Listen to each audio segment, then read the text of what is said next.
And we are live, folks. How are you doing? We're back for the final time in this stream marathon. We've been going on for a week today. And yeah, we are gonna try to finish what we started yesterday and then do one final edit for this little series.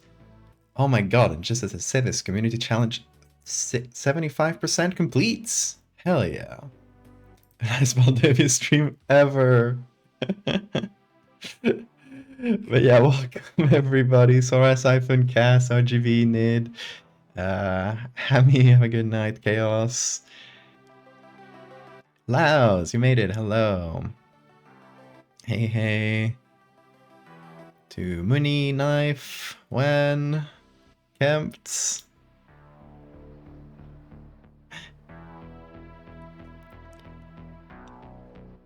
At the beginning this time, yes, I am late, but for a very good reason. I have been taking photos to use as reference for the second of today's edits, which should be fairly quick because I've already taken all the base photos, so we don't have to look for photos pretty much, except for maybe like a background. After the stream, I ascend to a higher plane of existence, exactly. Horror, Broski, and Rift. Thank you guys for the follows.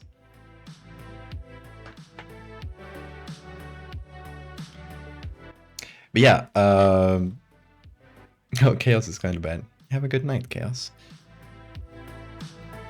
What would you say is your catchphrase? I don't know if I have a catchphrase. Tell me what's my catchphrase is, chat. While I gotta turn on this light. Hold on, that's very important. I forgot to do it for this stream. But we gotta keep the Halloween spirit going until the end of this week. Is it just me compensating because I missed Halloween? So now I gotta observe the spirit of Halloween for an extra week.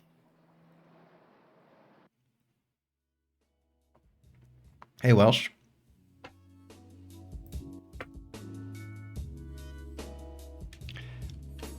Beanie Boy is around. He's... I don't know. He's out there. Bean? He'll be coming, probably. Chances are he found the pile of clothes that I used for reference for the pictures you're gonna see later, and decided that made a great bed. That is fairly likely. You think good time zone is my catchphrase? I don't know.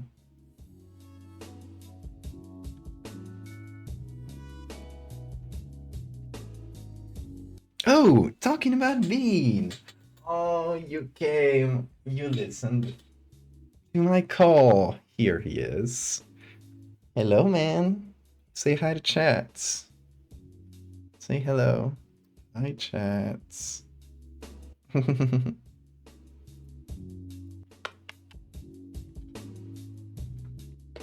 Cats. Yes, his name is Bean. He's the most important man in the world.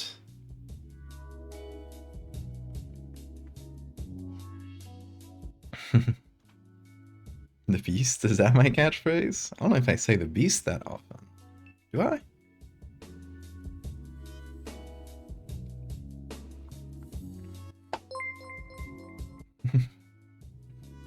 Anytime you bring up in is your catchphrase. It's almost this stream Sundays. Hey to the Bean. It's always his stream. He's important. Look at his eyes. Look at him in the eye. And tell him he's not important. Can you? Of course you can't.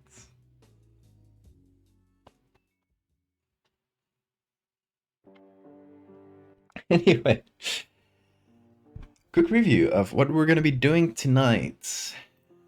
We got one edit. Hold on.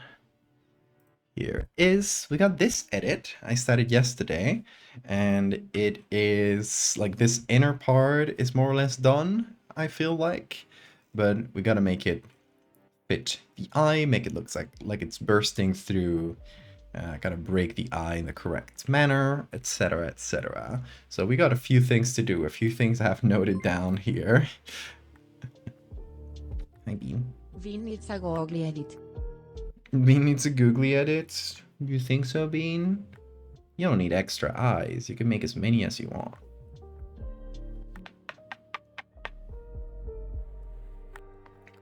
They call me the shopper. Yeah, sure. That's my catchphrase. Gonna go walk a dog where you'll rejoin shortly. Have a good walk. Maxwell. See you later. So that is the first thing we're going to try to finish today. If we do this in not too much time, hopefully we'll get to the last nightmare-inspired topic of the week, which we kind of tried starting yesterday, but we kind of discontinued it due to lack of reference material and the fact that I can just take my own reference material. So that's what I've been doing right before the stream. There's a reason it's taking me so long to start, because I had to go through like a few rounds of photos. The idea is to have a person deflate, essentially, like their bones. Imagine your bones disappear and you just turn into this pile of skin, essentially. So, took my own photos. I took photos of clothes on the ground. I stuffed them with a little bit of clothes, so there's still like some, it's not like fully empty. I wanted something with short sleeves because I do want to like have the arms and the face deflated. But yeah, as you can see, the tripod of the cameras here, we're gonna have to remove that. I wanted to take the picture like I wanted to have the picture like face down as much as possible, because that'll make it easier for the framing of the photo. So I took a bunch of photos of my own arms that we're gonna deflate, and I got a bunch of my own face in different poses. I'm gonna choose one and deflate that. I made my hair all messy and stuff for the occasion and everything. So that's gonna be a self-portrait. You can already kind of see where it's going now.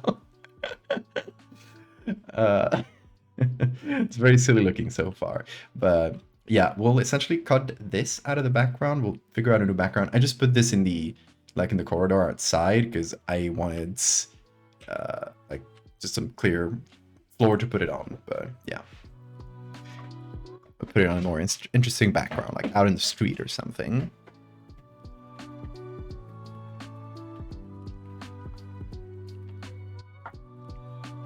Okay, so first of all, let's finish this, shall we? I noted down a million things to do here that we can just take in order. We can start with the insides. So this little texture here on each. Oh wait. Oh, and we have googly eyes. Googly eye, very important here.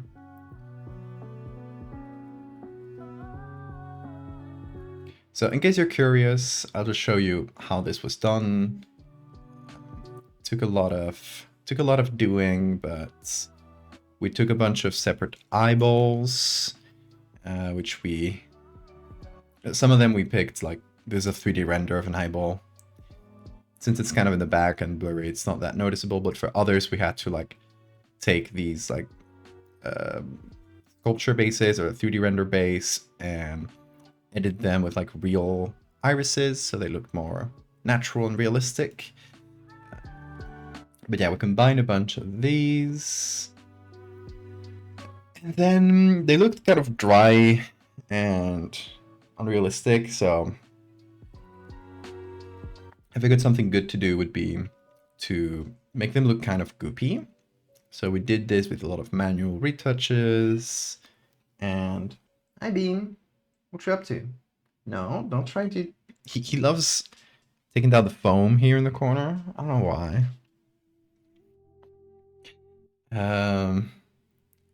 we added some reflections on each of them. Anyway, hopefully we made them look kind of goopy. Val got deflated. They got to me. Strong the substance vibes. Yeah, the substance was great. Bean craves violence. Do you, Bean? No. You're kind and gentle.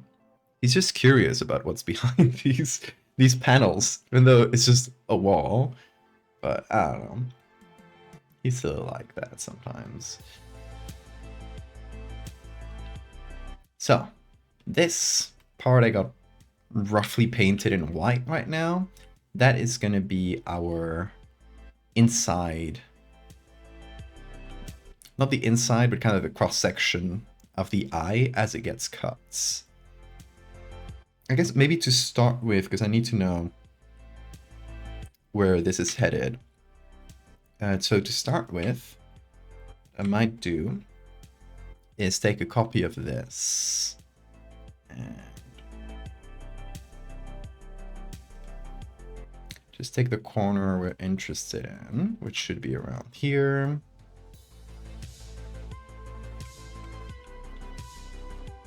And we're going to try to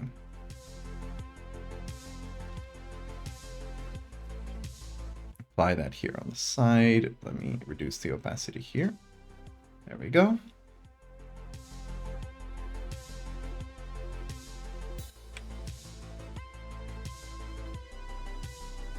And it's going to be all bent and weird because the iris is going to be all torn. So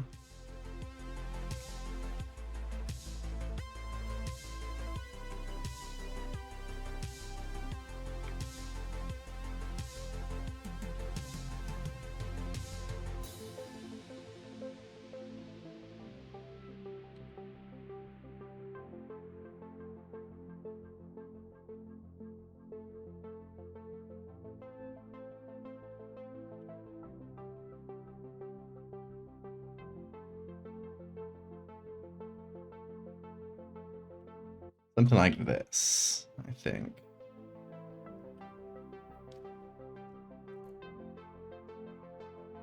So look at all these points raised for the googly eye medical horror. Oh my god. You guys are so fast. I thought this would like barely get filled in a month, and we're 1 week in and you're at 77%. Have you considered making a game out of this medical horror artworks? Yes. I do have a concept for a game that I think would be cool.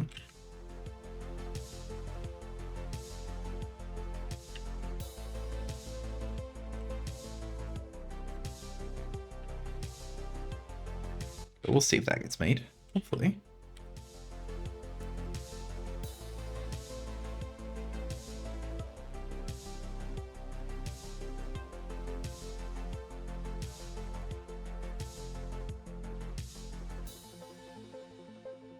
But yeah, it would essentially be like a puzzle sort of game about diagnosing.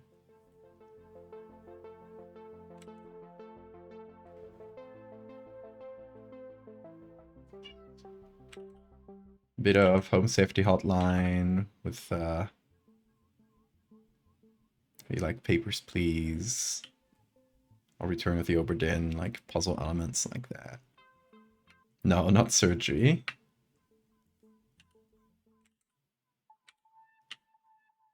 If I did it, it would be a game about diagnosing.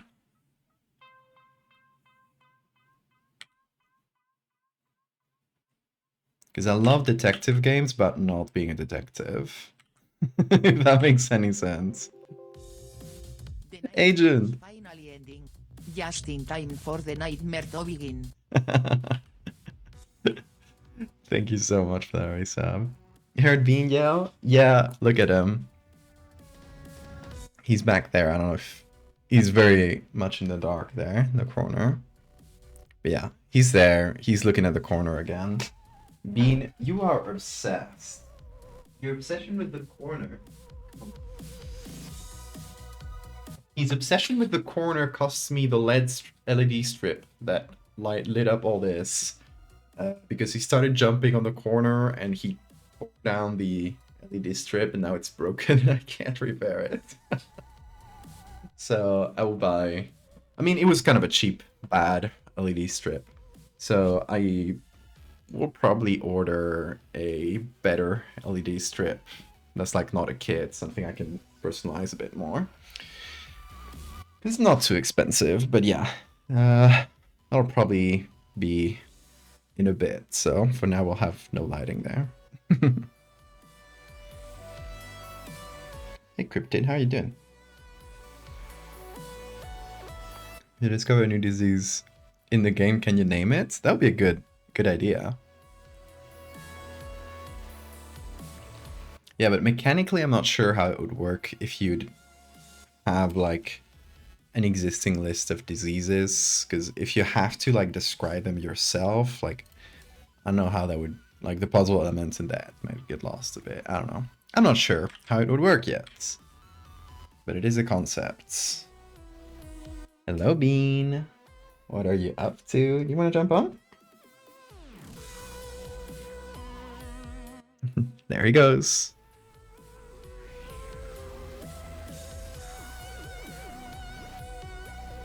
You call it itis? Itis? I don't know. I don't know how I'd pronounce that.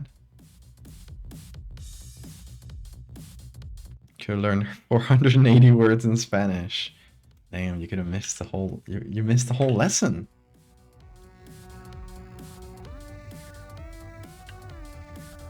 We should have one of these community goals, but it's just I teach you the entire Spanish language. It's not an art stream anymore. It's now a language stream. And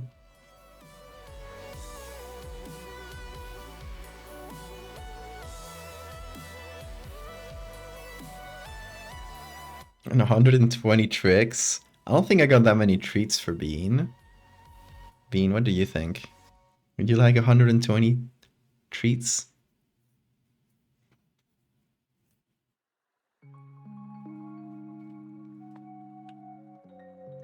Duolingo stream. Haven't used Duolingo in years, but I heard they started just replacing all their workers with AI, so fuck them. Yeah, we're killing the owl. Fuck that shit.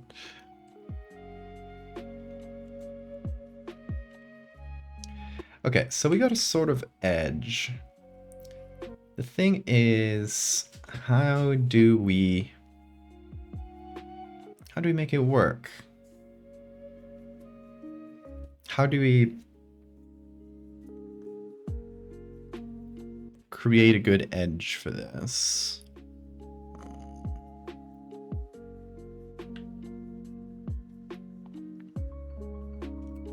Okay, first off, let's pull up a diagram of eye anatomy. Let's see, Bean, be careful with those claws.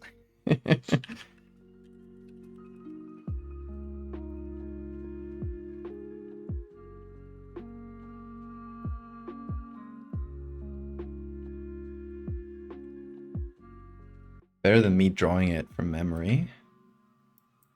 Okay. What we're essentially cutting through is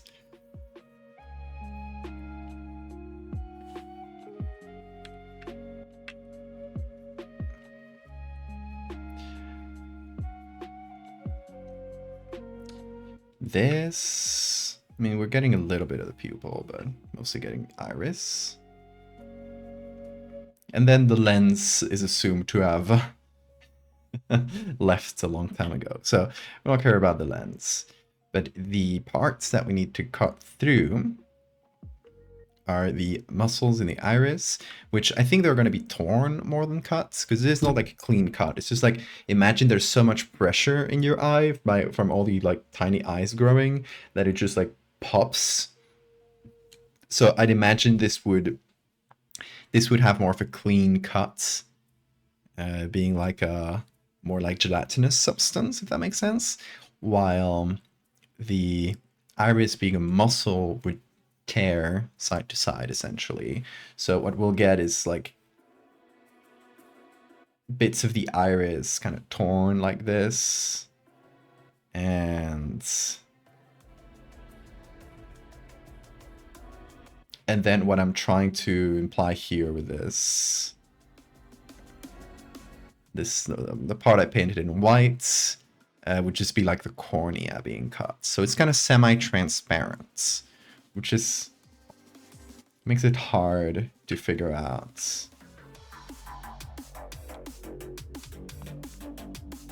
A water balloon full of Orbeez, exactly.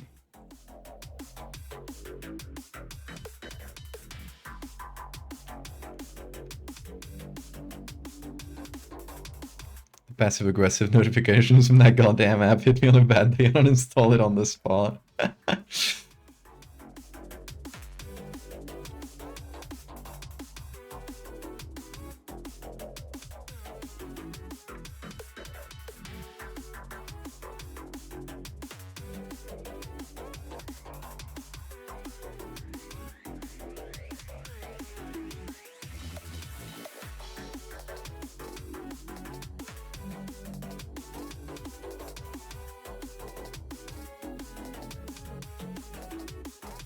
Okay, so I'm softening the edge.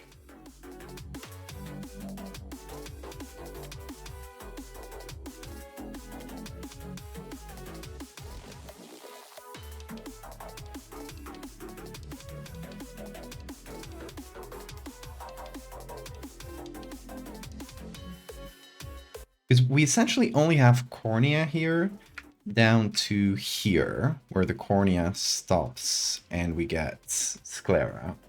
And the sclera is opaque. So what I'm thinking is maybe some clone stamp from here down here.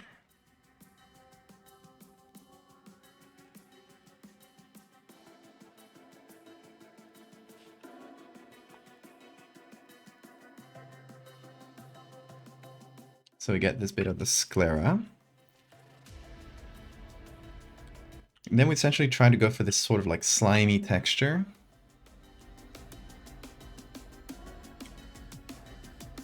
On the edge of the cornea.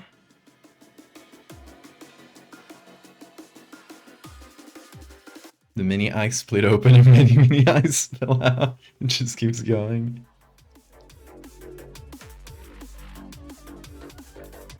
No blood in this one. The eyeball has its own fluids at the end of the day.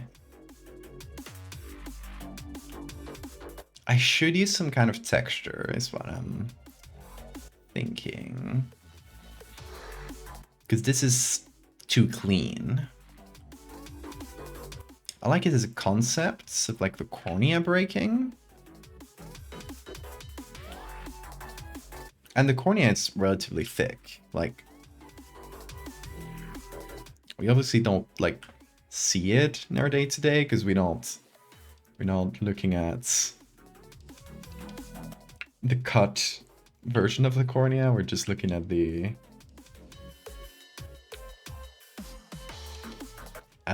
we're looking through them essentially, so we're only seeing the transparency.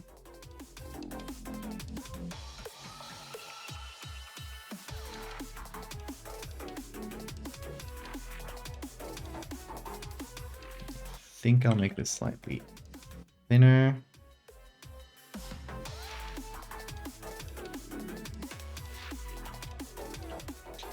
Yeah, we need some kind of texture, maybe gelatin or something. Gelatin that's being cut through, something that has a bit of a like semi-transparent gooey texture. So I'd see gelatin. What? Who are these people? Oh, I guess it's like the type of photo. I want some kind of cut jello. What if I look for Gel-O with an O? That's a brand, right? Like this? I guess we do get some.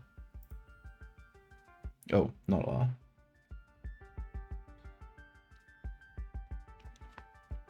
Plastic wrap? I don't know. Plastic wrap would work. Yeah, it's gotta be something like Bean. Stop with that corner.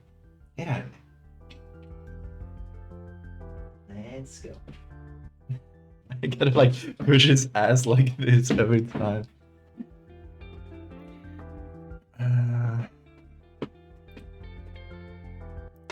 Let's see this up close. No, that's nothing.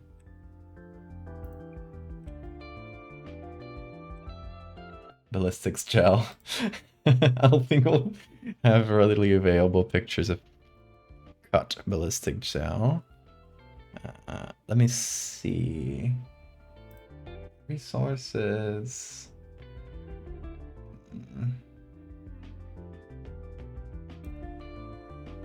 Yeah, something like plasticky.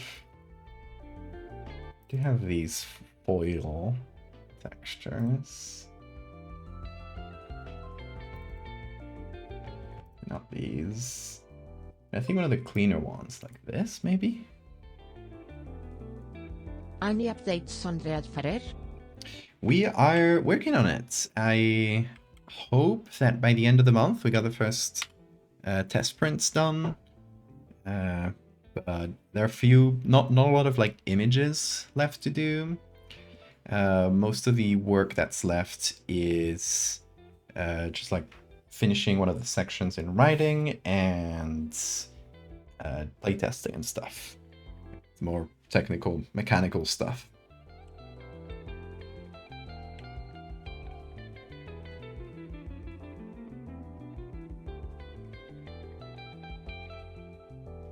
What are you up to, Bean? Don't touch that. No. I'm watching you. Do not bite that cable. You just woke up and decided to do chaos today. Don't bite that cable, Bean. Very good. Very good. You're resisting temptation, and I'm so proud of you.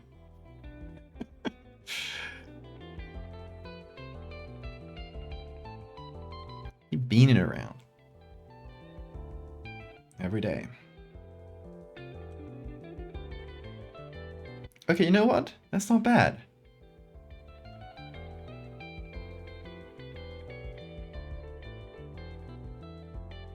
Not bad textures.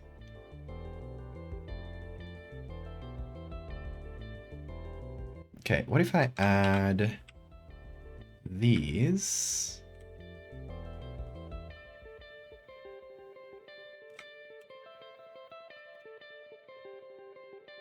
And then let me test. Is overlay better? Like soft light is pretty good.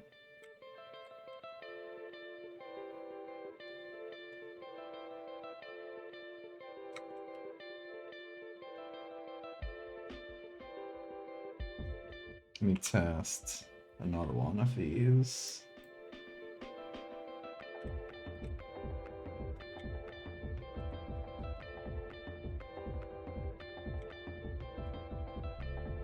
We do soft light.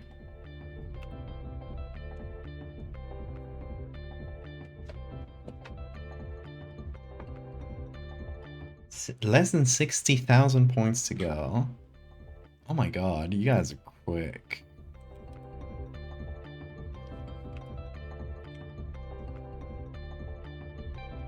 I think like in a stream or two, the whole challenge might be done. We'll see, but it's seeming more and more likely.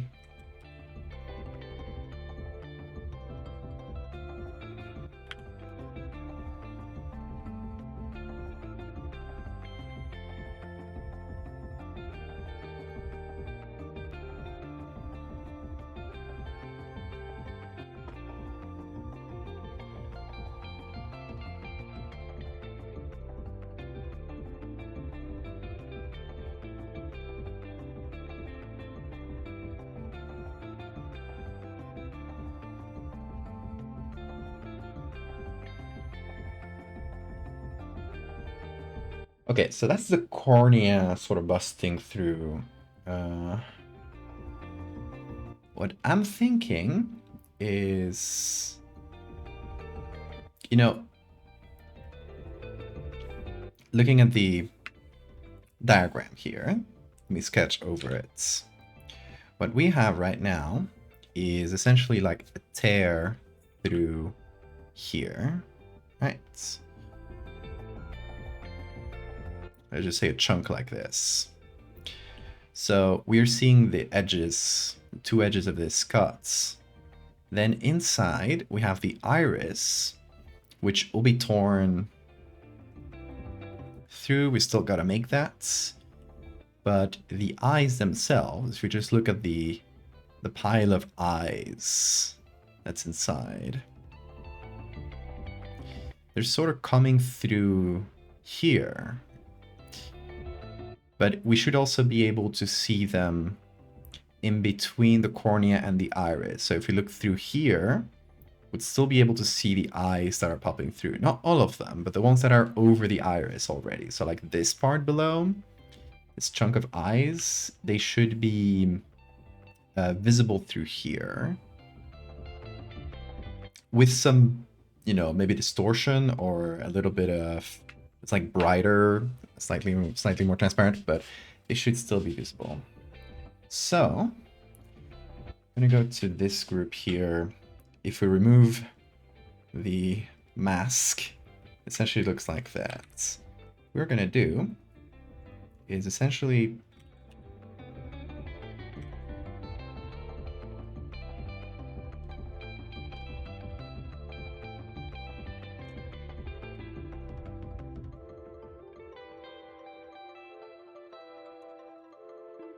rework this a little bit. Like so. So we're putting these edges on top.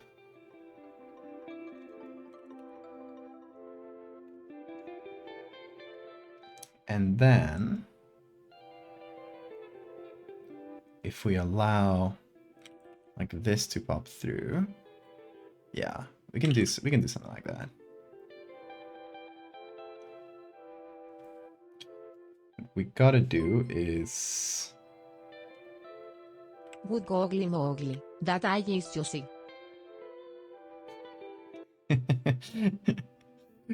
Let's see a googly moogly. Here it is. Hey Lilith. Hey Mondrian. Streaming there to a friend on Discord. Oh, hi. Mondrian's friend on Discord. We are making a medical horror disease where a bunch of eyes, smaller eyes, start growing inside your eye. And at some point they just have too much pressure and they break out.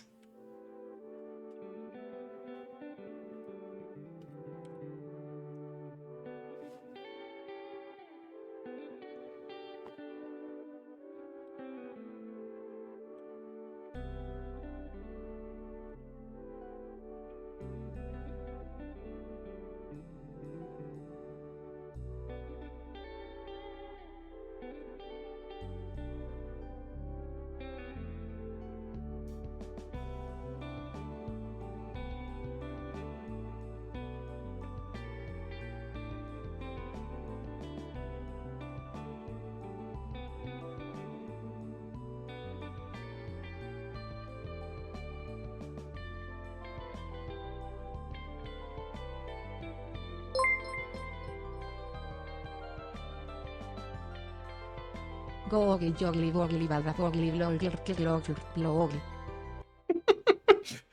Beautiful.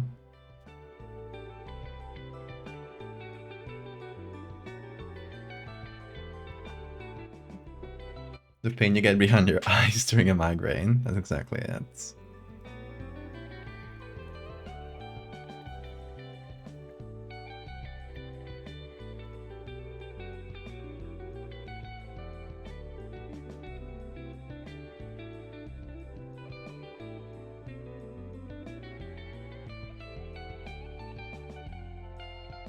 Oh yeah, wait.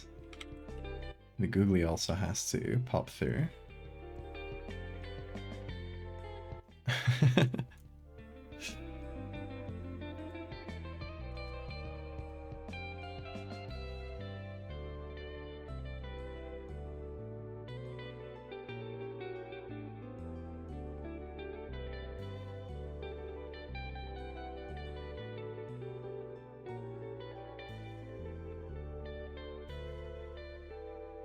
Okay, I want to add some more eyes that are visible through the pupil, because it doesn't make sense that the pupil would just be black, considering we're seeing like everything inside the eye already.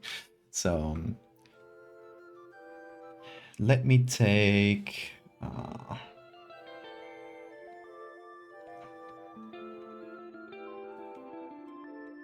this group here, group 4. There we go. Make a copy of this group. I'll take this eye and put it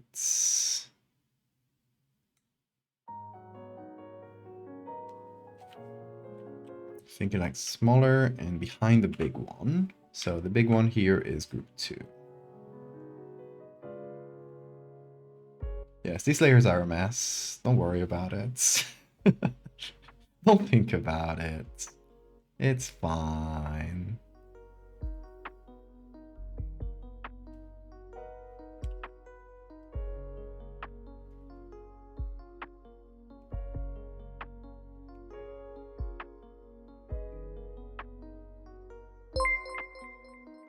Hi, Bean. Thinks and worries about your layers. Don't worry. Don't worry. Just don't look at them too close. Look at him. He's more important than layers, isn't he? Aren't you? Yes, little man.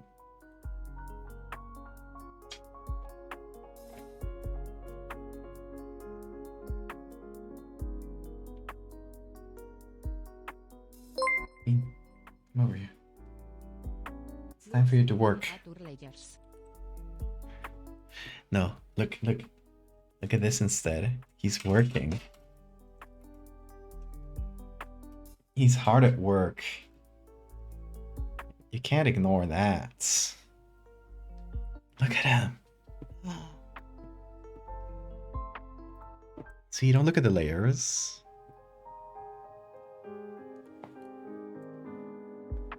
Look at all the hard work being done here. Yes. Look at his technique. Look how much he spreads those fingers. He's working to cover my mistakes. No mistakes, aren't they, Bean? Lucas, Lucas. Thank you, thank you. Ooh, yeah. He gone.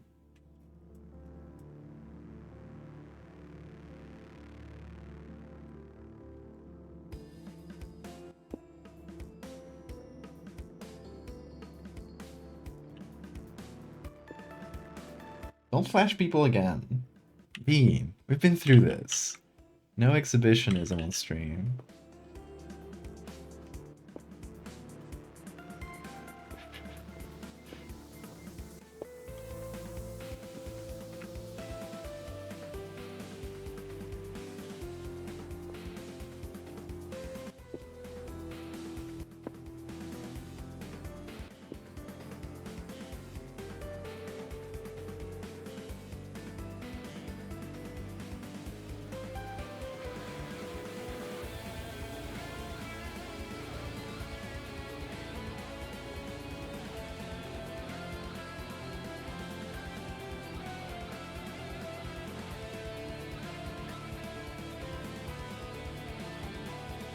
Hi, Birdie. Hi, Oli.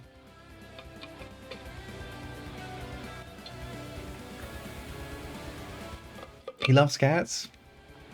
Show him Bean.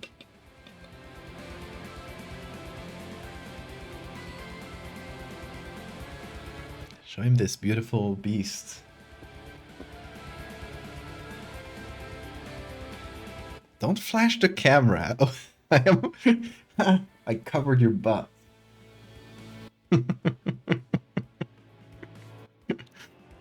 Occasionally he'll do that. When he's in that specific position and kneading, he'll occasionally just like flash the camera. Hey Artemis. Nebulous Tortellini, welcome. Thank you so much. Is your first time tuning into a stream? Oh, welcome. It's good to see you here. Don't flash the camera. Bean!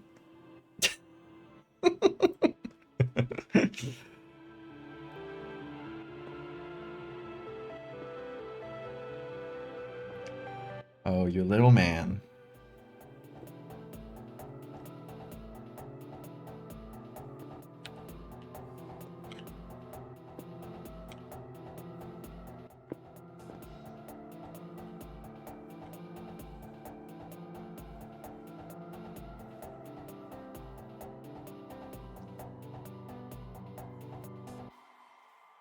Only looking at Bean?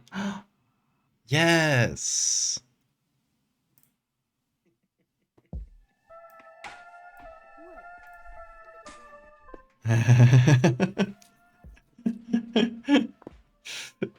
Perfect.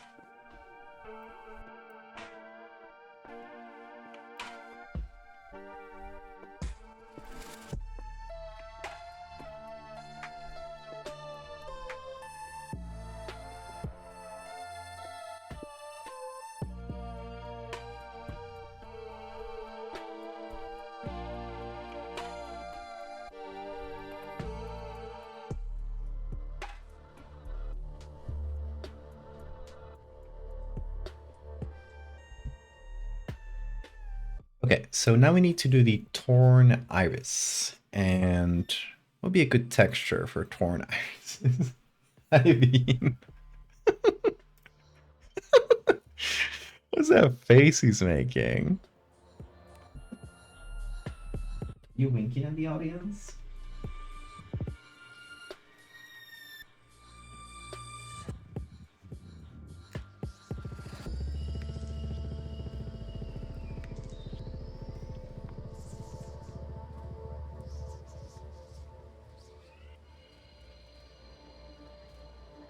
So sleepy. 83%. Oh my god. 250k. Only 50k left. You guys are so close. Is it reachable this stream? I don't know. I feel like a lot of people that already have had a lot of points have done their one donation per stream, so it might slow down after this. But if you got points, put them into the community challenge. Don't forget.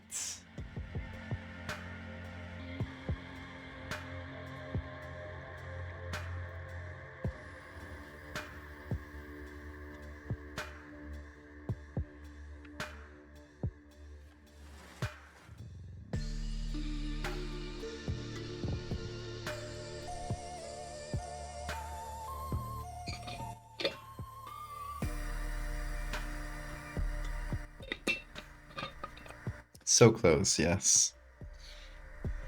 It's so far. Okay, what do I do for the torn iris?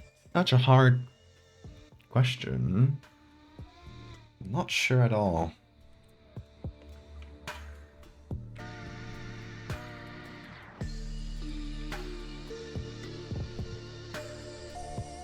I do want to darken the eyes in the back.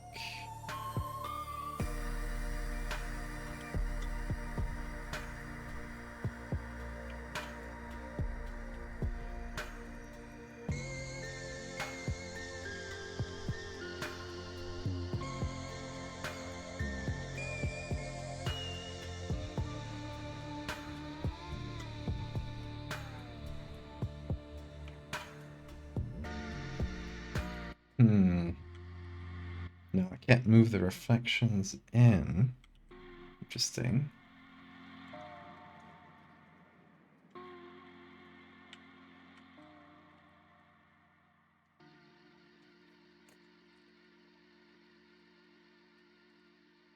Okay, that's inside plus reflections.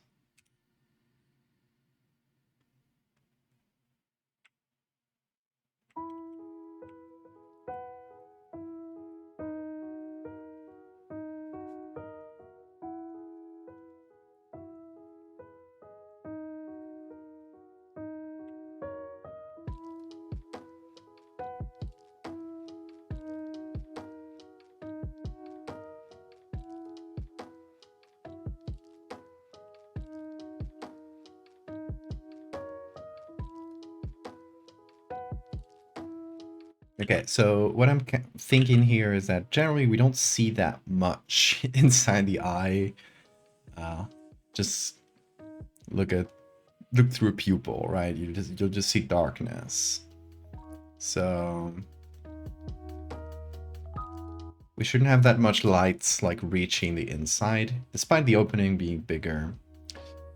We should probably still like lean on the side of keeping them dark as we go back.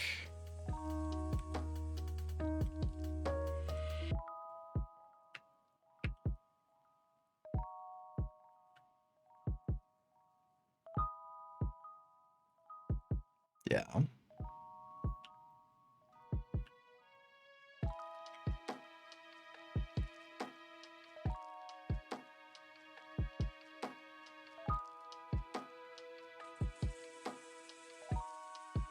Yeah, Bean finally stopped pacing around.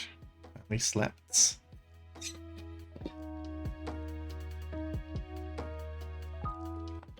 Okay, now torn muscles. The iris. I have no idea what the iris looks like inside.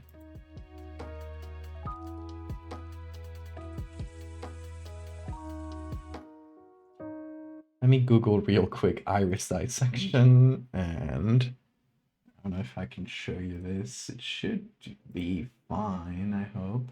It's mostly just like animal irises being dissected. The problem is we don't really get to see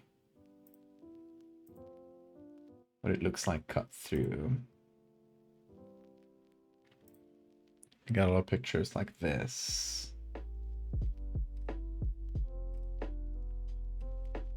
It kind of looks slimy. It looks like seafood. It's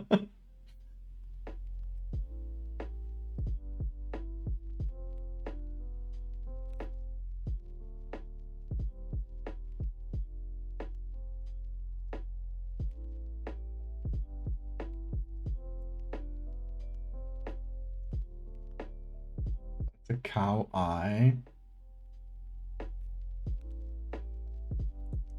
I'm not getting much info from this. I mean, it looks like seafood. We could use like mussels or something.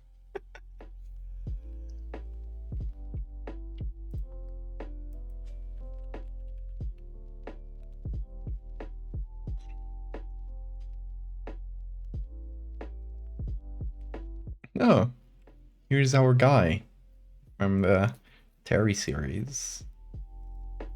Shoutouts to him. No, I want the fleshy bit of the muscles. Come on.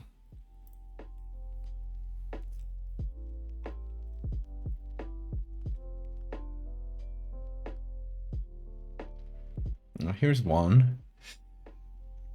Will this work for textures? I'm like not sure.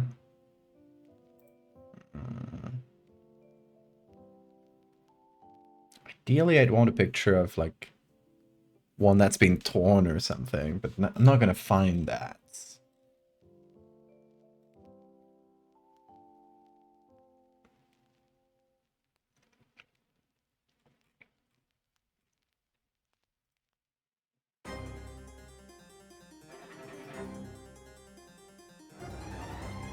So let's think, what is a good iris substitute?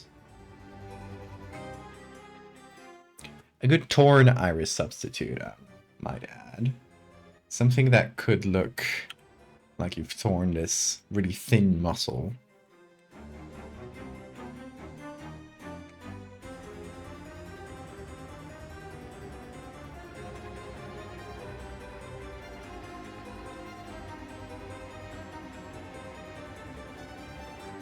Horn sphincter.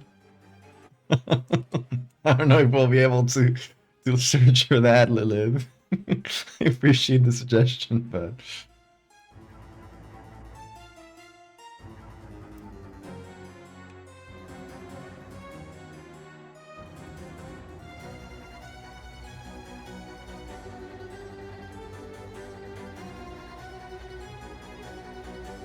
So I'm gonna add some different colors to this blue iris because it is very, very fake blue iris. Like somebody has edited base photo here.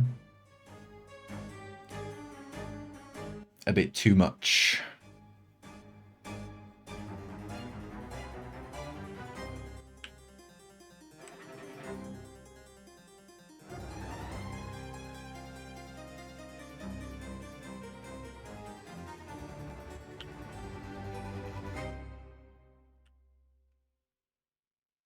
That's better. You have multiple sphincters in you. I know, but searching for thorn sphincter will it's a dangerous thing while I'm live on Twitch, as you might imagine. I know there's more than one sphincter.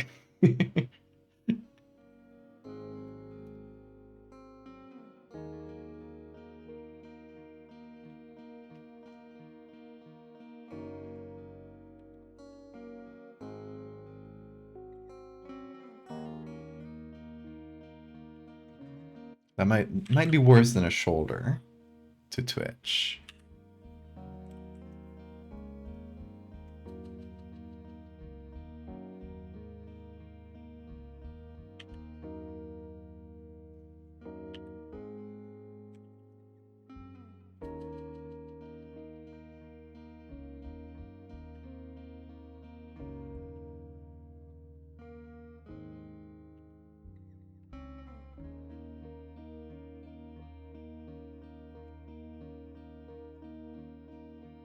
Now what I can do is take some pictures of the iris, just like the one we got, this one. We take some textures off of it.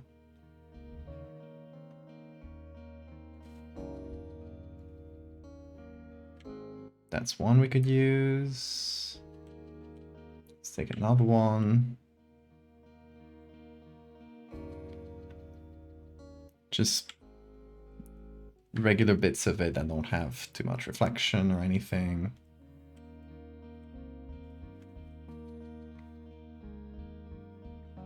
You're sharing a mango with your dog? Do dogs like mangoes? Interesting.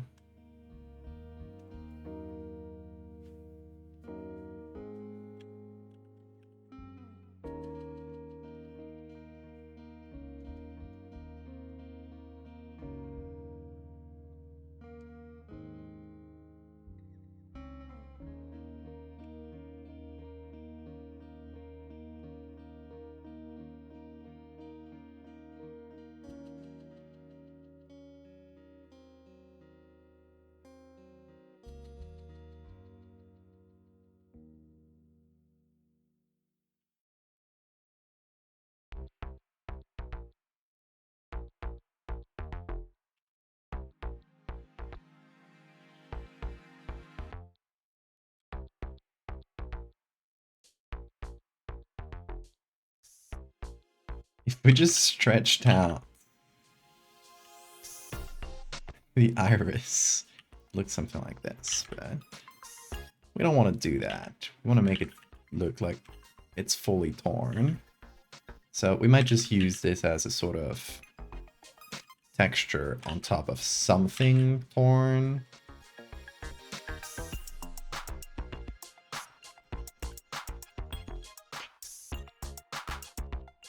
Let me see. Let me go search through my textures to like organic stuff and see if I find something that clicks.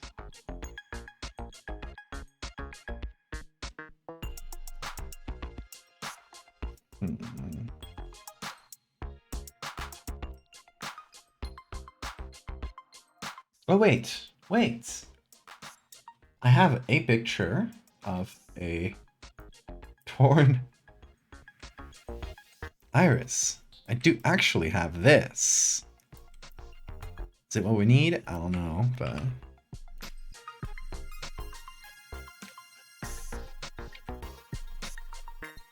It's like not the highest quality picture, but it is the one picture online of a really fucked up iris.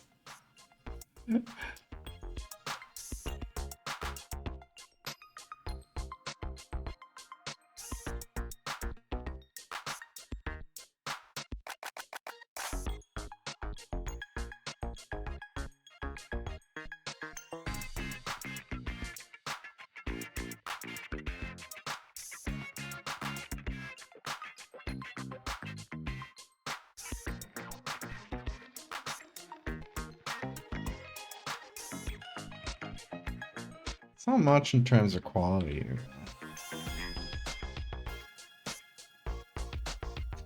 Take these little torn bits. It's one thing we could add.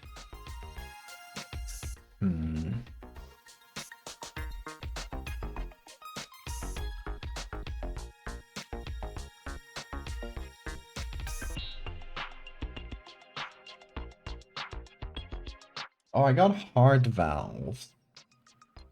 That's a pretty good, like, torn looking texture, maybe. This is by Leo Cryptid. Don't know if you're still here. We did had a deer heart dissected and sent me pictures. And the hard valves are great.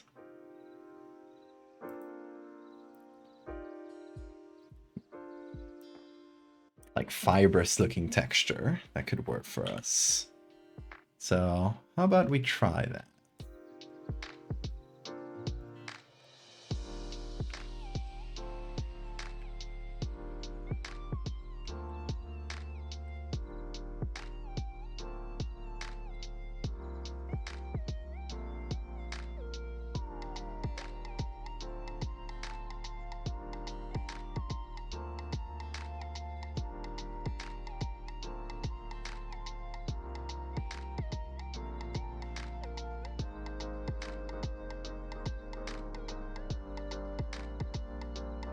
Gotta start by setting up a nice selection around it, and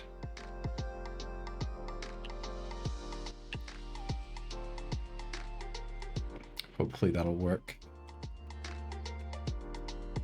Dissected sheep hearts in bio, nice.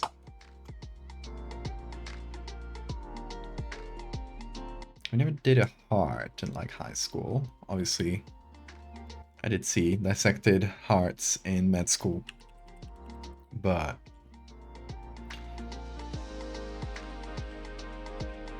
in high school, what was it we had? A kidney. It was a pig kidney, I think.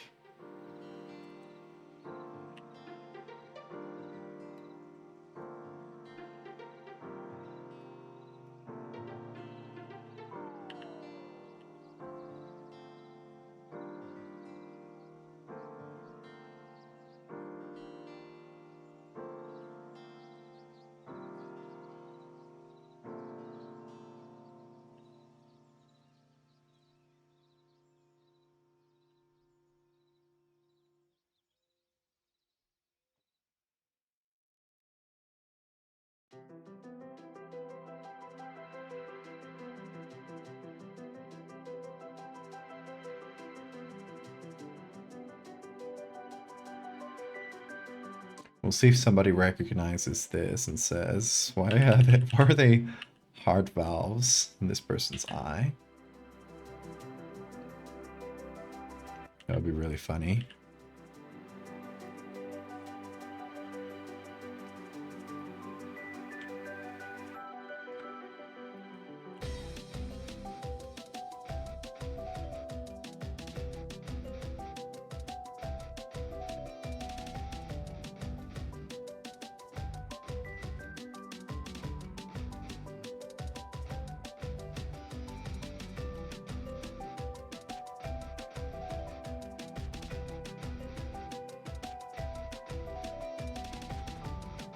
Pig uterus. Dissected rats. You specifically got a pregnant one. You pulled out like 15 babies. Oh no. We're packed in. You finished your latest Valdevia meme?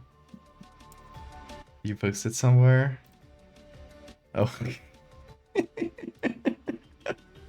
I love this beetle. Bean is here. I do love this beetle. The meme is right. It's spitting.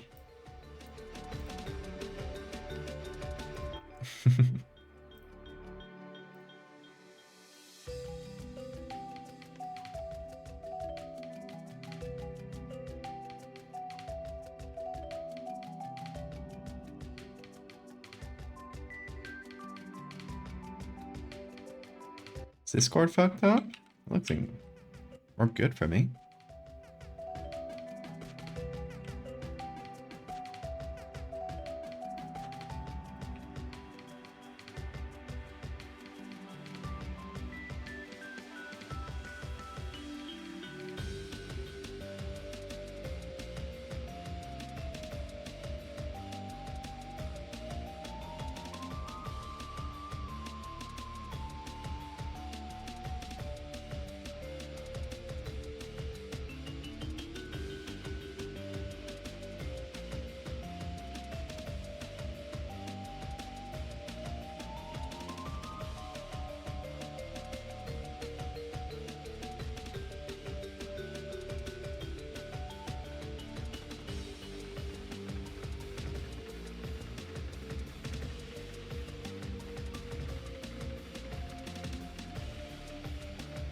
There we go. Bit of stretching. Let me do it the other way around, maybe? That actually might make more sense.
Discord server's having issues? Oh, damn.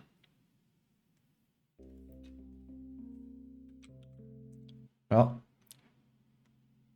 good for me it's not Twitch, at least.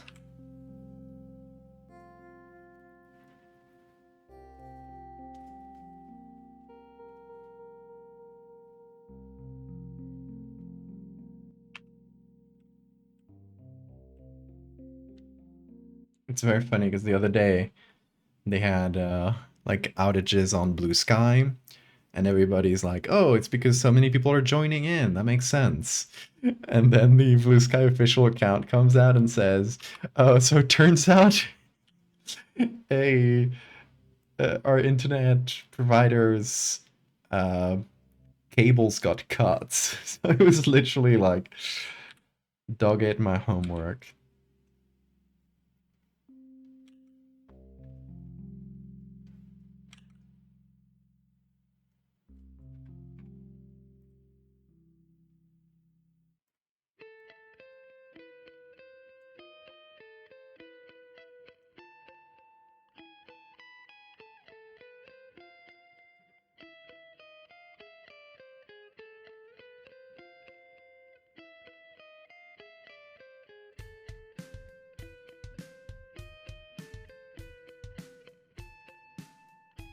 Okay, change the color a little bit.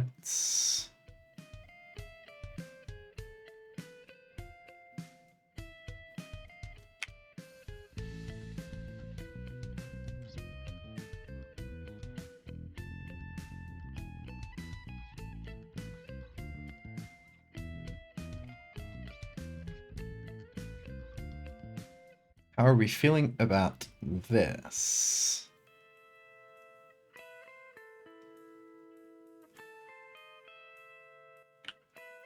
For our torn irises.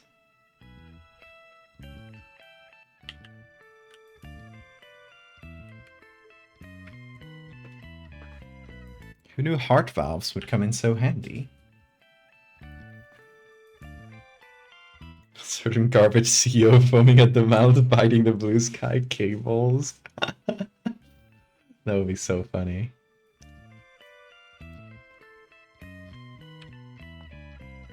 Honestly, I'm so happy for Blue Sky.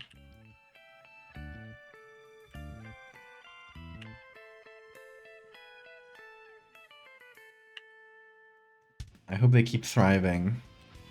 And Elon Musk loses his fucking mind. That'll be so good.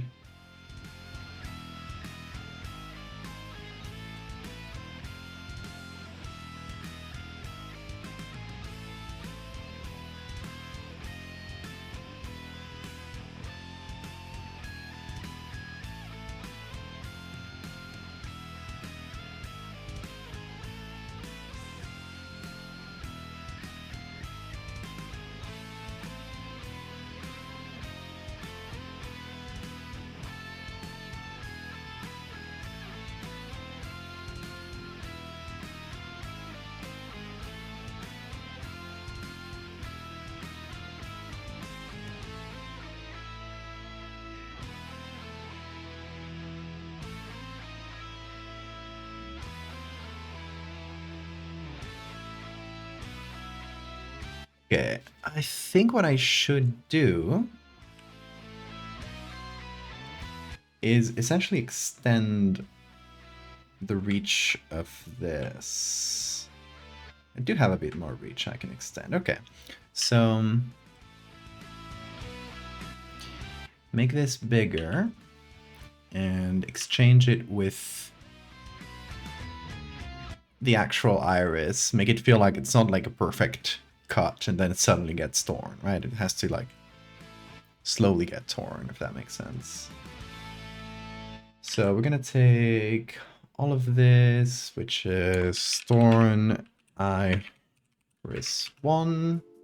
Oh, it says numero, I guess. And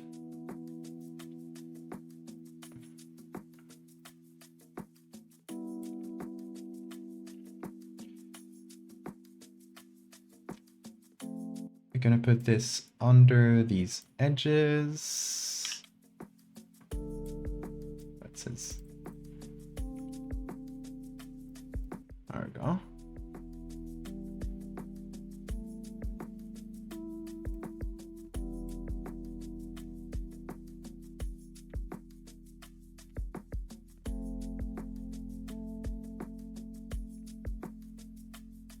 You're waiting for more for your Twitter followers or people you follow. I would just make an account on Blue Sky and start following people, because honestly, like a huge chunk of the artists I follow or have already moved there, like permanently. So it's now or never.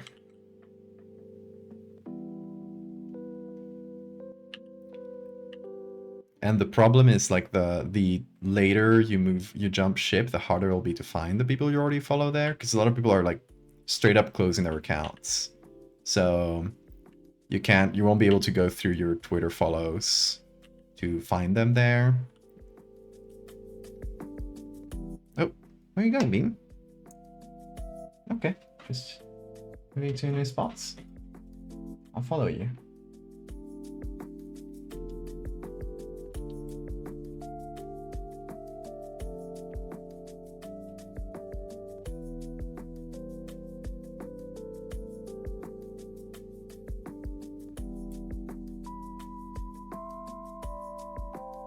There he is.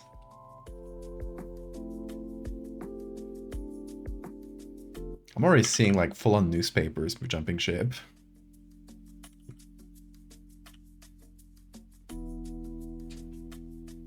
Yeah, Blue Sky is great for artists.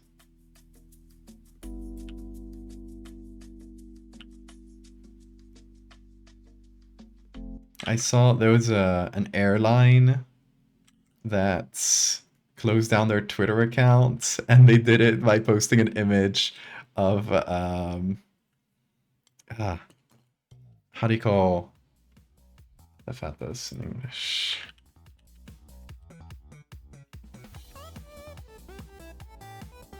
Like an air stewardess going like the X with the X logo. X, it is this way.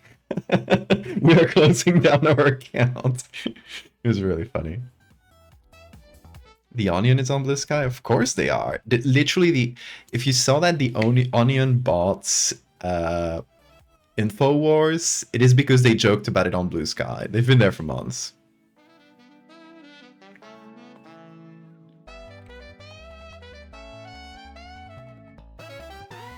Like, it was literally just like random people egging on the CEO of the Onion, like, to do it because it would be very funny, and he did it.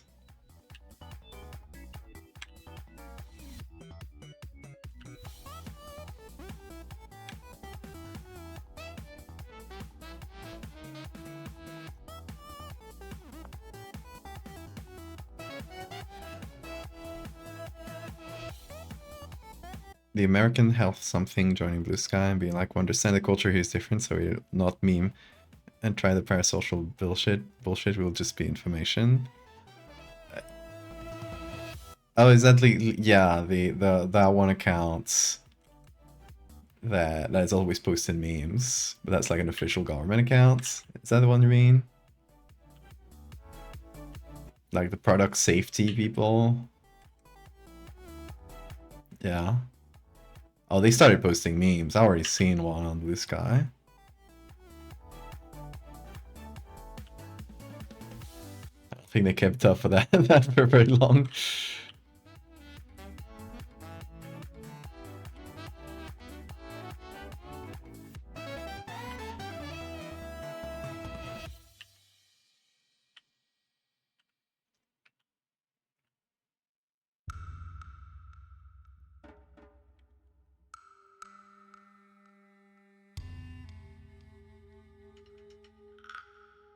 How about that for torn irises?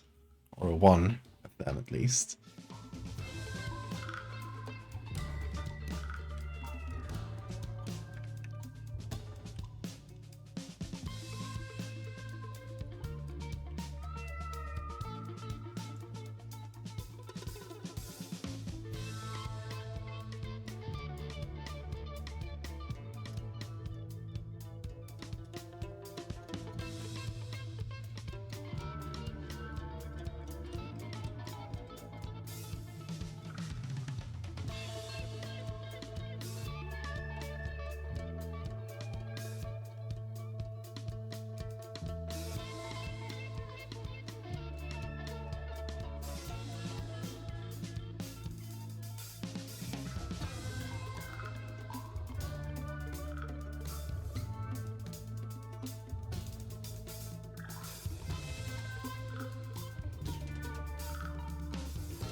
Want space agencies to move over.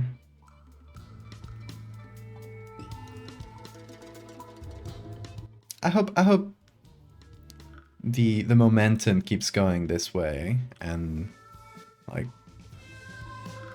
actual government public service things and stuff move over, but now I haven't checked Twitter itself in like so long. I've just been checking Blue Sky whenever I have time to scroll through something. It's like a breath of fresh air, honestly.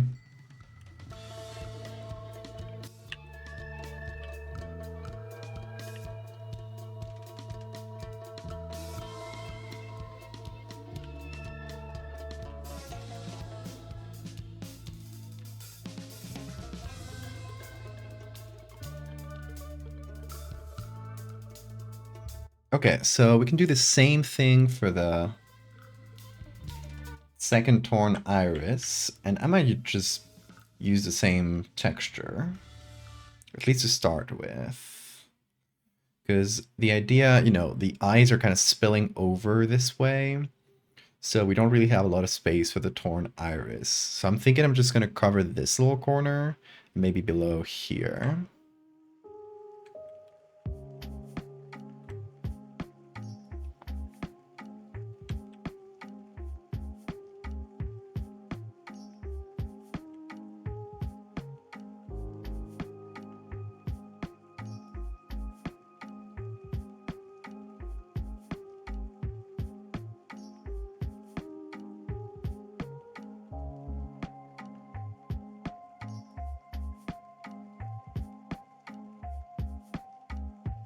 So something like this.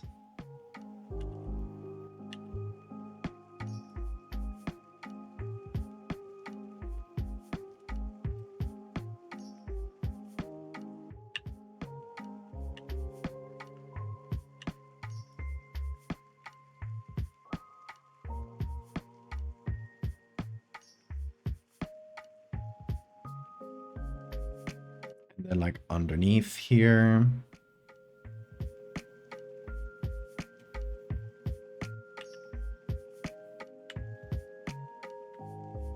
That's about it.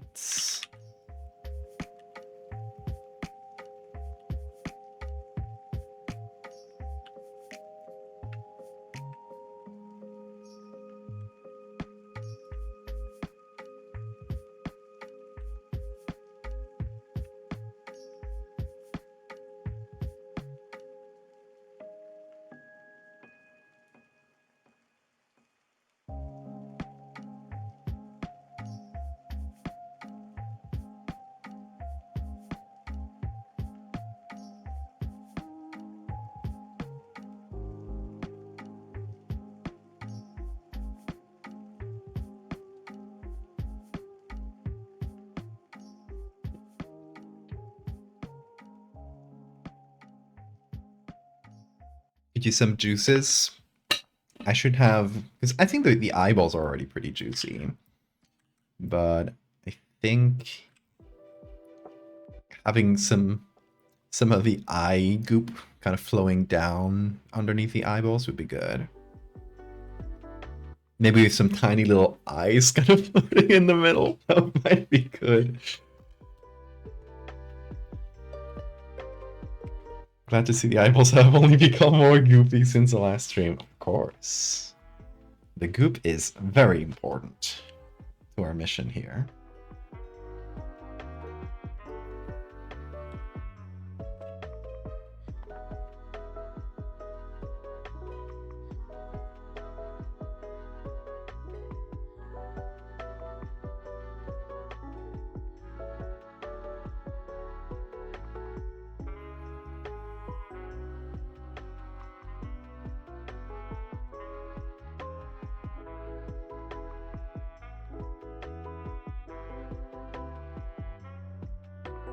Oops, all eyeballs.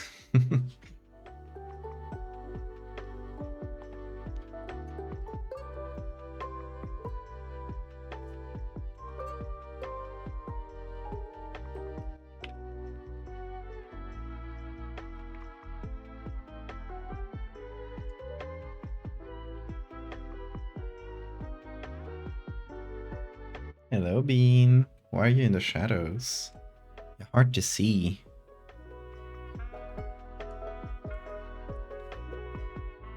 Shout out to the Akios humor.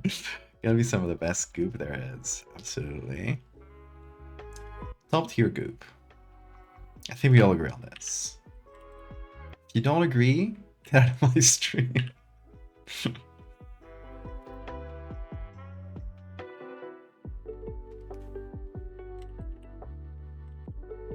Coming soon, my goop tier list. Subscribe for more.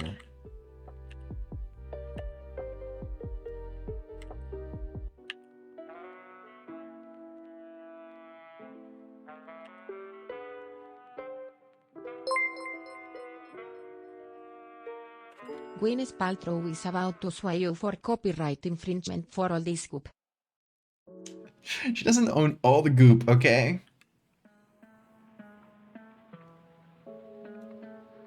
I will fight her in court if I need to.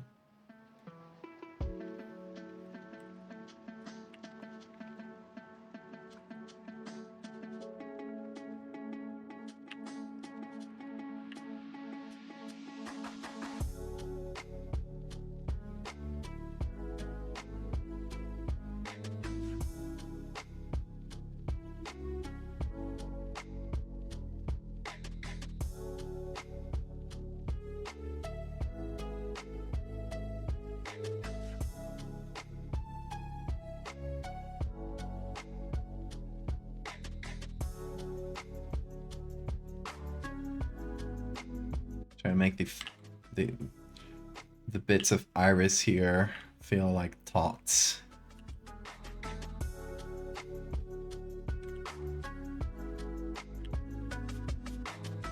There we go.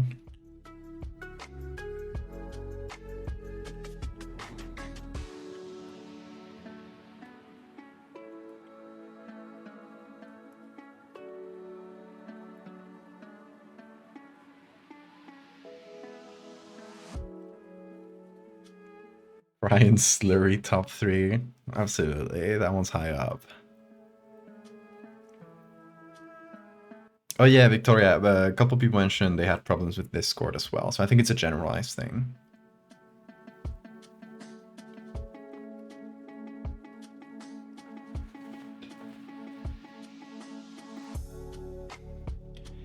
We are at 84% for Googly Medical Hover. It's going fast.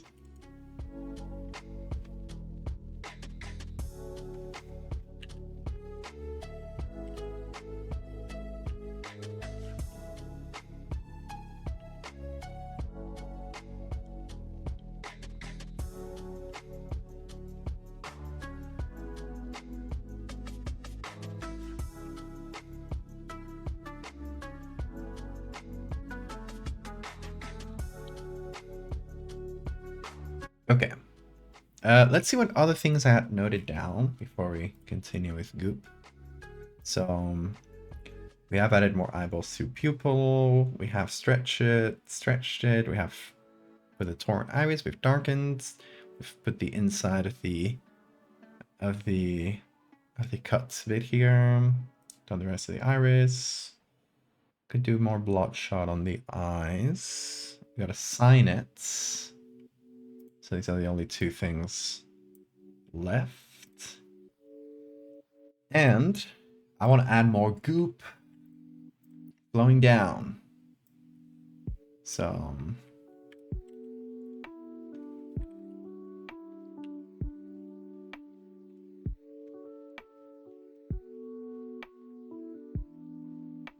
goop.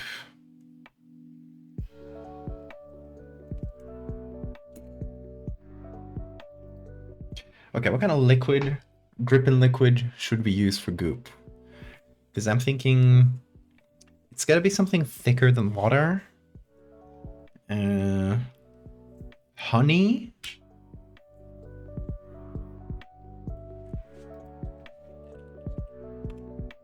Still like semi-transparent, but thick in water. Let's see. Honey. Drip.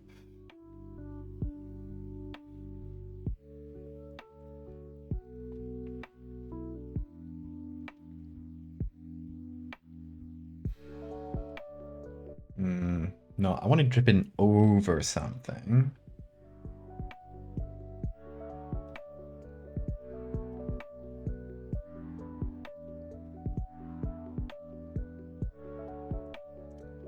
This, but cleaner.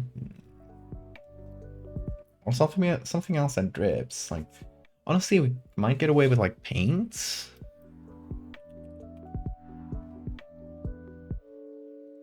Blood vessel from the surface, yeah, might be a good signature.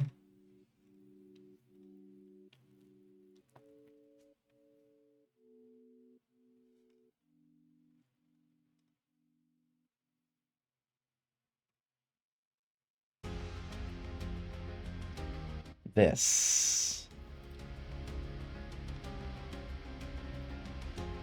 Oh. Where you going, Bean?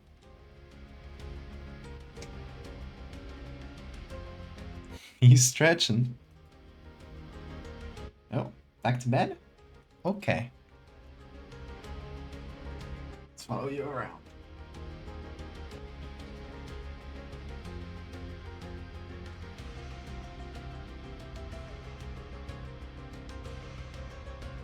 There we go. It's back to bed. Okay, I put this like so. Yeah, that might work. Oh, let's see what you got, Lilith.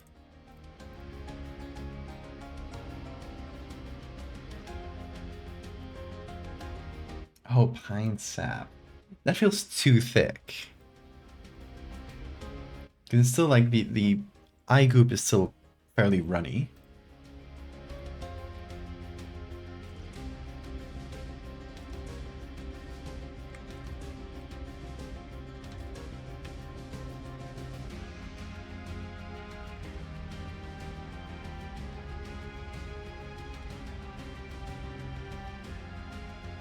Oh, hi to your little man, Victoria.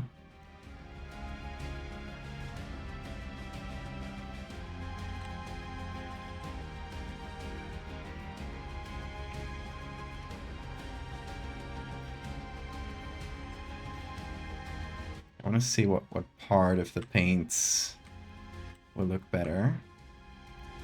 See, it might be like a little too thick, but could make it work.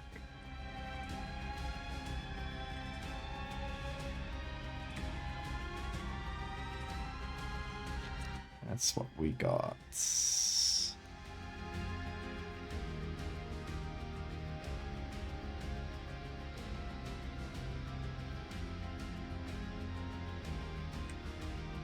Okay, so we can use this bit of the texture. Now we gotta remove all the wall texture, obviously. We don't want that over our skin. It's all gonna have to get blurred because it is over a fairly blurry part of the image anyway. Also, lighting wise, I might need to just flip it. Oh, what's that doing?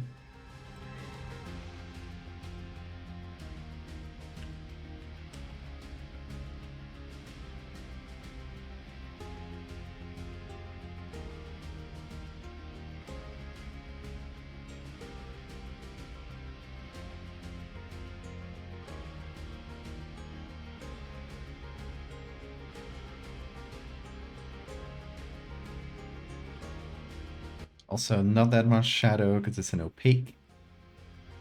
Look, we're turning an opaque liquid into a transparent one, basically.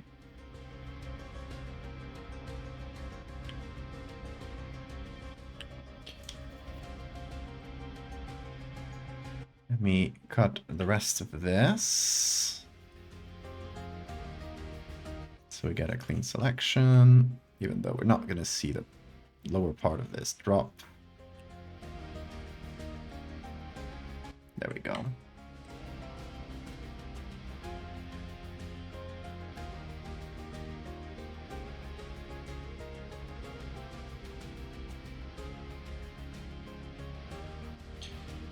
Okay, so I'm going to turn this into a smart object. I'm going to make it go through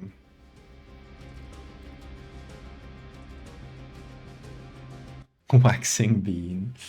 You'd really be waxing right now.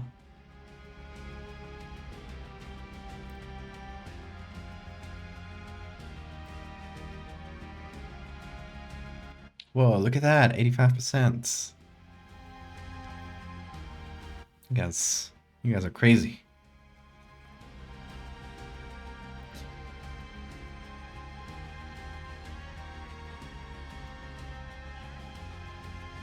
Okay, so we gotta make it follow the shape of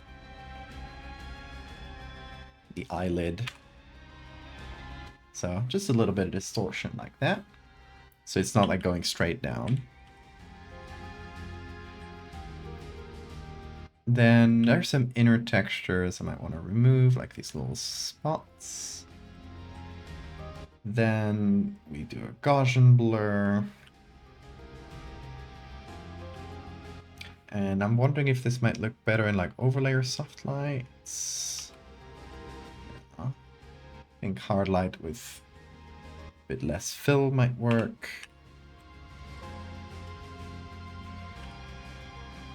And then we add on our own lighting.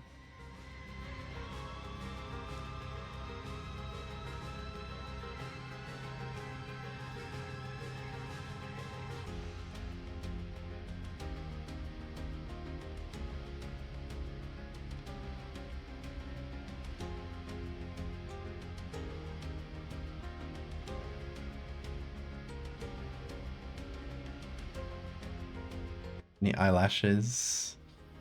But yeah, I guess we're in a very blurry part of the image where we can barely see the eyelashes here. That's true. That tells me we should be even blurrier, actually.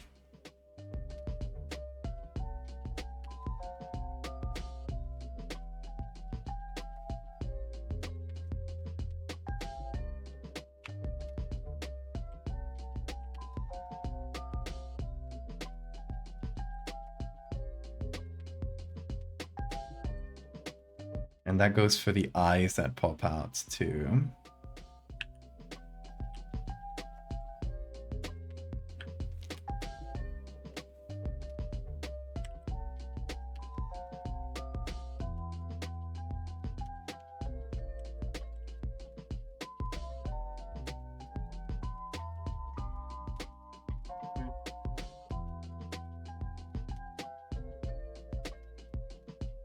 So we're gonna go to this eye. Why it's not selecting? Go on Photoshop. Don't be weird on me.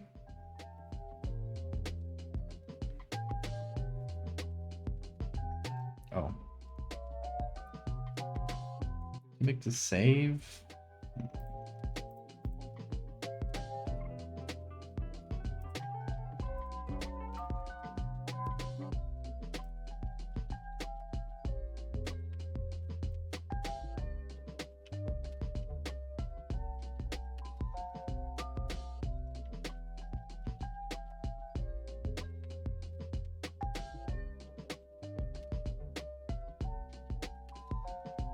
Gotta remove a bunch of bullshit repeated layers, I think.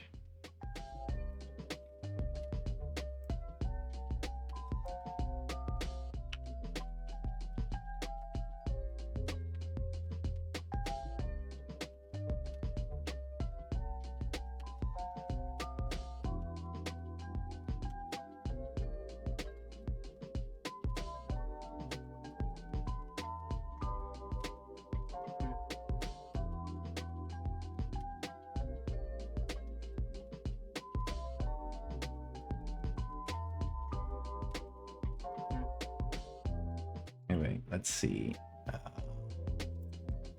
This layer would be a lot blurrier. Especially like the front of the eye, which is what we're seeing like pop through the most. It would be out of focus.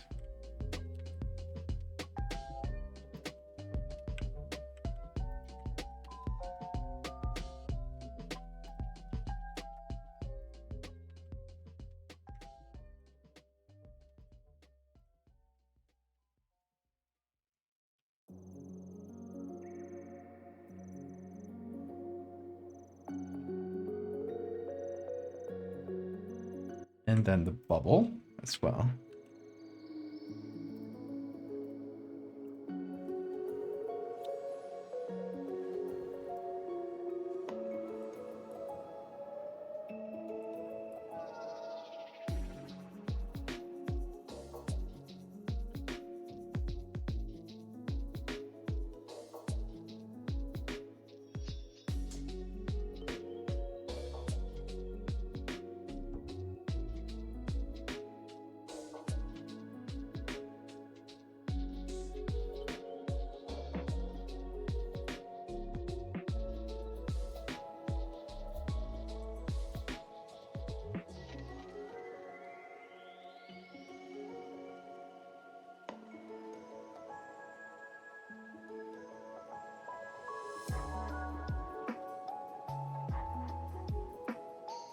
What is more cursed, the ice rolling out or them all being individually attached to the optic nerve?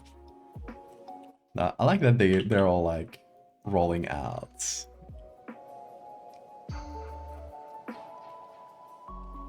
There's no vision coming out of them. It's just weird eye-like beads.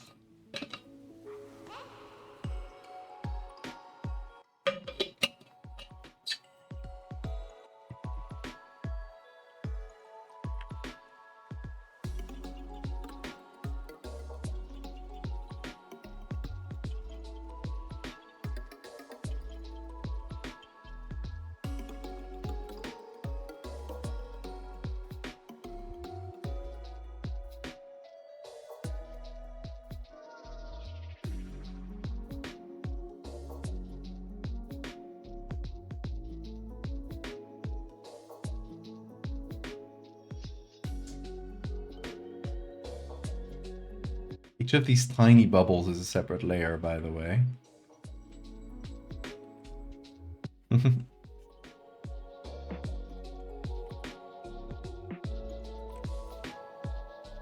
But I want it to be bubbly, so I just individually added 1,000,000 of them.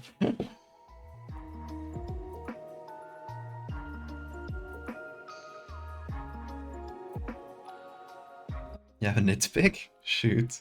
Tell me.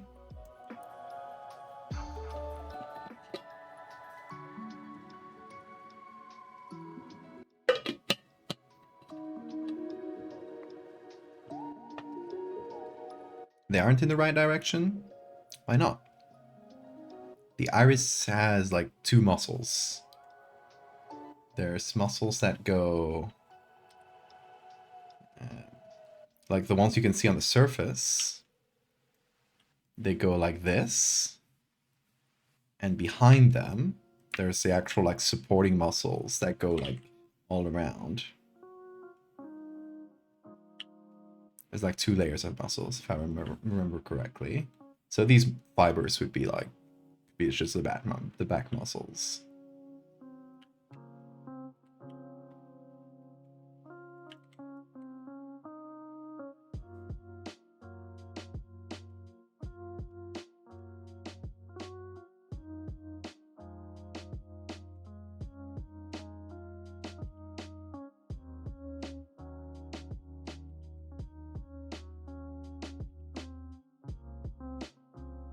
Ooh.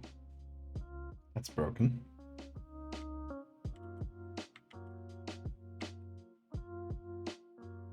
There we go.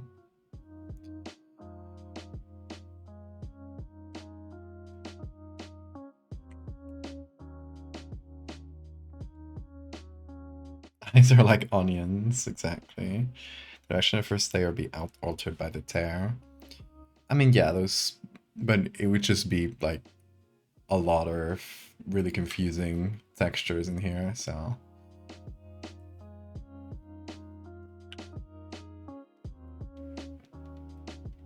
Taking the artistic license with that.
A collection of taut strings.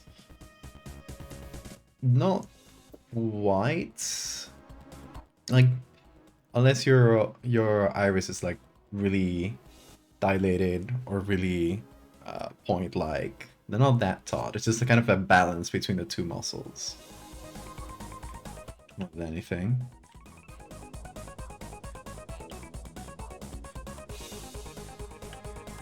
It's like, you know, the muscles that flex your arm and the ones that extend it, unless you're like really like max flexing, they're not like fully taut, but the whatever position, like regular position your arm is in, is essentially like just like those two muscles pulling against each other and the balance between them.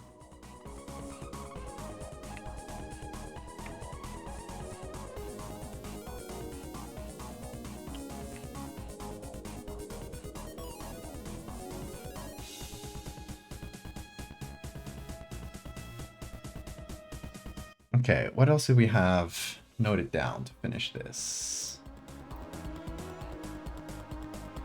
Where is it?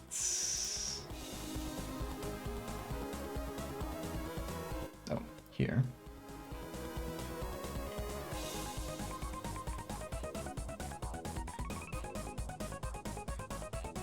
This is my sketch. Hey, honestly not that bad. We get the spirit of it. Okay, yeah. Yeah, maybe making the eyes more bloodshot was one option, and then we'd sign it.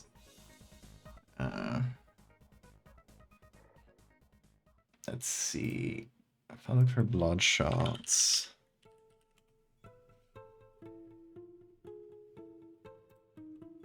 No results, okay. Red eye. Those are a lot of birds with red eyes. Okay, let me look. I definitely have like bloodshot eye textures that I've used in past things.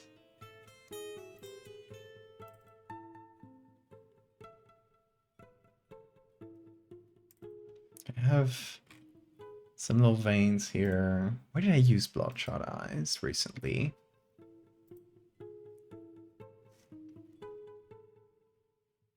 Trying to think. Oh, and Redfarer. The veined carob. I had a lot of bloodshot eyes that I used for this.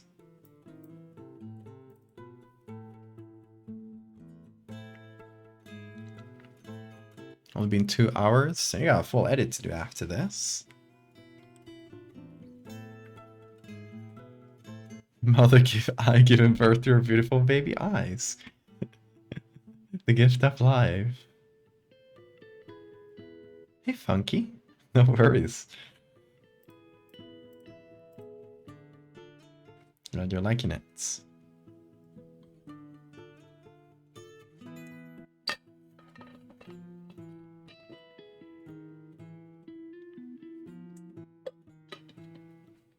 The hell is that thing?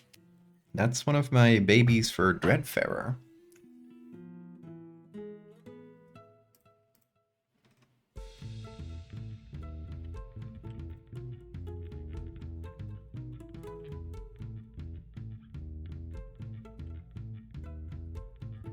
Trying to find the bloodshot eyes I used.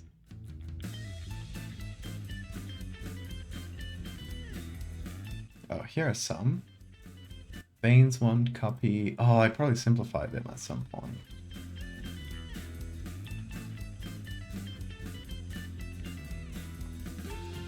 Let's see. And they're probably black and white. Ah, that's annoying. Okay. So I don't remember where I got this. Probably my downloads. When did I make this picture?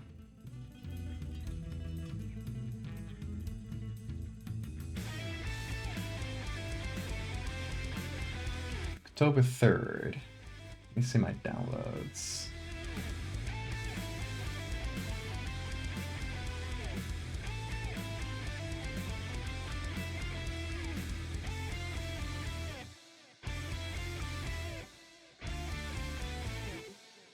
There it is.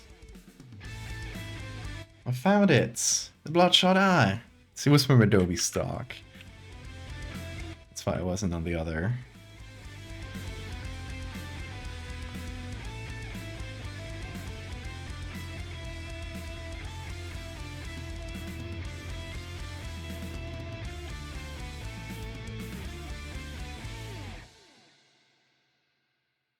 Yeah, Discord is fucked, yeah.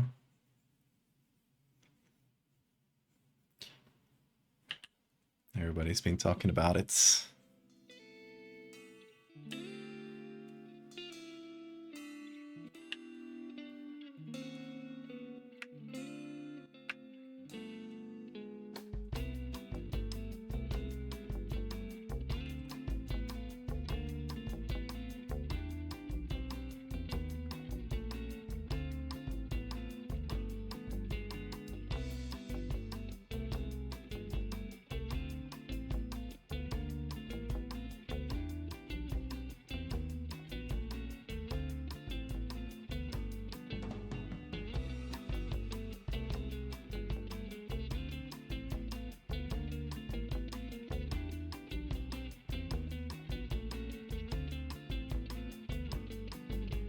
There we go. Red eyes for the extra pain.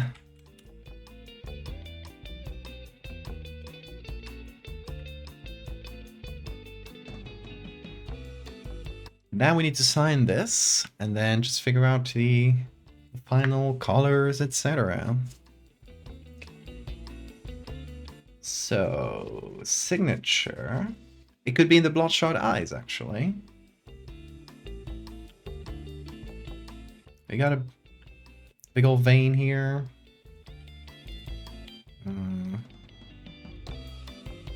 Oh yeah, I'm also thinking that this one should be a lot blurrier, actually. There we go.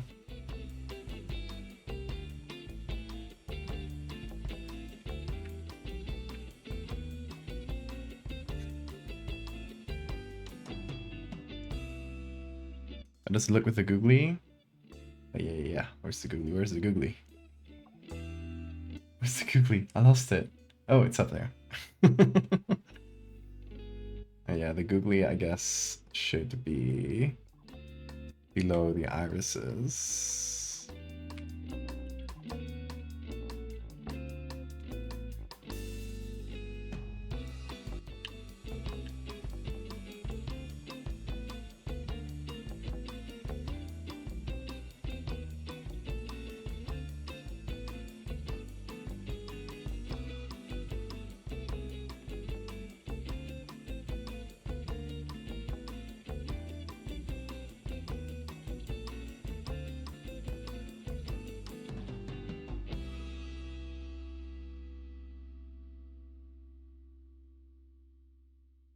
Look at me in the eyes.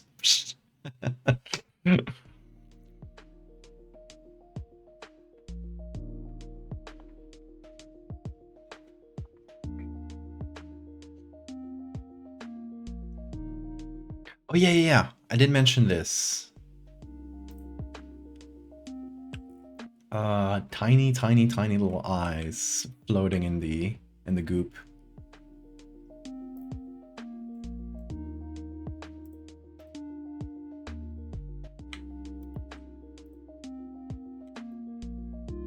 Oop, nope. Should be this group, yes.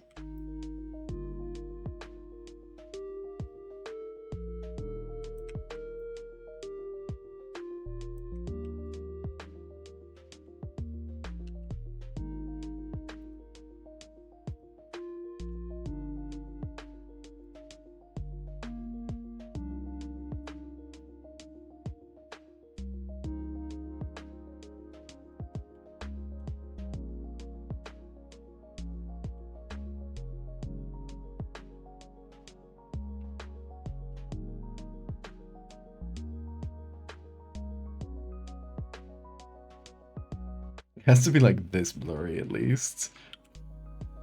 Isn't voting great for it?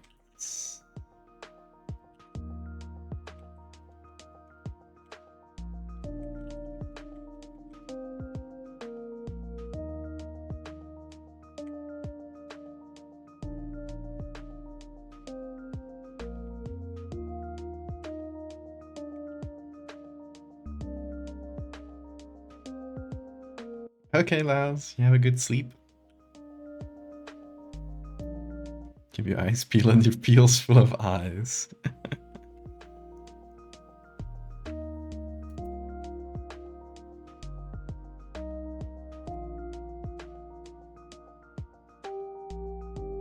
Photoshop, don't forget to glitch right before you autosave. Don't scare me, don't say this.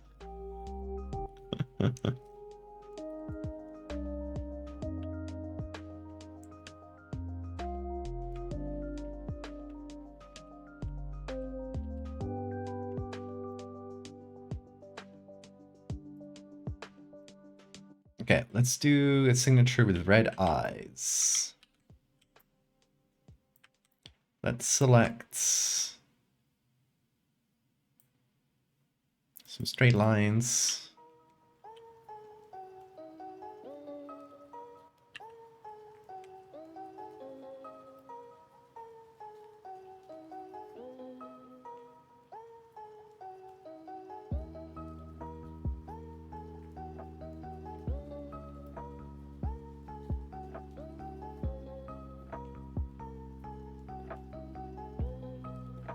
We'll put this on darker color, I think.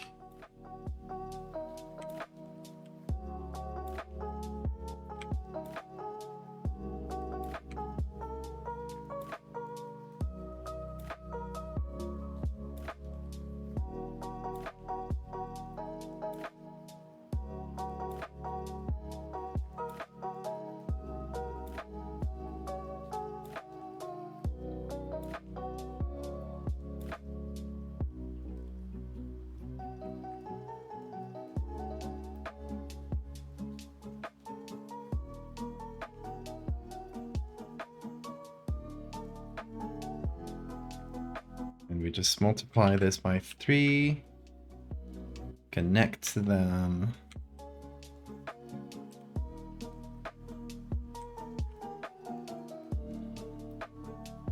We got ourselves a signature.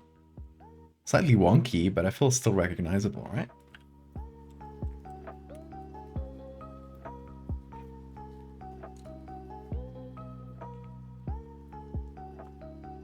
What are you even supposed to do if this happens to your eye? Cry, I guess, with the other one. From the day I get dry, I am watching this stream.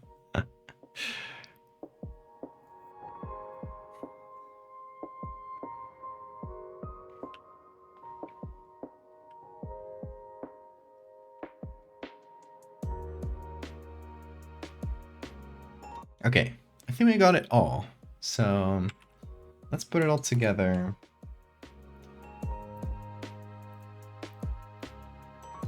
Do the classic things we do at the end of a piece, and let me zoom in, Photoshop, there we go.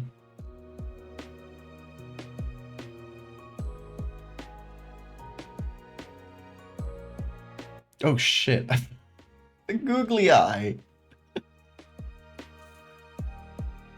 The googly eye sneaking in.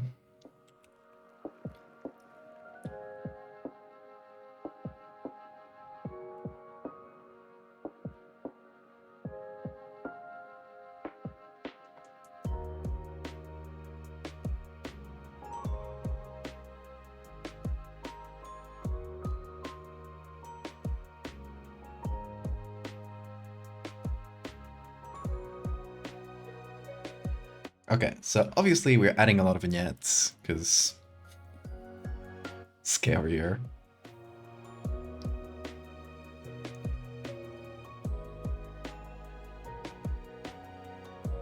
And we don't care about the rest of the eye, we're focusing in. We're locking in.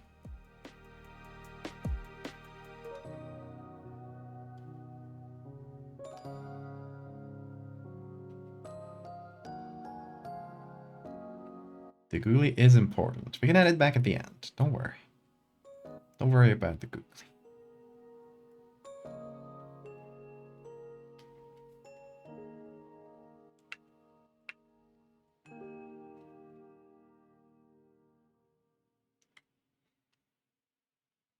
Okay, what about the colors? If we go and if we use the same style we've been using for this little series, we've been doing really dark images with really desaturated colors, except for one usually. So, you know, this one obviously has the blues. This one has the reds in the gums. This one kind of has like a little bit of browns, but I feel like we can go for something similar. So we can have the blue of the eye be the color that pops out, maybe a little bit of the red with the bloodshot eye, but... So if we go to the color mixer, we can essentially reduce the saturation of individual colors, and we can take only essentially the reds and the blues.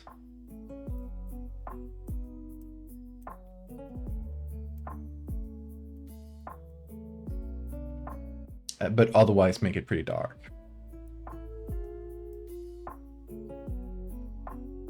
A word in Spanish. Well, I is ojo with a J. Everyone pronounce it at home until you get the J right. You gotta say ojo. Just gotta scrape a little bit.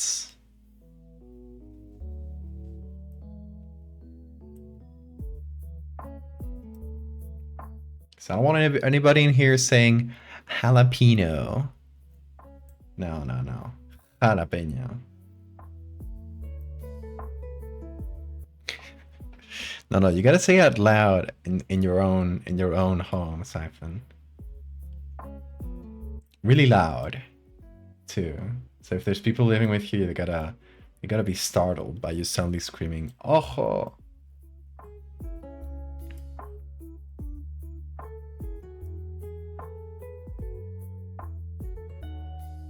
Also, you can say "ojo" to another person. It's like, "Watch out."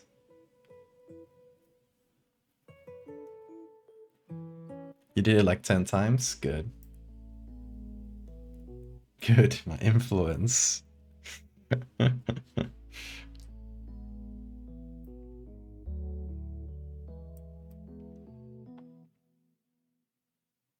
Scrappy J. La Jota. A friend who pronounced ennui like N-U-I? N-U-I? Wow. It's incredible.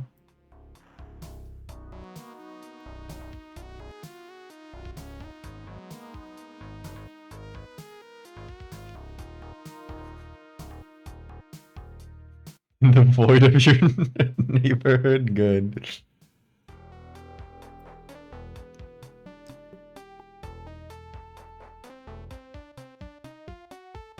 When you hear someone yell ojo, and you can tell if you're telling you to watch out for something or just screaming I. You never know. They might just be really excited about the concept of eyes. Ojos dentro de mi ojo. Very good. Eyes inside my eye.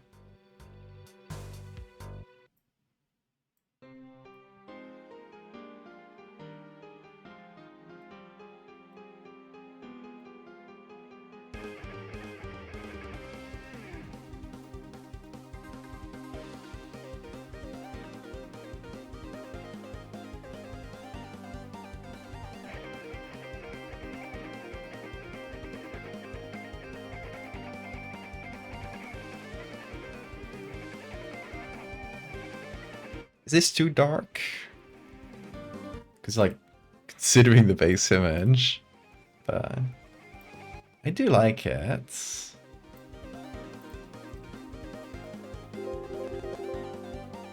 Hey, thank you. Also, can someone give me an idea for a creepy monster related to massive they made? Cara sacando la lengua. Thank you so much for the receptacle. And I don't know. Monster related to math. I mean, fractals obviously come to mind. If you can do monster design based on a fractal, that might be cool. But that might be pretty hard for like a monster design. It's a pretty abstract concept. You could take the Julia set maybe, or the Mandelbrot sets, and kind of use them as like the base for the shape of a monster. Might be cool.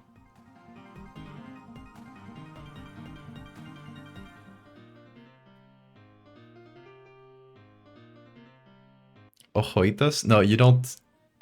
When you want to do the diminutive of a word that ends in like an A or an O or something, you just like remove that and add itos. So it would be ojitos. Zombie.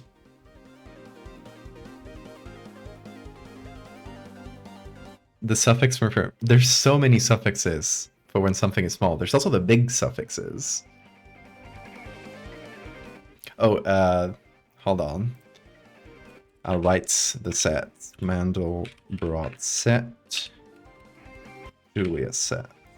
Those are the two like most well-known fractal sets, but there are many, many, many others. You could do the dragon curve as well.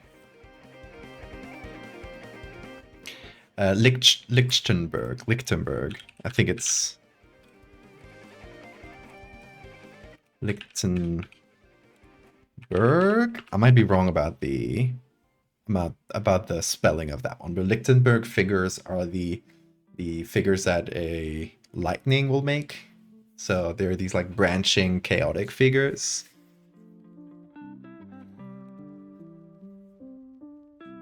Hey Alex, how are you doing?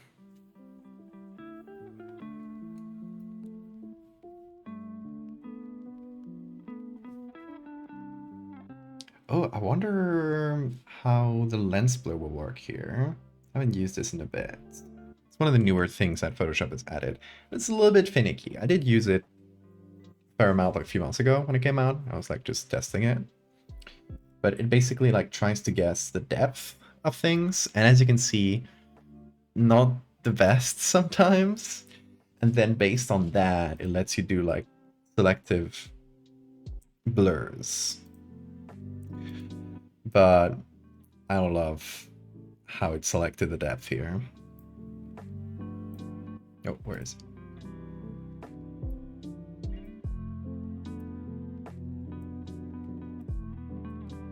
Yeah, I could manually change it, but there's no sense in doing that. We've already done blurs to specific things inside the image.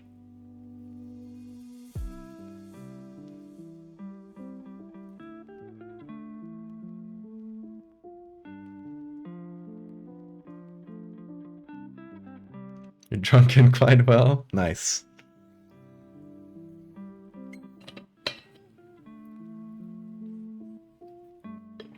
Oh, I am about to be deflated after I finish this.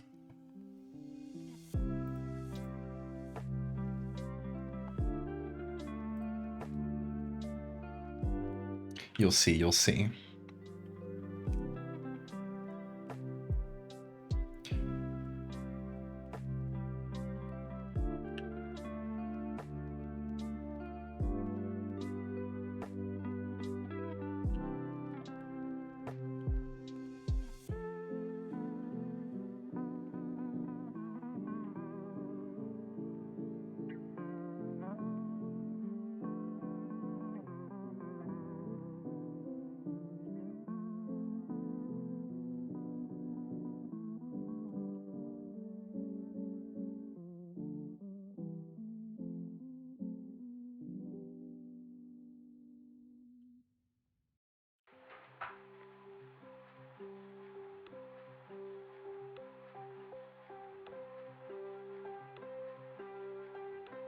Trying to fix up some of the lighting.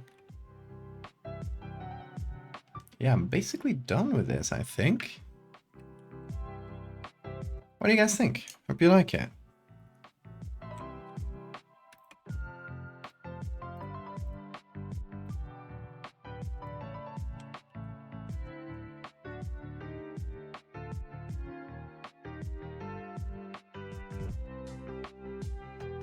We want you to preserve the inside-outside pressure differential. Well, not for long. Let me flip.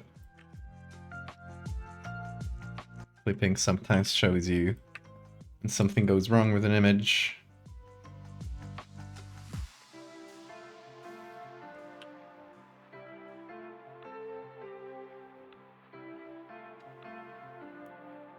I feel like this is too bright.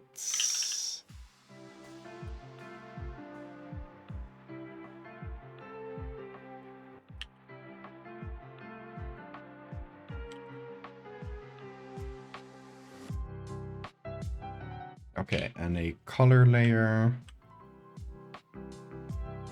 to reduce the redness slightly on this side, because it feels too strong.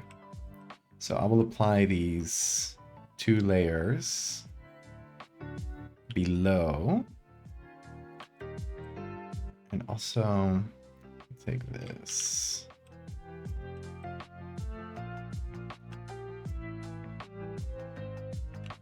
There we go. That's better.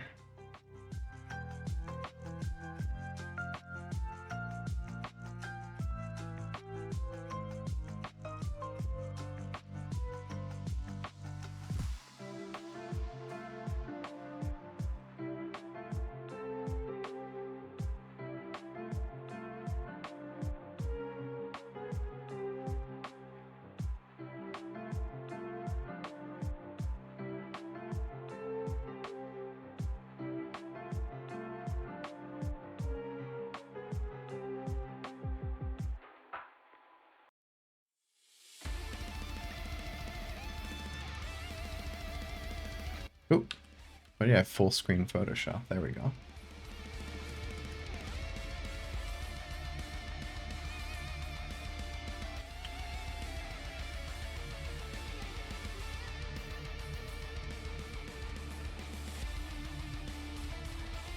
Why is Bean so sleepy? Because he's been running around all day. He needs to rest now.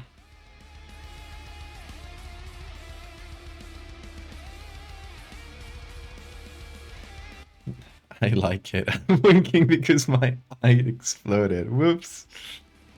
Well, it happens. It's okay. It'll get better.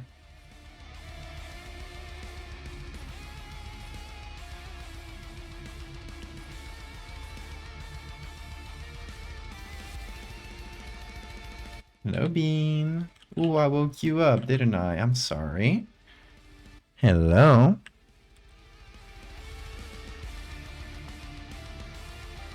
Charging is evil of biting LED strip. For real, yes. One of his most evil acts to date. But it's okay.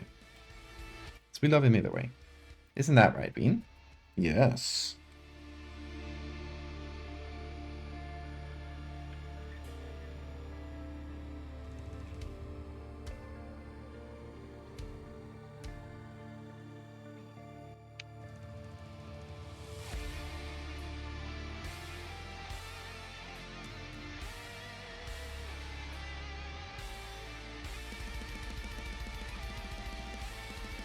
Okay. Can I? Nope. That didn't move the things I wanted. Oh, Bean is cleaning my beard. Thank you.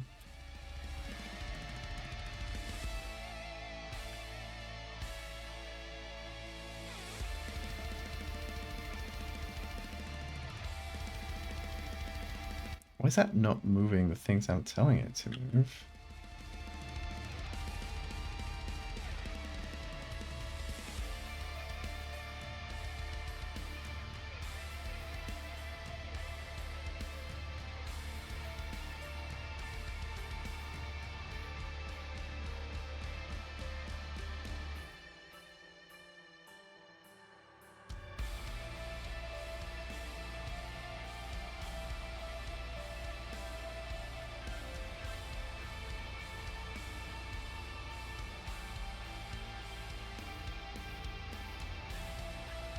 I was thinking of moving this one a little bit. Like this. Feels like more centered, like it makes more sense. But yeah, I'll have to fix up a couple things just by doing that, but it's okay, it shouldn't take too long.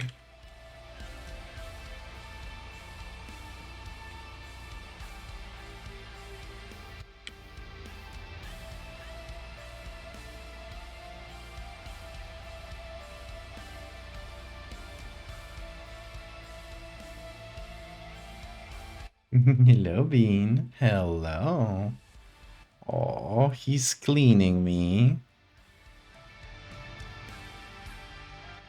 I'm so clean. Thank you, Bean. You're so talented.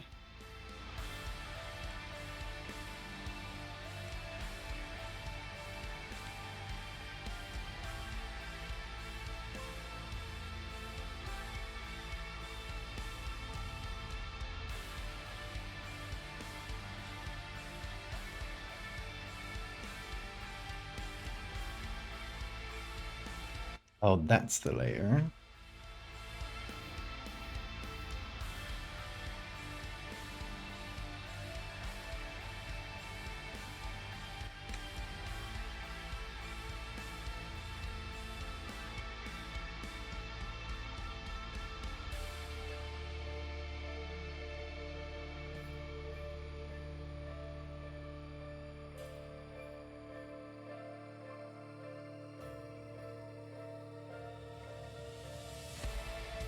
There we go.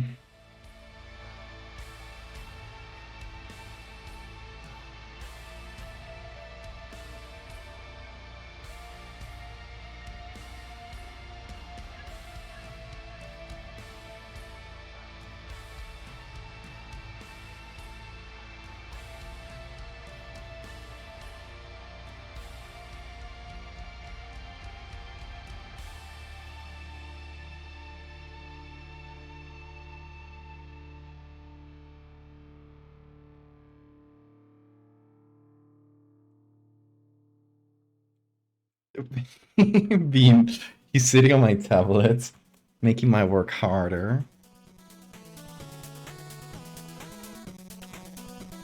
Very uncomfortable. This is very high price, thank you.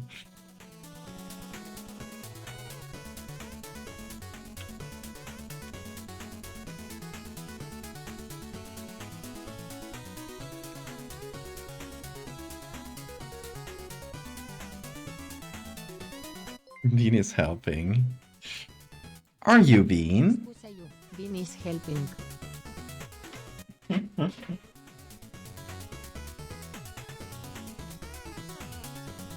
What is he doing? He's not even sitting. Oh, there he goes.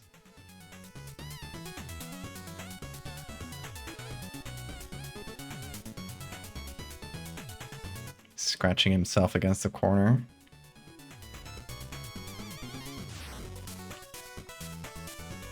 No, Bean helps productivity. Right, Bean?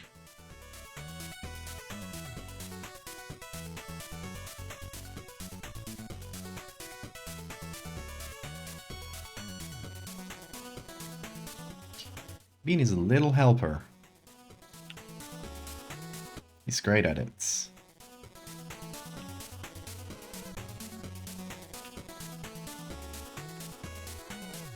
Okay, now we need to fill in this little space, but we can take this one, I think.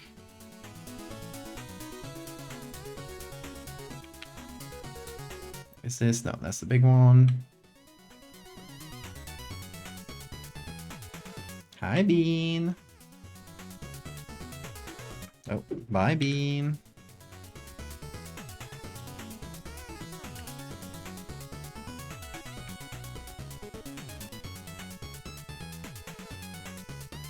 So essentially need some bubbles around this one.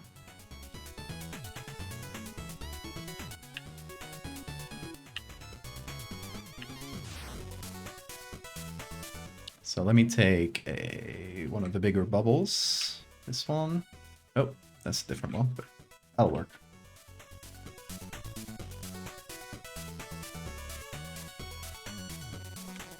put it over this one.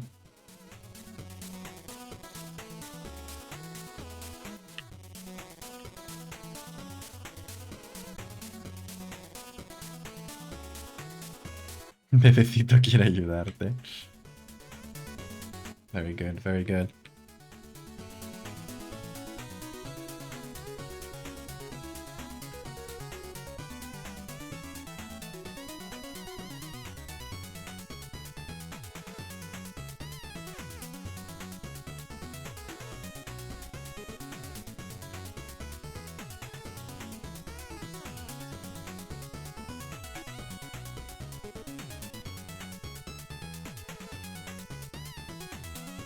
Okay, I gotta fix up the reflection in this one.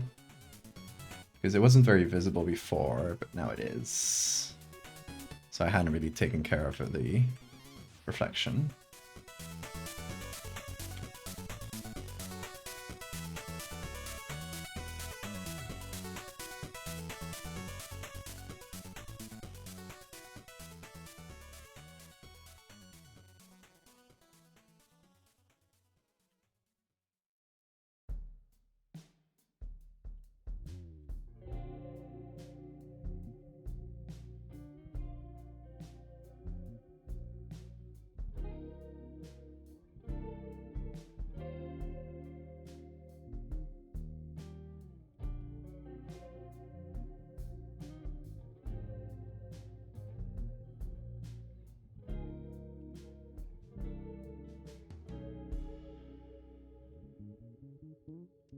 Okay, reflection.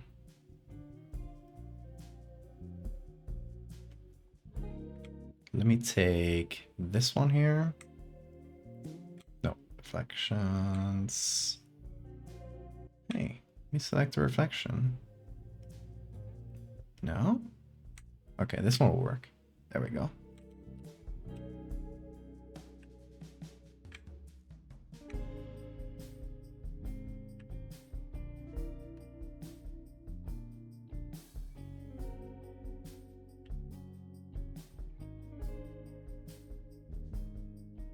Ayudarle for formality? That depends on where you are, which Spanish-speaking country you are in. In Spain, we never use the usted, unless it's like really like high form of respect for an old person or something. The usted is barely used, but most Latin American countries use usted as like the standard.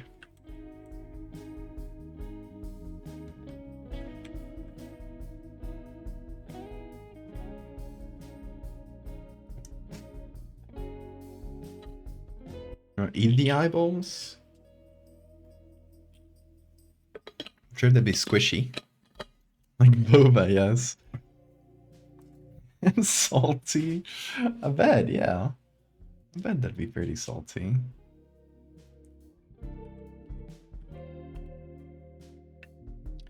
It's not an endorsement of eating eyeballs.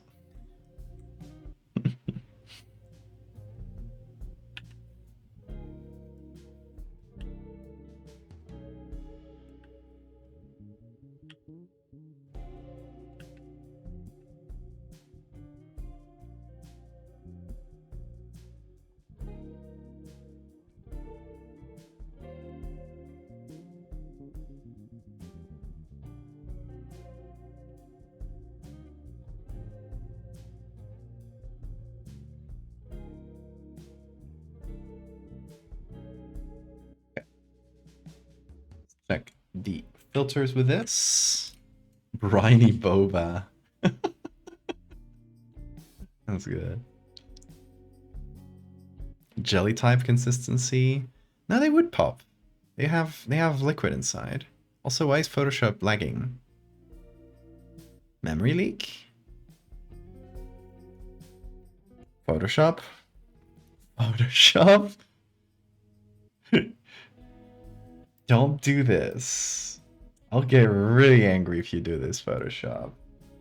Let's see. Photoshop is using pretty good chunk of memory, yeah. I can't save. It is rendering smart filters. I wish I could. It is lagging my stream. Photoshop is lagging because it finally read the message, isn't it? God damn it. How recently did I save? A good while ago, but it doesn't matter because it has it is responding, so it is still loading. I could move this. Yeah, it's loading. Something about the smart filter is like really messing with it though. And straight up lagging the rest of my computer. I don't know if it shows up on stream, but at least on my preview, it's looking like, you know, like low frame rates. Come on, Photoshop. Please don't break. You got this. I believe in you. It had a lag spike. Yeah, that's probably Photoshop like literally messing with OBS. I don't know what's up with it. It was working perfectly until now. Well, as perfectly as it usually works. Is it? Okay, hold on.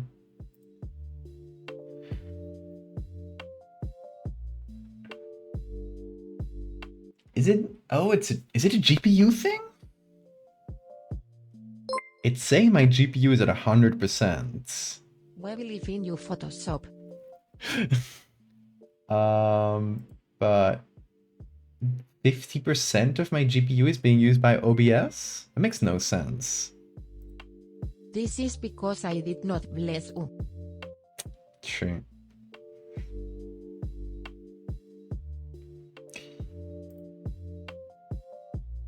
Very strange. Wait. The 40% of my GPU is being used by the desktop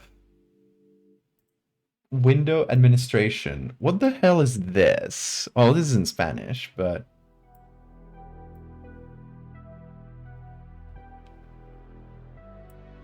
Oh, there it is. Oh, Photoshop did its thing. Everything's back to normal. Yeah, my GPU is back 35%. Very strange, because it was clearly Photoshop that was lagging, but the GPU was being used by two other completely random programs. Like Photoshop wasn't using using the normal amount of GPU processing. Yeah, I'll save. Calm down. Photoshop is fine now. I gotta simplify some things before I save anyway. How strange. Alright, here's the difference. That's what we changed.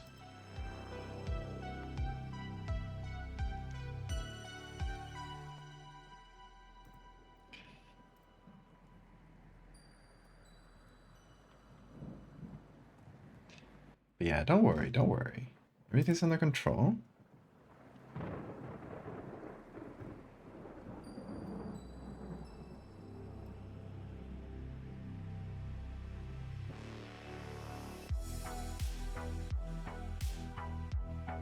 Let me see if I can save this big document. Oh yeah, it did save. Okay, it is saved.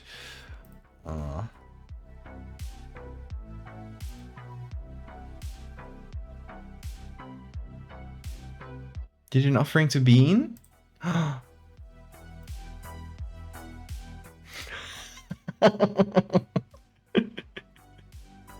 It's Bean. Sure, I'll trust this. That's very good. That's gonna get pinned with the offerings to Bean.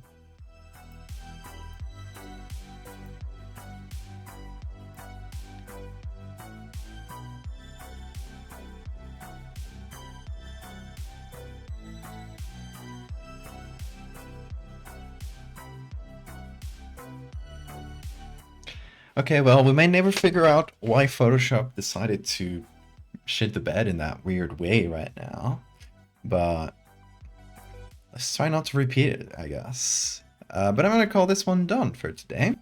So I just saved it. Oh, I guess I did simplify a couple things, so let me save it before I close. Now, let's flatten myself. If you missed this before, one of the ideas we had for the final nightmare-inspired art piece was someone's specific nightmare where they said people were deflated, like just like piles of clothes on the ground, with a bit of Dragon Ball Z when Cell appears and deflates people, which really scared me as a kid.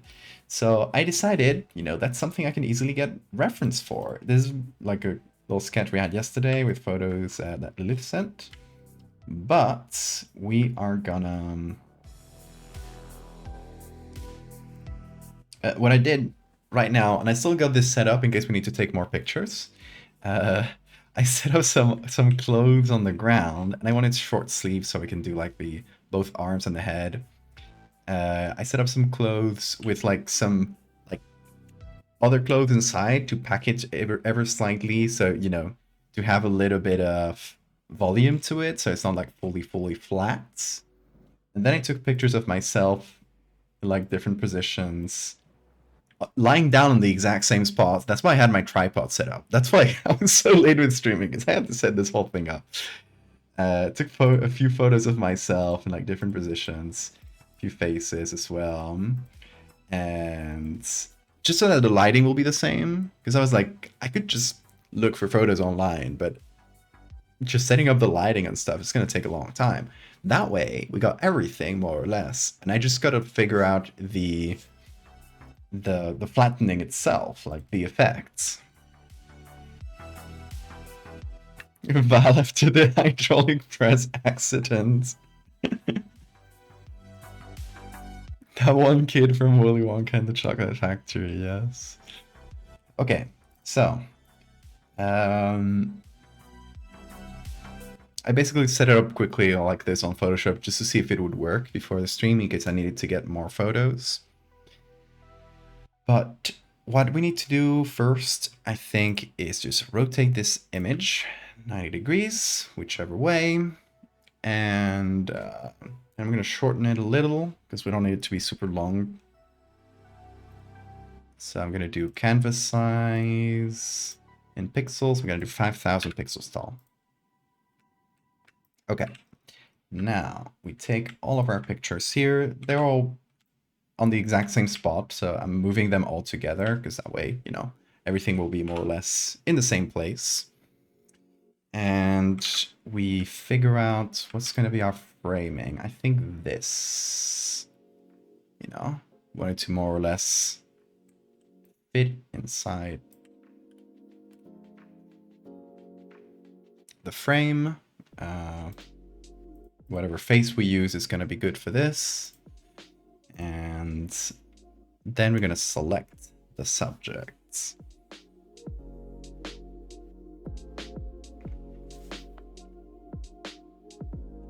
I got brought up too quickly from the depths. I don't know that scene from SpongeBob, Alex. Someone bought my balloon head. Okay, so we're gonna find a different background. I just took this in, you know, the corridor out here because it was like the best place to set this up. There are some weird shadows because the tripod is right on top. So as you can see here from the legs, like this, the center of it has like this strange shadow, but we can fix that up. It's not a big deal. And yeah, I just chose like jeans and a polo shirt because I wanted something. The polo shirt, the good thing about it is that you can set it up like this. It has a harder edge to it, so I can set it up so it's like lifted up a little bit. And with t-shirts, I just couldn't get it to look right, so that's why I ended up going with a polo shirt because I did want a short sleeve thing. Obviously, we're gonna remove the branding and stuff, but or we're gonna change the branding to mine, obviously. Hi, Bean. Hello, my little man. You're back. I got you. Hi. Kiss. Thank you.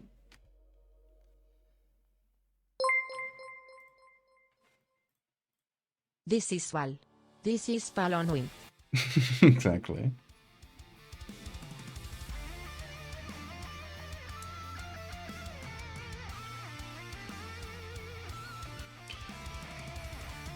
Okay, let me first fix up a couple of the things here.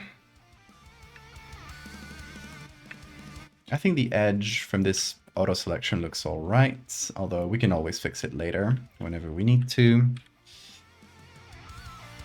And based on the background, in case it clashes with the background a little. Nope. This. So we're gonna remove the leftover bits from the tripod.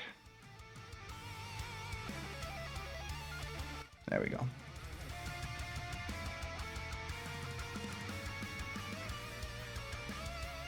Good. Oh, and I guess this... Hi, Bean. Why are you looking at me like that? He's like right here. Thoughts on the AI feature on Photoshop? It sucks in many ways. Like, it's bad. And also, it's made by... they claim to make it more ethically than the others. And it's technically more ethical than the others, if you consider it like that. But it's still unethical, so I'm not gonna give them any prizes for that shit. They still made it by stealing work from a bunch of their own, like, Adobe stock contributors, so...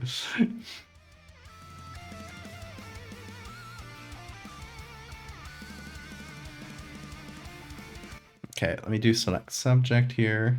That's my shape. There we go.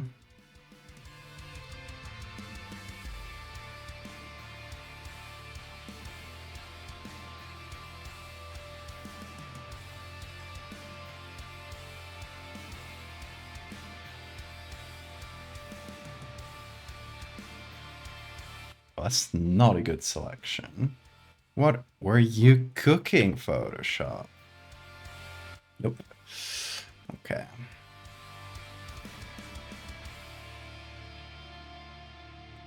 The object aware selection.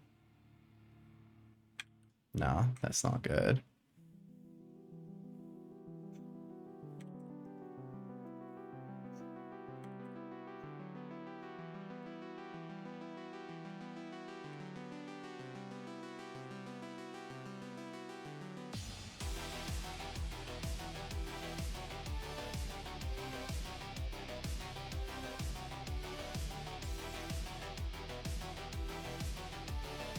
AI is a fad. I think so, yeah. I think like, at least how it's being used, and like how it's being marketed. I think that the underlying technology of like machine learning is... it's a neutral thing. It's like... it's what you do with it that counts. If you use it to create plagiarism machines by stealing billions of images, obviously it's bad.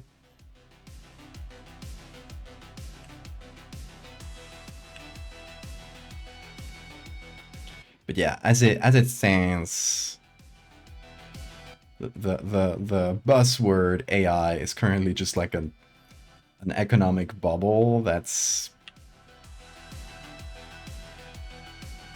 driving like huge emissions and a ton of use of water, and it's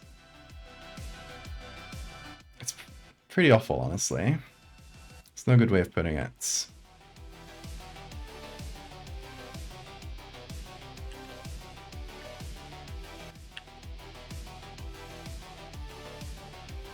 Did you see the awful, like, the Coca-Cola did its, like, the Christmas ad?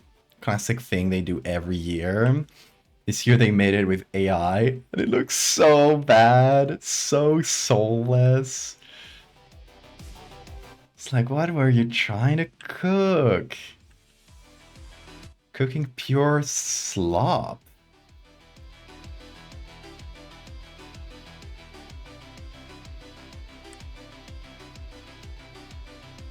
Eventually something new will come around to replace it and the hype around AI will die. Yeah, and the technology will still be there, and there will be like legitimate uses that arise. But the current thing is it's a hype bubble, just like crypto was.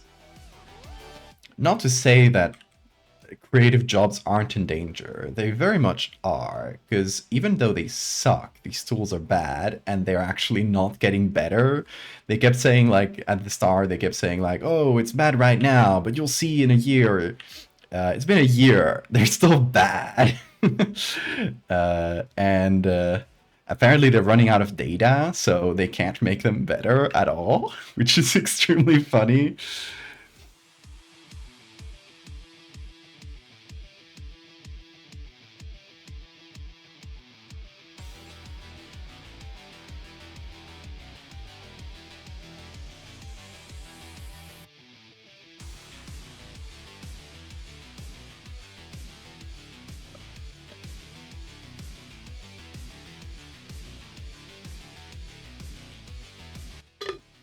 Exactly. Technology is a neutral thing. Technology is not like a ethically, like a morally good or bad thing.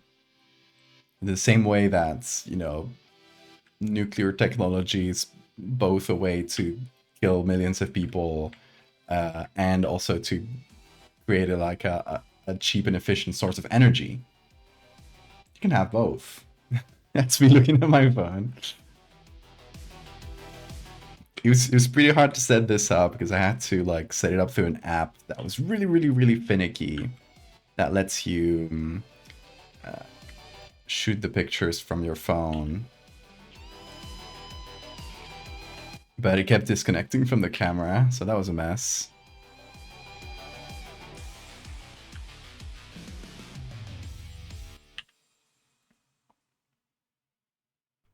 Also, after all this, guys, after all of this, shooting the pictures, I realized I had a setting in my camera that I forgot to change, where it didn't save the RAWs, so now I only have the JPEGs. That's me.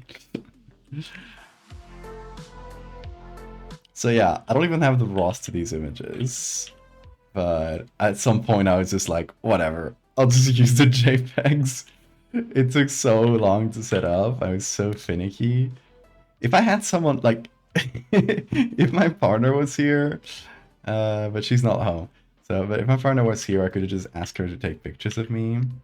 Bean cannot hold a camera despite all my training attempts. Hi, Bean. Come over. Jump on. There we go.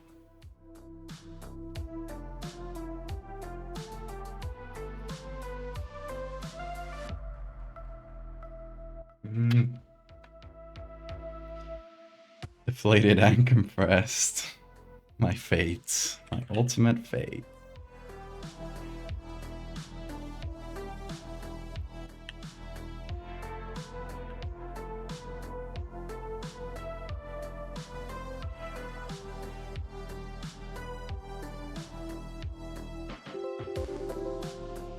Hey, Creaturist, how you doing? Thank you so much for the raid. Hope you had a good stream. I have the JPEG disease. I do. I got JPEG.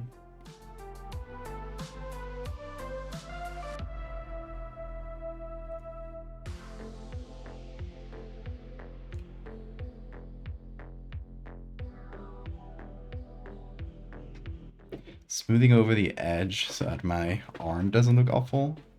It's definitely gonna mess with the fingers.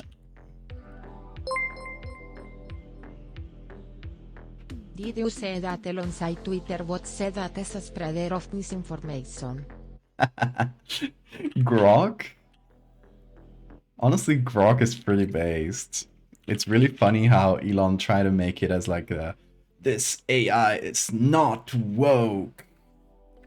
And then they started asking it things and it was woke. Really funny. And all the people who paid for it, who are like right-wing grifters, are like, we've been scammed, Grok is woke. So stupidly funny.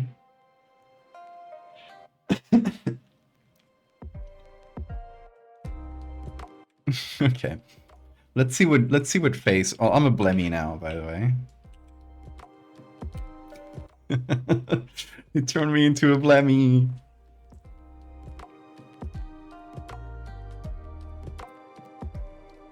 It was stolen from another AI. Loss of pressure and JPification are usually not comorbid, but they can happen concurrently.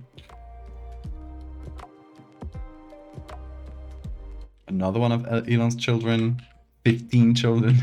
And the son him. Good.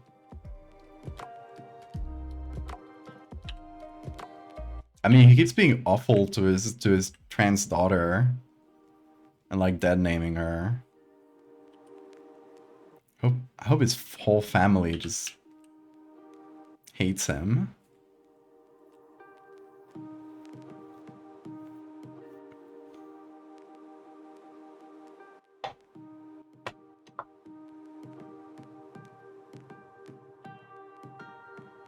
Ugly nipples. Okay, we need some sort of background. I feel like some like tiles would be good. Tiles. Hey B, don't do that. He's trying to remove the foam again. Come over, B. Let's go. Forget about it. I'm gonna hold you hostage. What?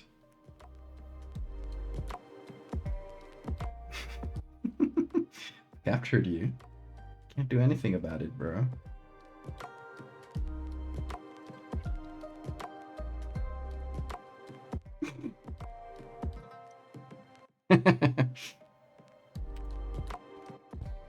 Oh, careful. You got into my cables. He fell over. Oh no. He tripped on this cable.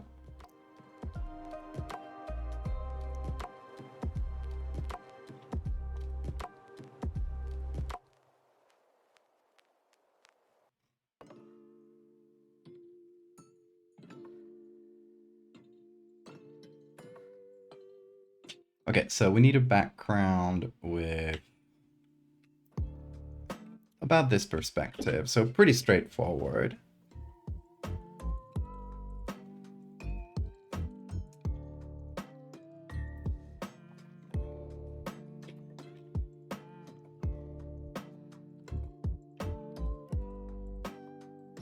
I was thinking like in the street, like this sort of ground or floor. Actually, I might have my resources folder.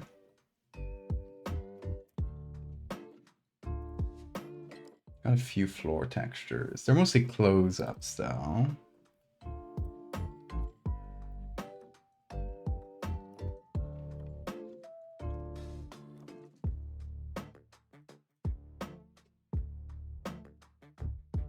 How do you call this sort of floor though? Bean, don't do it. Get out of there.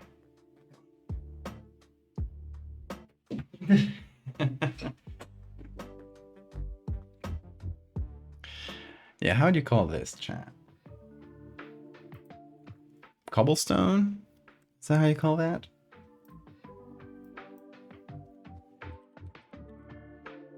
No. Pave? Oh yeah, pave. Let's do paved.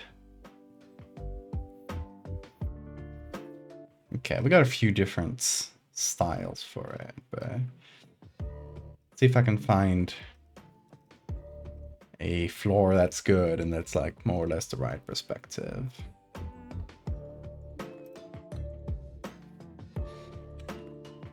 There's this one.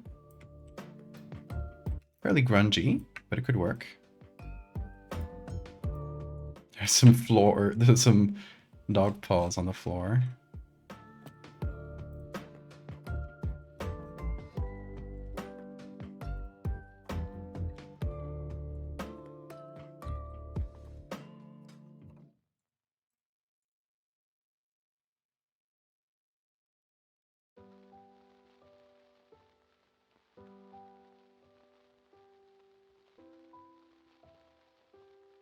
Like, yeah, maybe the kind of floor you get at a train or subway station.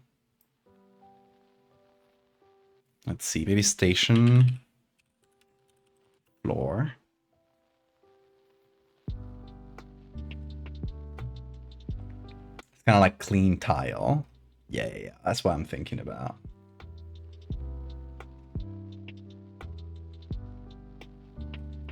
Let's see if there's a good picture of it with the right perspective.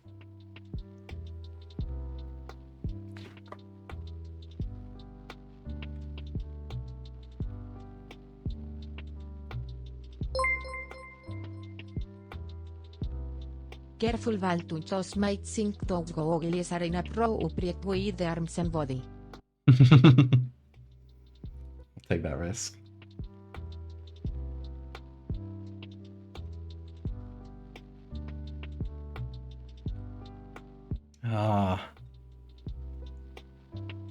Lots of pictures of it, but it's all from the perspective, you know, where you can see the context of it. I would like this sort of like semi-grungy tile, but like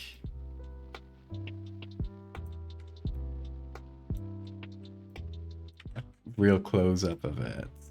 But no, obviously I can't stretch this picture into working.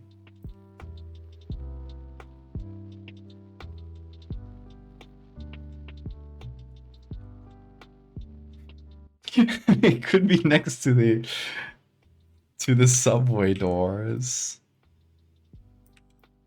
Like this guy just fell and deflated in the middle of the subway. It's actually pretty good.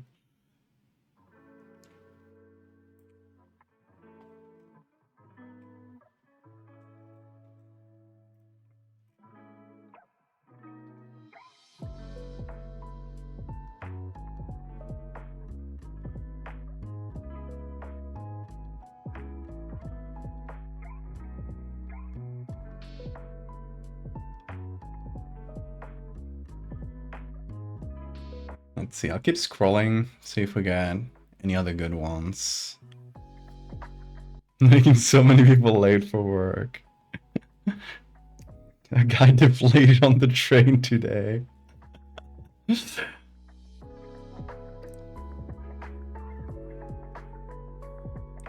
Terrazzo? What is that? Is that the kind of floor?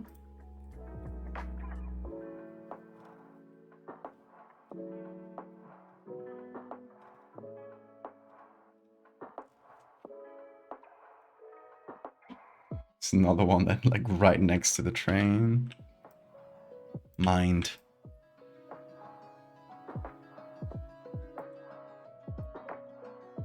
Unfortunately, this is too much of a close-up.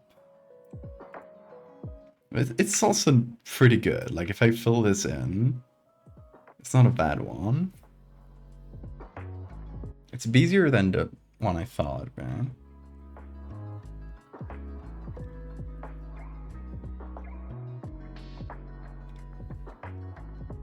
B. Back there again.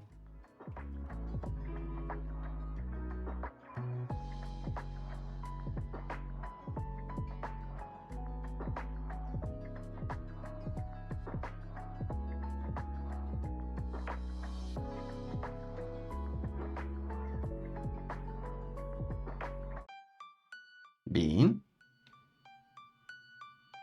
Don't do it.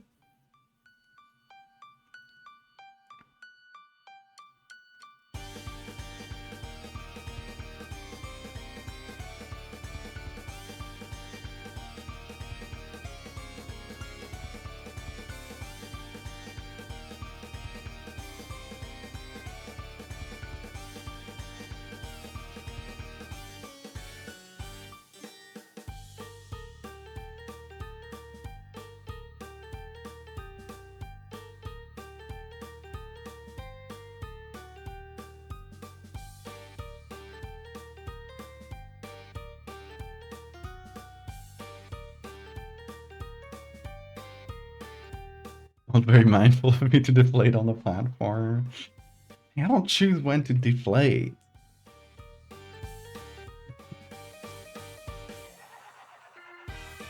Man, if I had this idea before going to Japan, I could have taken some good ref pictures in the Tokyo train.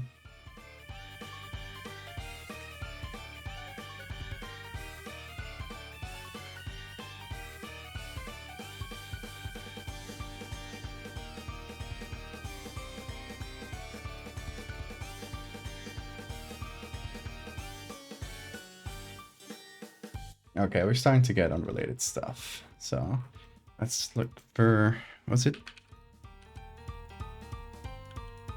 terrazzo like this? Yeah.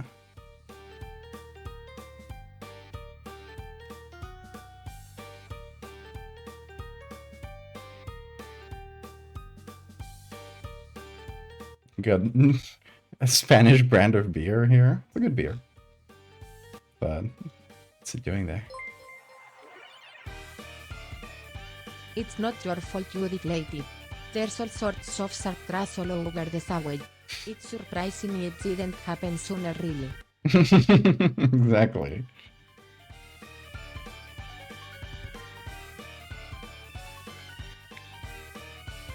That's not the kind of flaw I'm looking for here. But let's...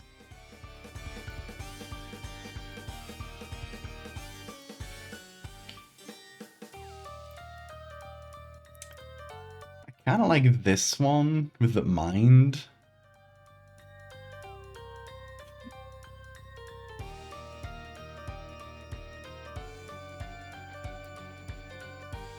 And someone who wrote shit here, it looks like? No. I don't think so, it's just a number. 1145, okay. Kind of looks like it.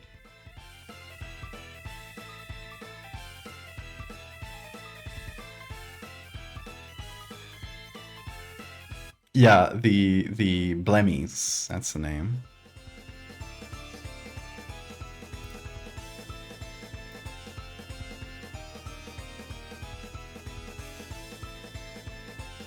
Okay, let me get a concrete picture that would work for this.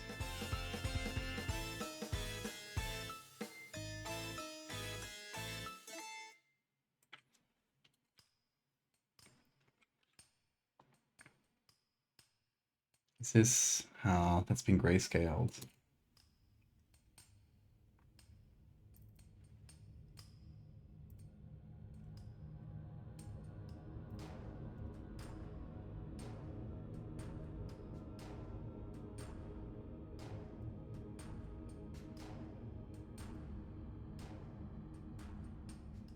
This could be good.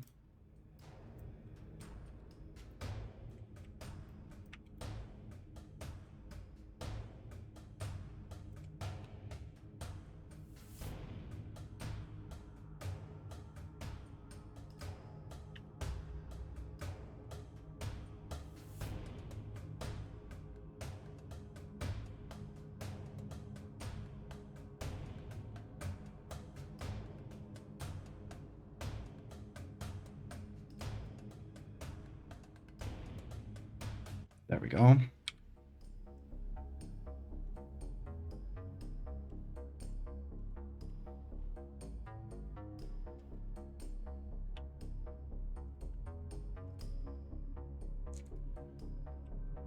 Maybe too grungy.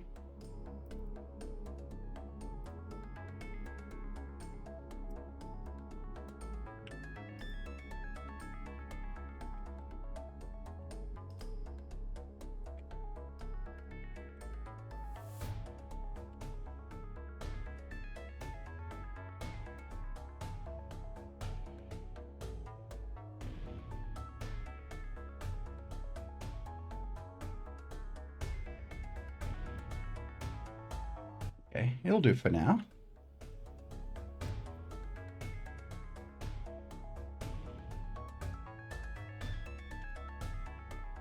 Now, in terms of face, I was thinking like, you know, like dead eyes looking into nothingness. Could do facing this side or kind of facing this side. I think these are my two favorites.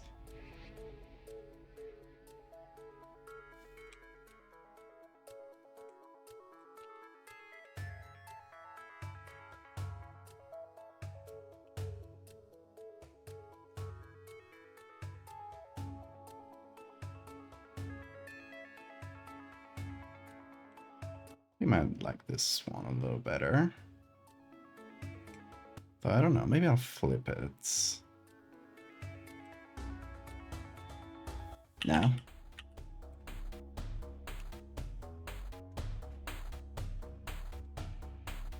Oh, got my t-shirt bunched up in the middle. I have to make up some neck textures.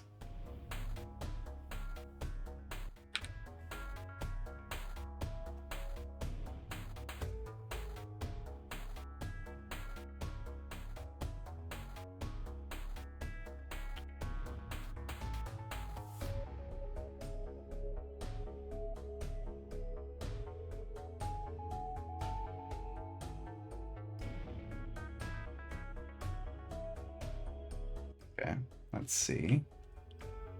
Oh, what? There we go. That's more like it.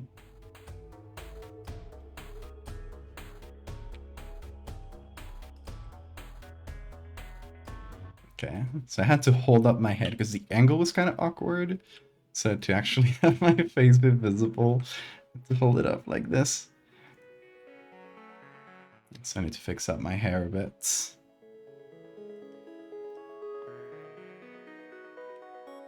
Because, wait.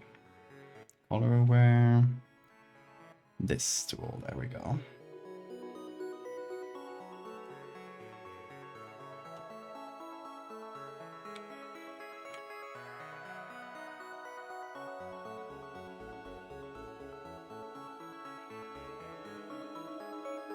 Do a bit of trickery.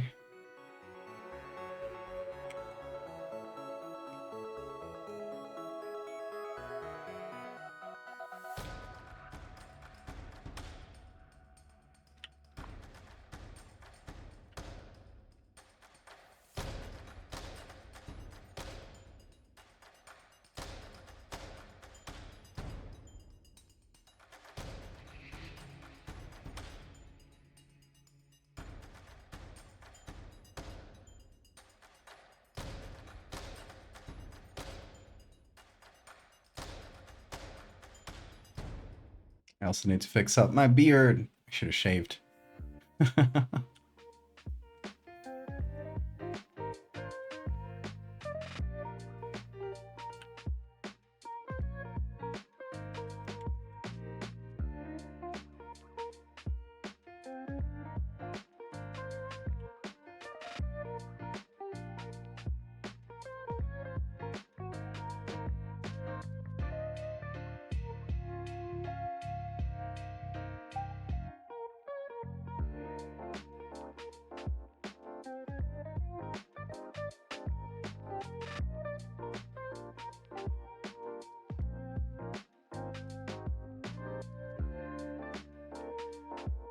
Question is, how will I do the actual deflated effect? Like, how do I transform the normal features into deflated ones?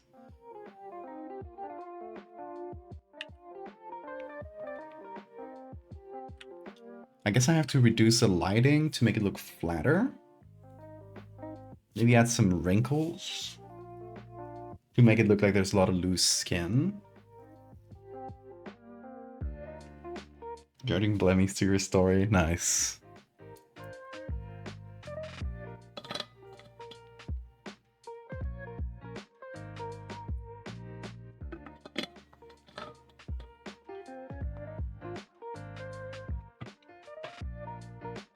specific terms for creatures like blemmies. There is. There's because there's like three well-known. It's probably more, but there's like three well-known creatures that are from the specific genre of medieval European writings about people who traveled to very far away lands, and they met these strange creatures, right? So blemmies, if you guys hold on, there's a segue time. You go blemmies, which are people with no head. They're just like a torso with face on it. There's monopods. God damn it. These guys who only have 1 foot, and they jump around really, really fast. And they live in the desert, so when it gets really hot, they just lie with their huge foot covering them to give themselves some shade. And there's the oh, look, there's more here. There's, I guess, two-faced babies, the dog-headed people, and Cyclops.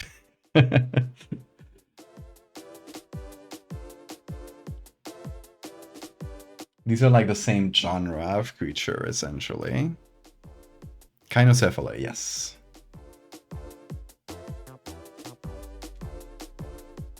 Half male and half female and split down the middle.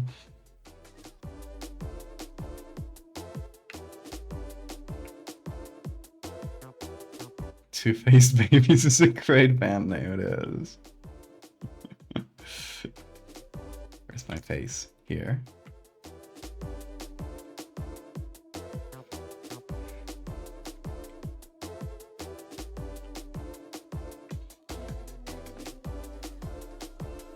I do not know what that is, science. Can't tell you.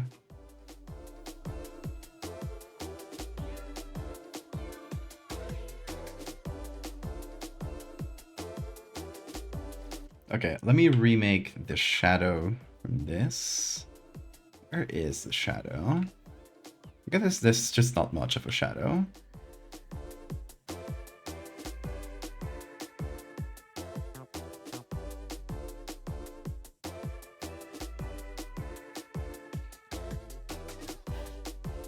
But for the arms, for example, do have a shadow on the left. Okay. So that's like the direction. Or I guess, wait, let me take this arm. It has a shadow on the right. Okay, so it's just like below them.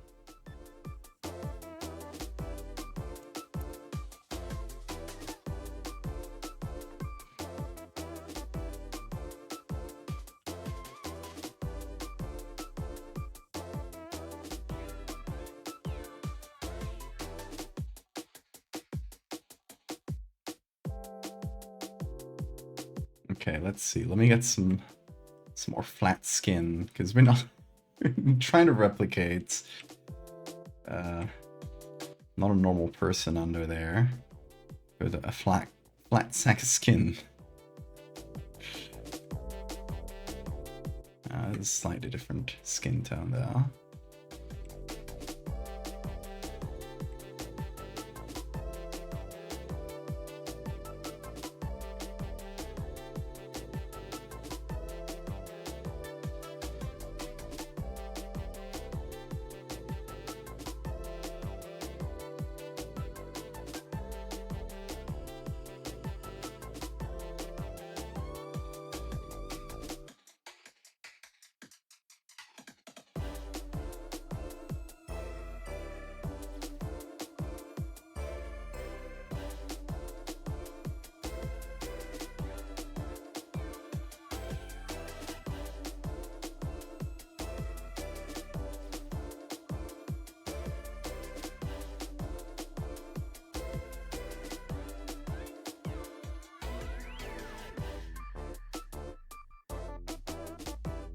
It's just India and sub-Saharan Africa.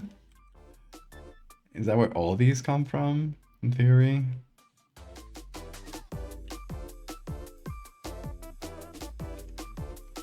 Saga of Eric the Red.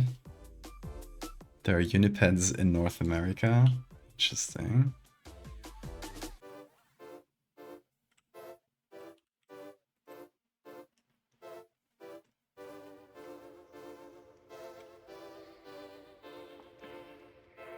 I'll choose to believe him.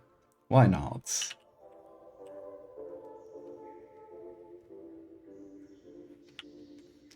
I love the monopods. They gotta be real.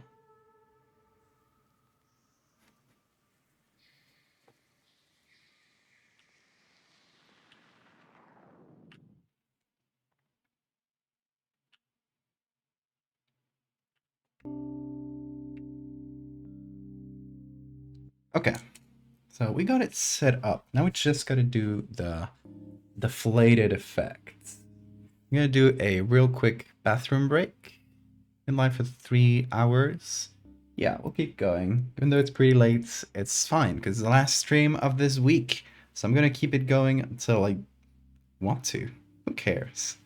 I'm gonna rest after this. You have to have a couple days to rest. Be careful.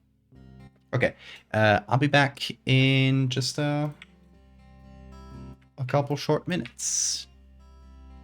Don't go anywhere.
Hello.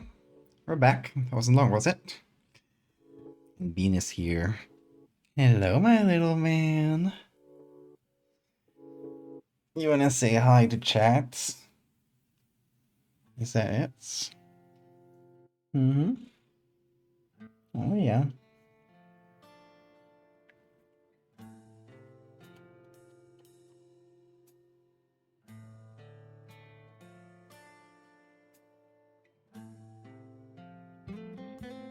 Oop. Careful, Bean.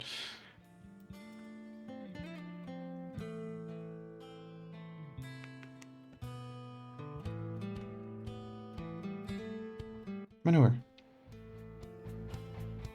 Whoop. There we go. My boy. Okay.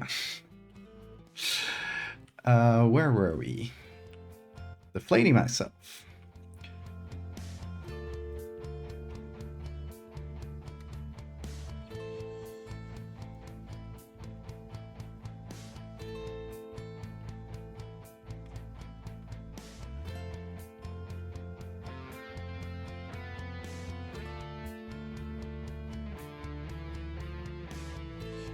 And also undoing the weird shadows that the tripod casted on me.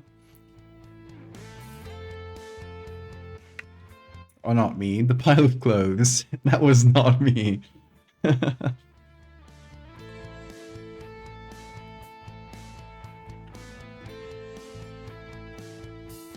Valdevia.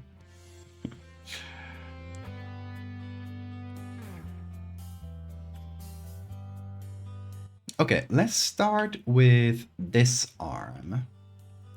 How do we flatten that? It's this arm here. I'm calling it right arm. It is a... No, it's actually my left.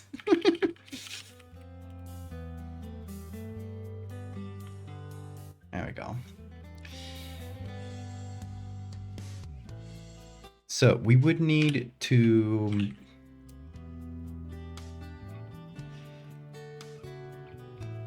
change the shape.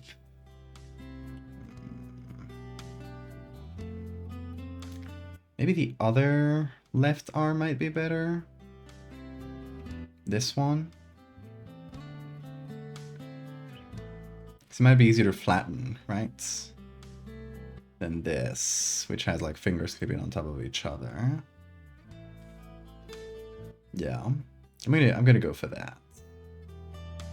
So let me fix up this arm.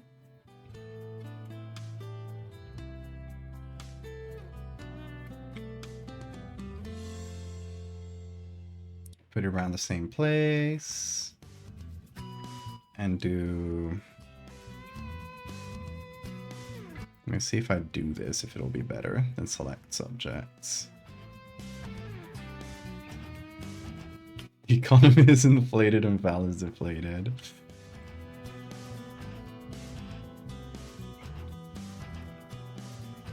Yeah, it's pretty much the same.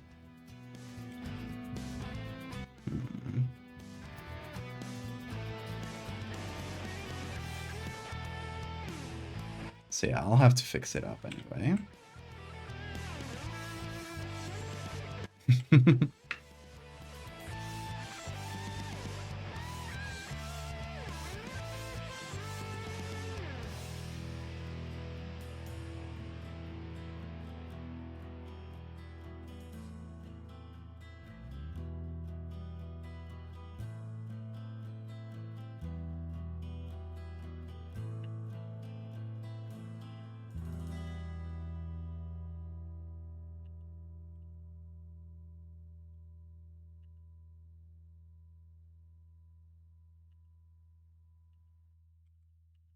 Ow, ow, ow, ow. Hey, don't use your nails. Be careful. Why'd you get up all of a sudden? Did I startle you? Are you good? Lucas? Okay. He's purring. He's purring. Oh, yeah. Why'd you dig your nails into me, man? You gotta be more careful with that stuff. It's like little knives you got there. Your fire alarm started going off. Oh my god. Are you good? Okay.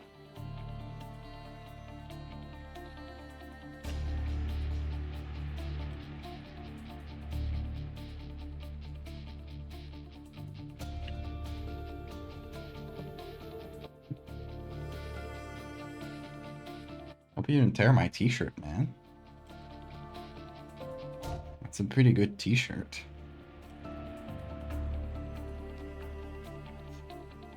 No, I think it's good. Can't see any tears. Okay, good bean. He's trying to deflate me. That's what he's up to.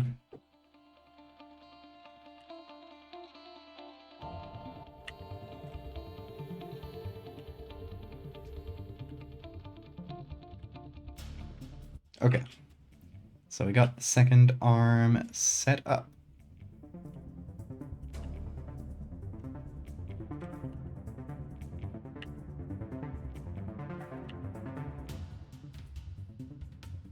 Just gotta fit it in here. How does it even fit? No, my arm too fat. Okay, now just gotta move it up.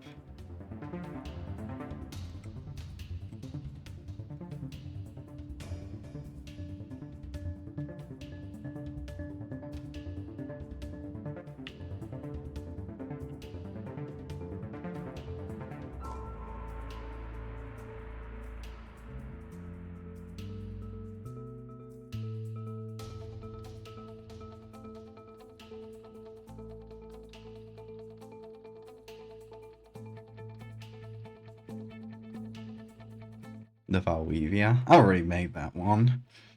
You're too late to that pun. I'm too swole. It's funny because the other one is the opposite.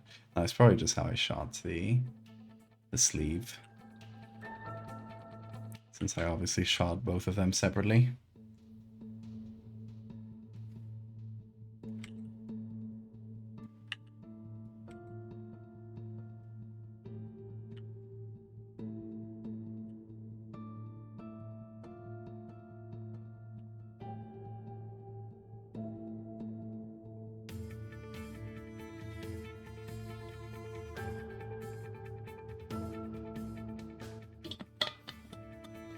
Okay, now we got the actual left arm. I like the better left arm.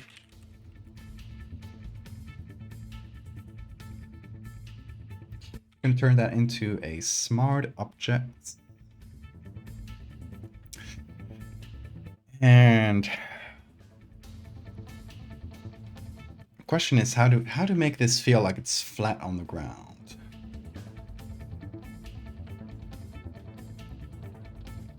I guess a lot of it is just like reducing the volume. So if we take like the color from the center and apply it on the side,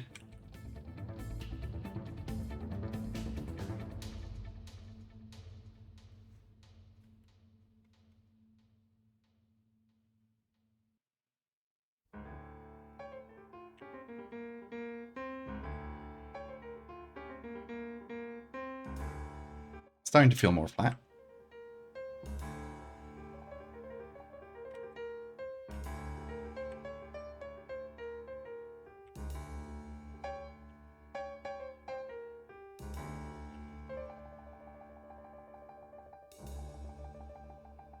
Yeah, I feel like we do this. Like we flatten by removing essentially the lighting that indicates that something is 3D. And then we add some texture on top of that. Some like Morty wrinkles maybe.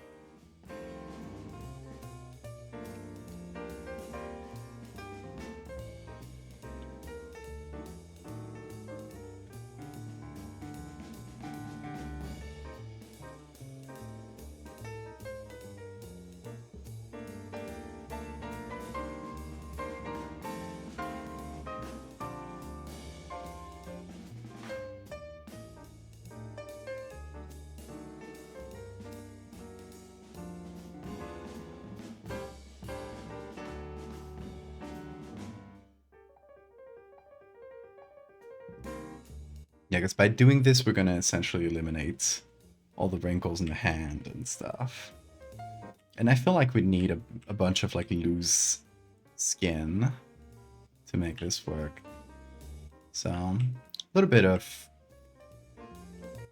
Sphinx cat wrinkles will probably do good.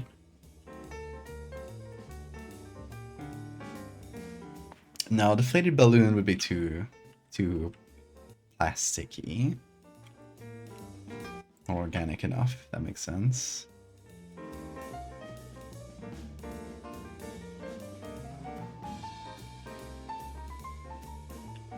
Okay, I'd still want the fingers to be a little bit elevated from the ground, but like barely. Like I'm trying to flex my fingers, trying to escape this flat prison. It's not working. It ain't working.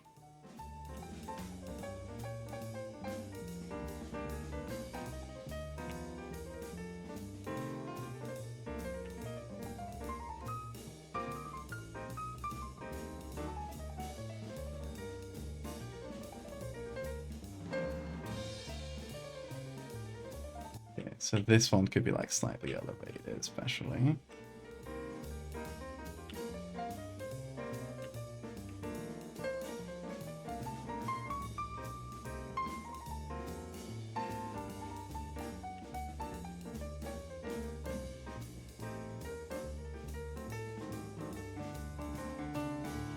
I still want a little bit of shadow, but it's like right at the edge.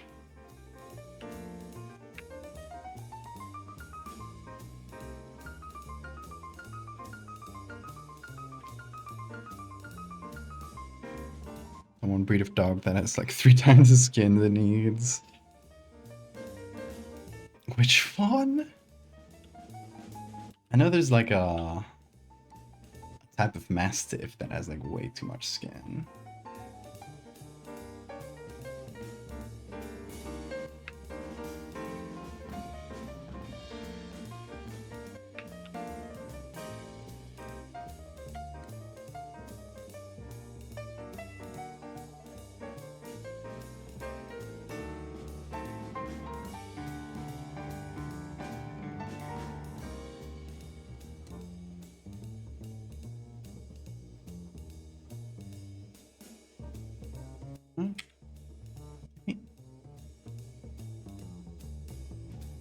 Photoshop, stop being weird. There we go.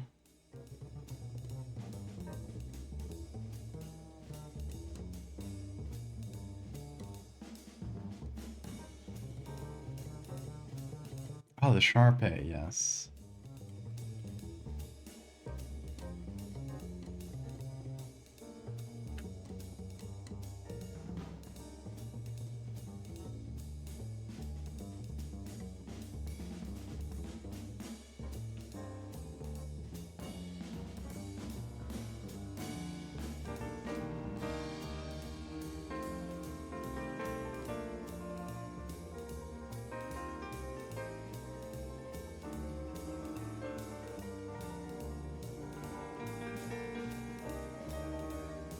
Okay, see you, Victoria.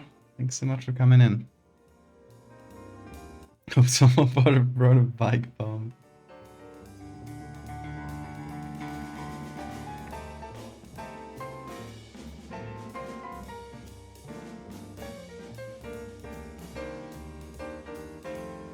Oh, what if I did...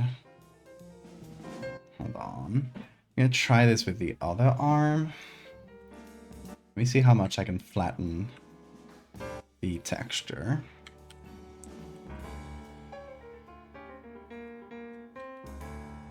With high pass.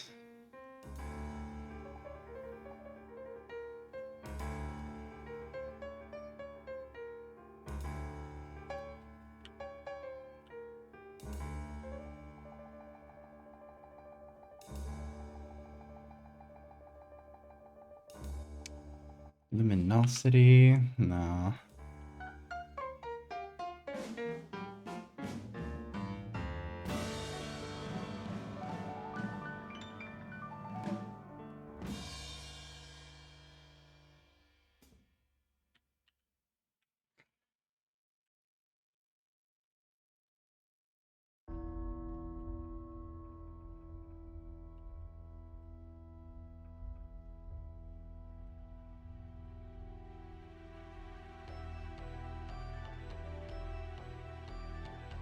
So I do the same thing I did for the other one,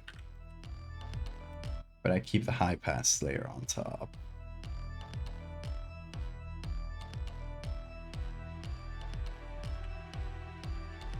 Let's see if that does anything.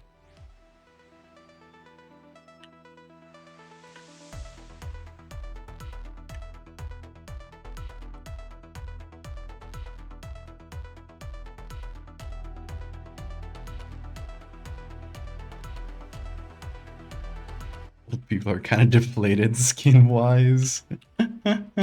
That's because the skin loses like elasticity.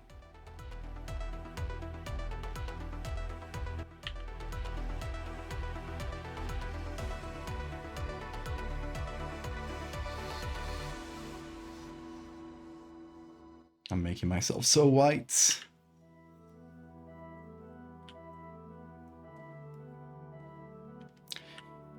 Yeah, let me try out the high pass thing on this one.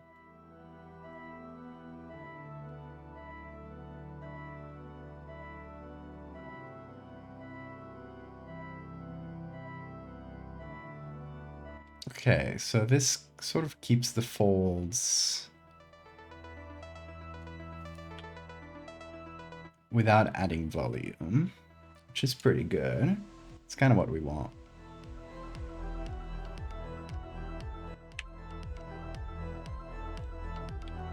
So I shot this under, like, the light we got in the corridor is such a, like, an aggressively white LED light.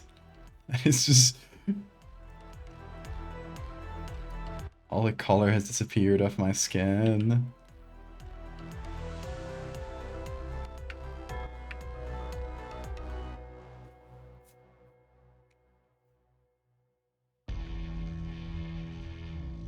Yeah, I was thinking of this one. Hold on.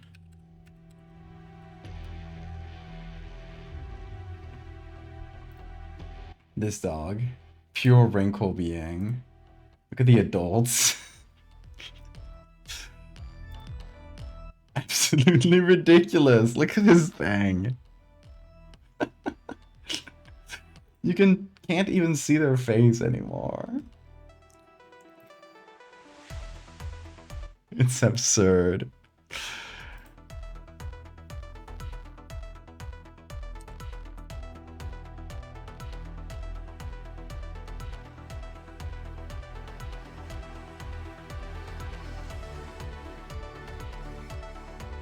By the long face.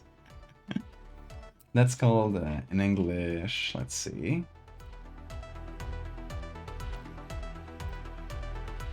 The Neapolitan Mastiff.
Doesn't look flat enough yet.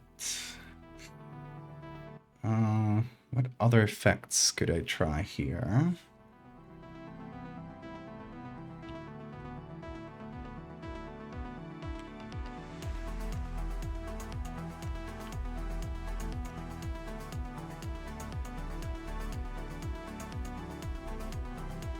I could do the wrinkles from the cat. Let me just look for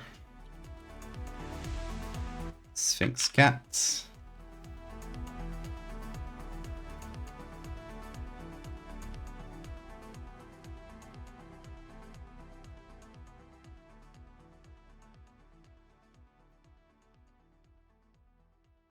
anything with loose skin. Very small shadows, yeah. There's still like the surface of it that's bothering me more.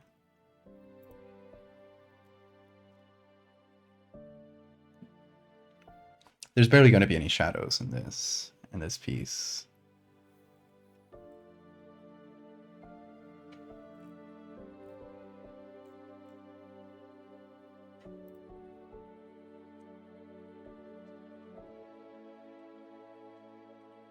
Let's see. Oh, this is out of focus. Get out of here.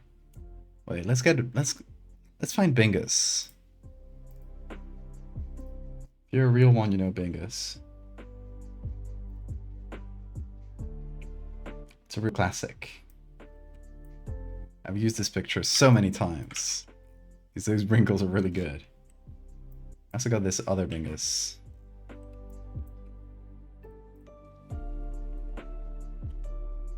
Naked mole rat. There's not a lot of pictures, available pictures of naked mole rats. Especially not like close-ups, unfortunately.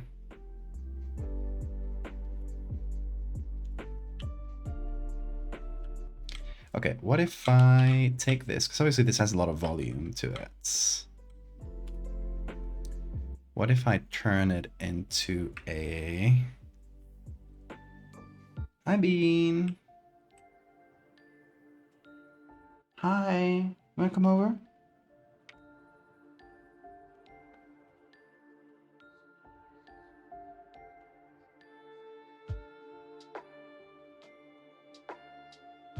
High pass texture like this.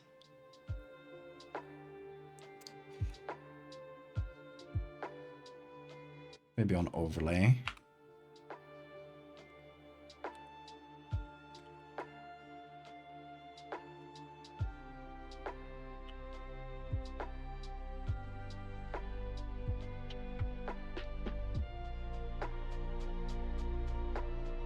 Yeah, if I add these wrinkles, essentially like along the edges of things, it can hopefully make it look, yeah.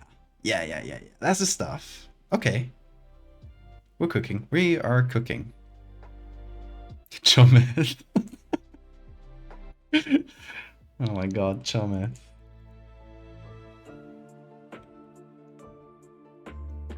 I love that guy.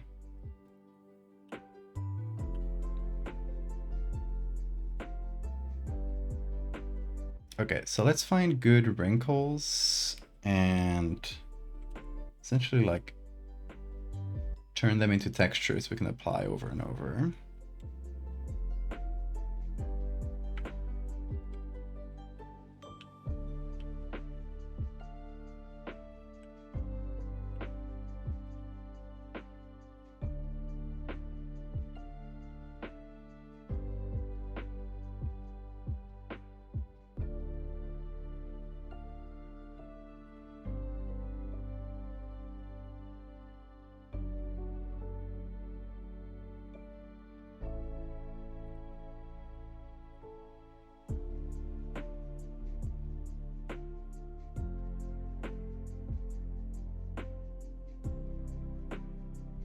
Look at this beast. Too many wrinkles. Crazy. Bean? Do I see you? No. Get out of there. Get out of there. You gotta forget.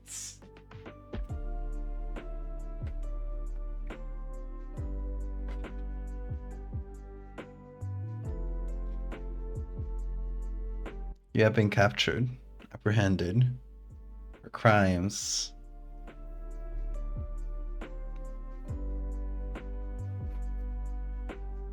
Criminal. Are we saved yet? Not in a while. So thanks for the reminder.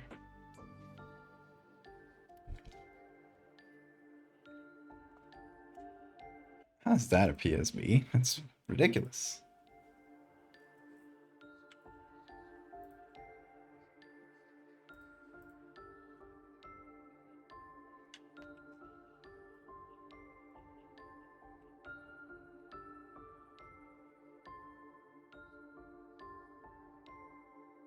Probably because of these.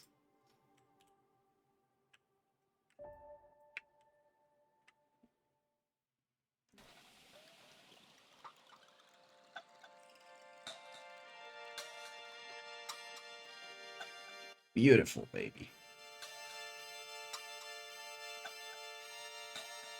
Okay, the wrinkles are coming in. Making them work. Let's see.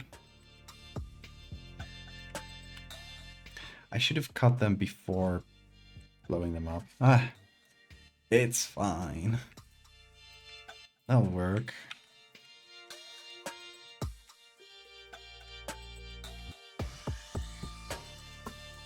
Okay, now let's see what's turned into textures.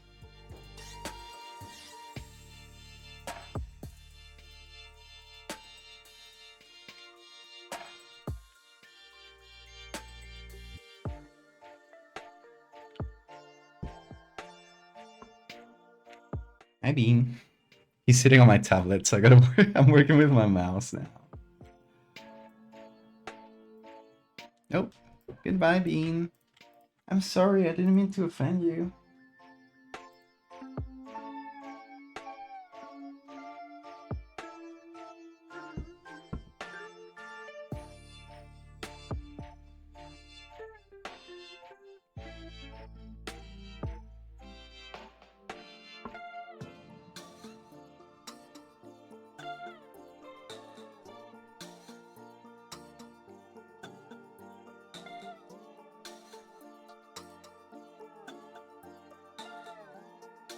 Bean!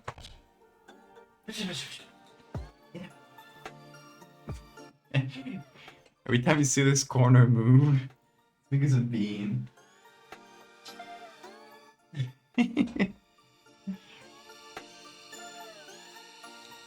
Favorite horror creature?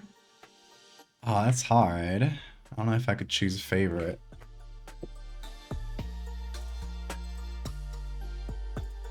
Maybe the Thing. From the Thing. Easy choice, but it's a real good one.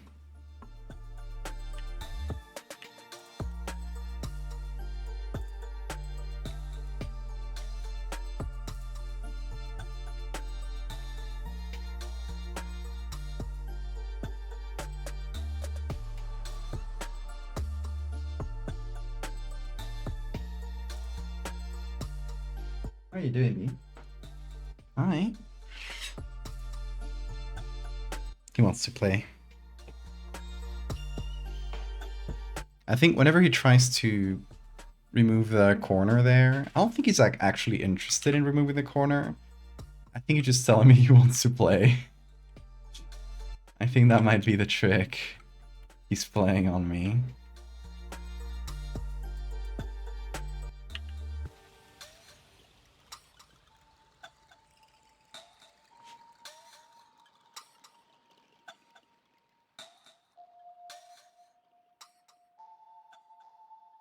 The real horror creature is humans.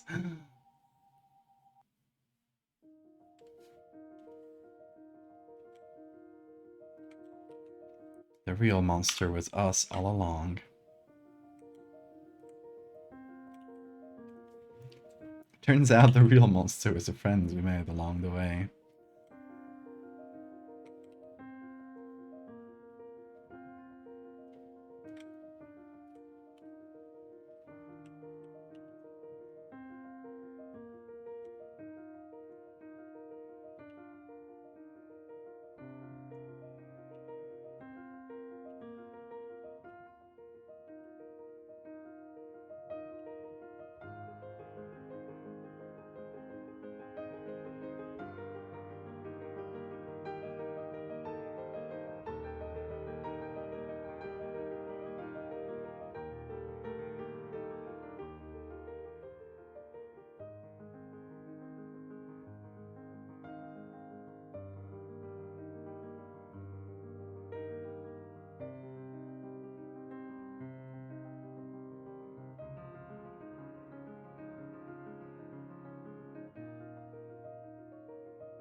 There we go.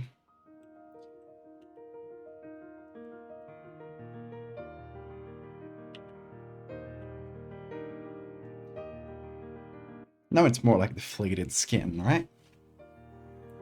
Starting to get there.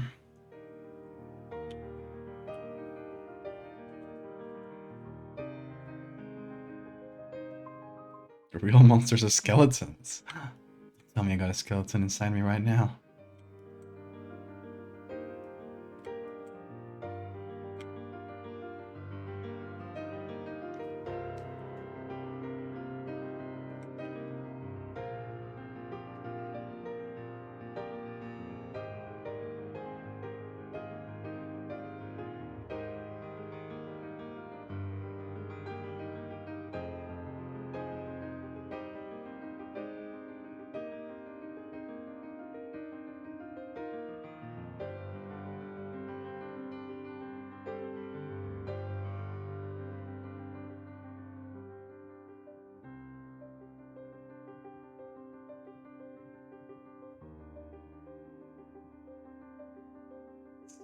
It's the other arm here.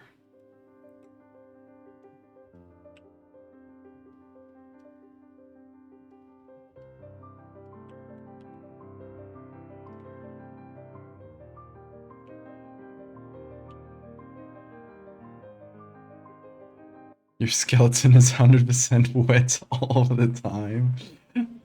Ugh. Let me think about that.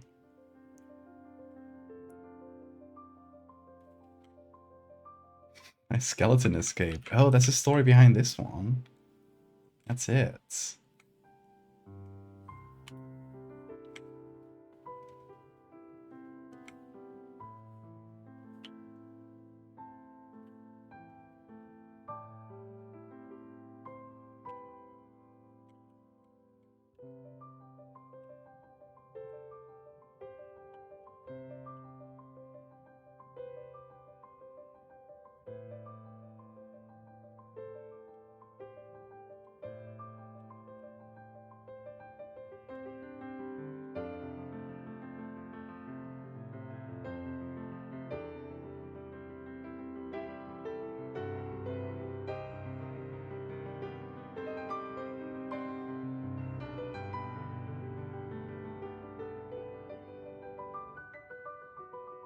The skeleton steps out of the guy and he's just left as a floppy skin suit. I haven't seen that. Sounds good though.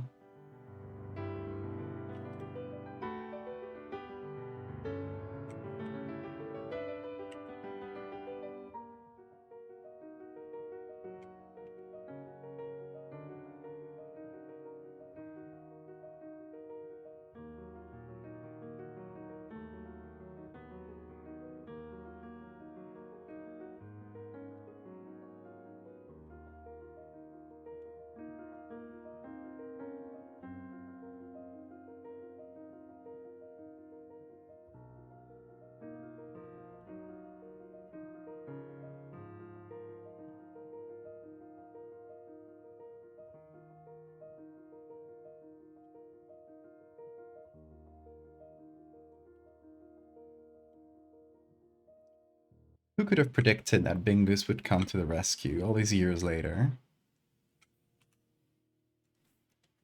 The hairless cats. Always a perfect texture.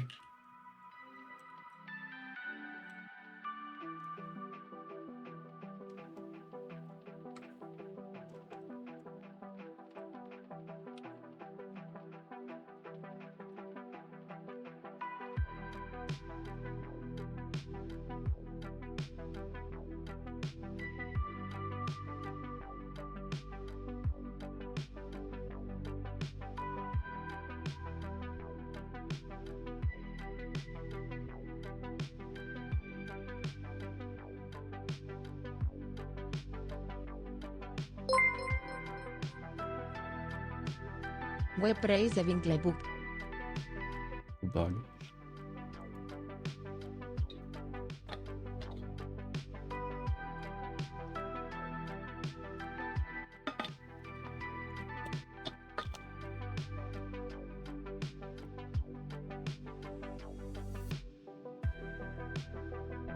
At 87% to googly eye medical horror.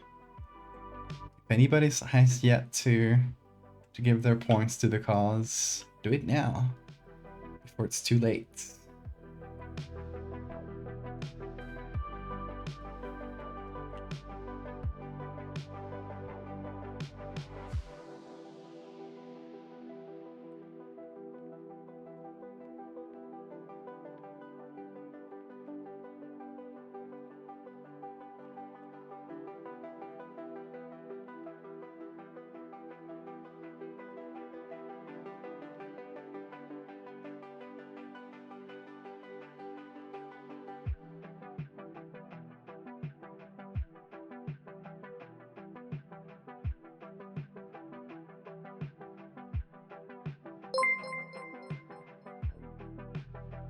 I woke up briefly to use the bathroom and now there's a pancake man with a googly eyebrow. Brillante. This feels like a parody of an NIGHTMARATHON accident. I love that.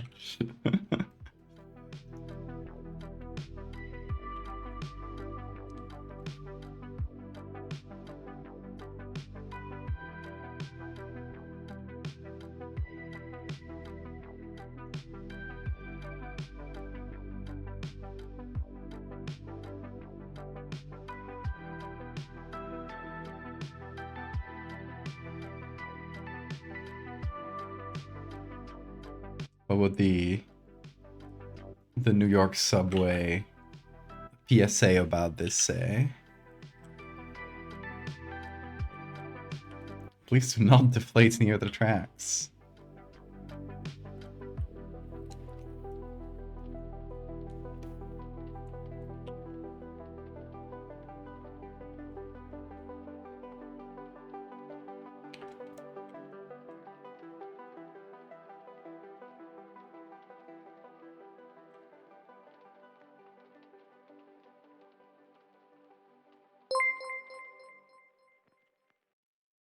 Val, you look beautiful as a pancake. I also fully support the idea of a coconut bra, with giant googly eyes. I would love that. I would wear that every day.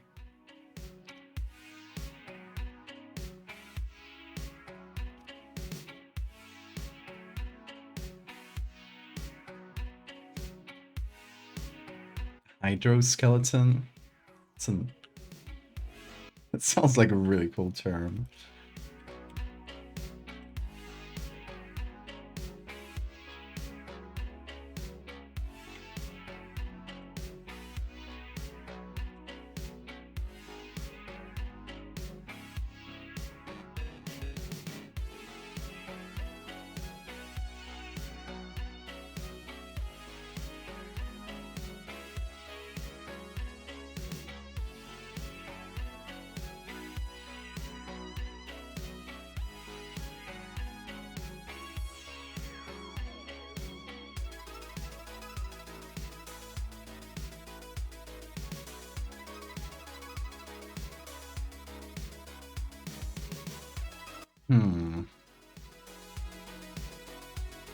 Also, these googly eyes need a bit of perspective. Just a little bit. There we go.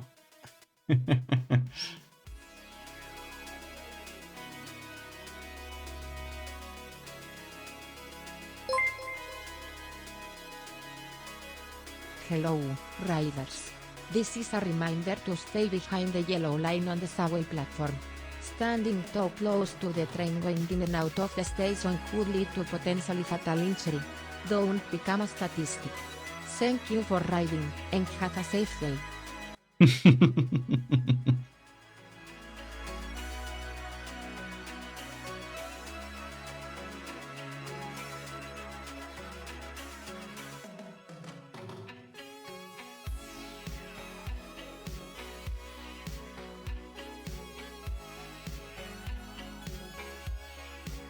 I'm gonna turn up the contrast a little bit on everything. There we go. It's not bad.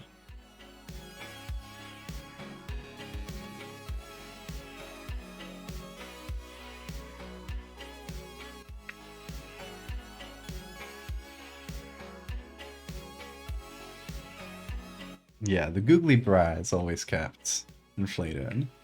Actually, just thought of something that might be really funny. What if he...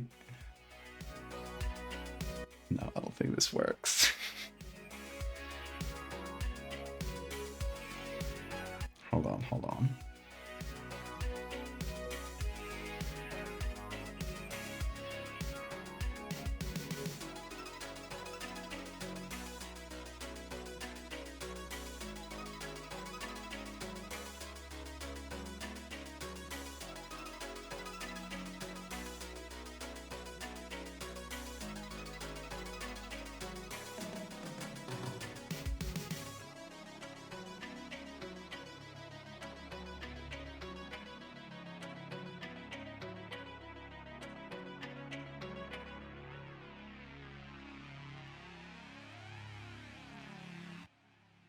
It's too googly. It's too googly to work as a texture. I can still make it look like it's under. There's some transparency to it.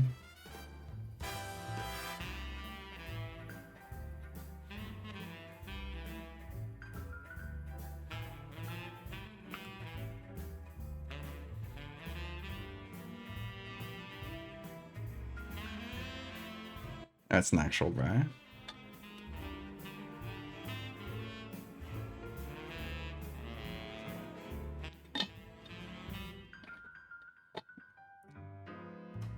What's a strap hanger?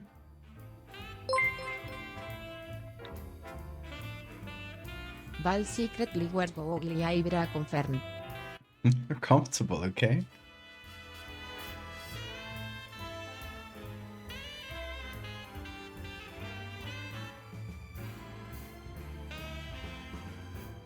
Okay, now the issue is the face. That's the harder bit, the hardest bit to flatten. So I'm wondering what's the move with this one?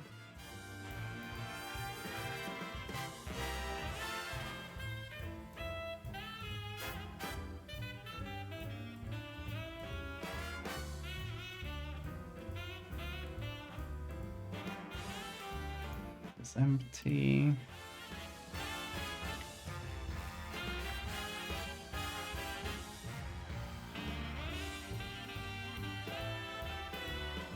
There's a face.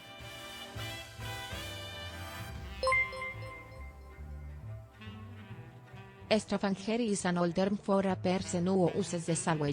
It comes from how they're used to be lesser barra fabric straps to hold on to when you're standing up.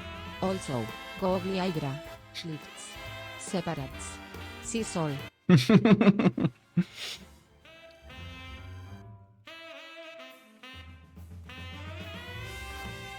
Had never heard the term strap hanger. That's funny. My eyes are exactly where you're looking. That's really good. I've put that on a t-shirt. It's just like two big googly eyes and it says that underneath.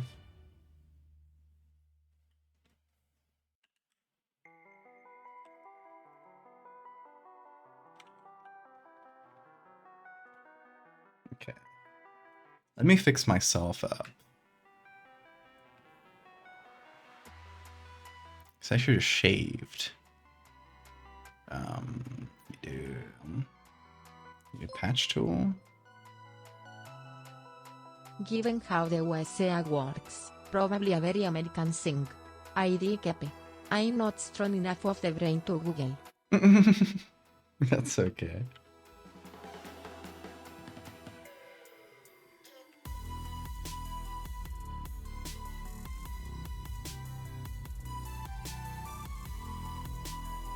Will this work? Kinda. It's not the best texture. He's in my face, but... Don't have a lot of neck to use there. In any case, it'll be textured over later, so... Not a huge problem.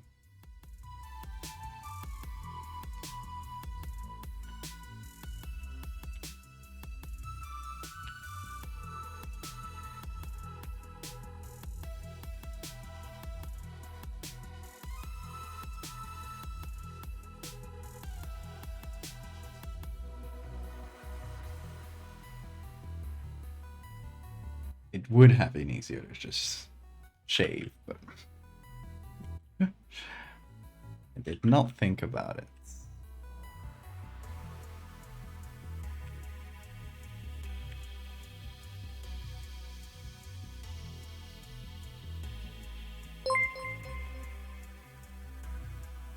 I'll be done.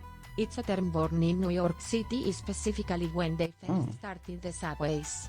Interesting. But it was more broadly American. I always knew NIGHTMARATHON was the true capital of the USA. I mean, it is. Like, realistically, it is. But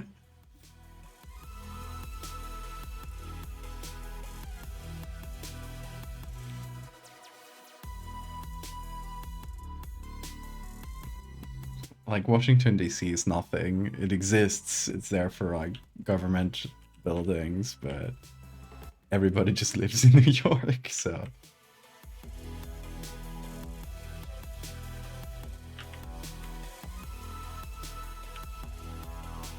Say before Photoshop deflates.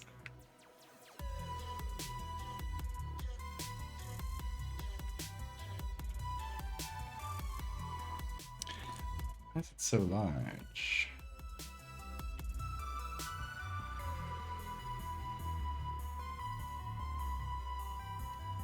There's definitely a layer around that's like way too big. What is that? Oh, that's from the other day. Okay, that should save now. It's America's hub. That's the way of putting it. Yeah, I guess.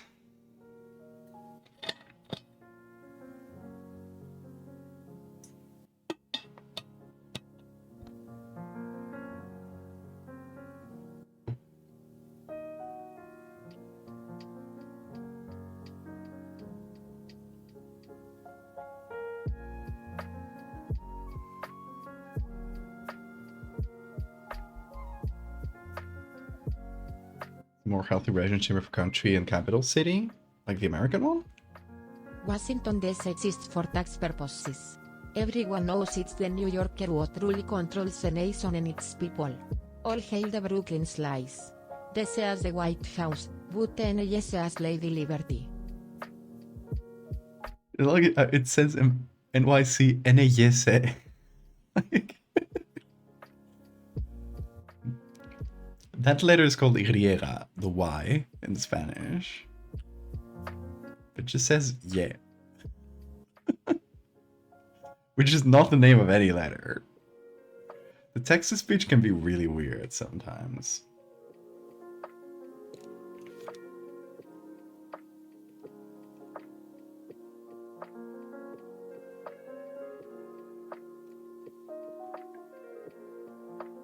Okay, how do I flatten a face? I guess I just remove I do the same thing as the arms. To We'll see. speech is trainer best, and well offer for it. God bless you. Text to speech lady. She's blushing right now as she reads that.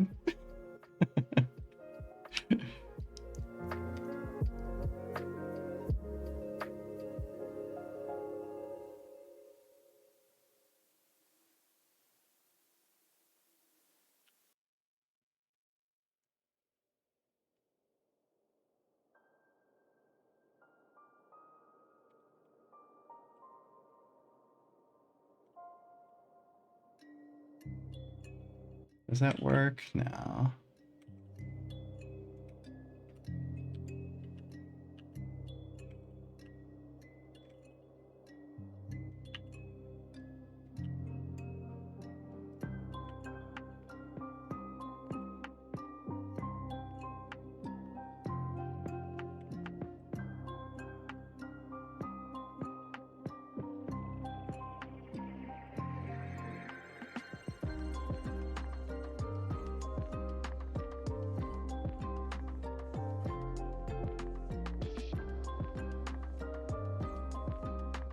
Lost a bit of nose.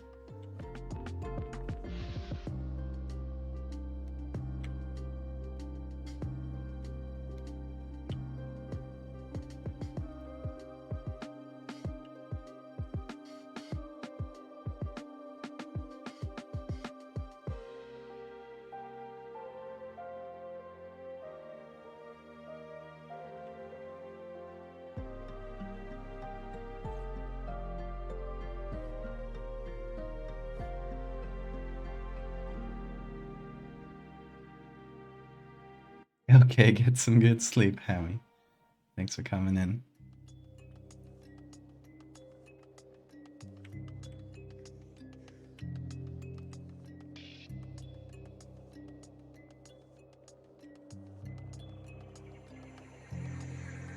Would the ear cartilage still stay upright?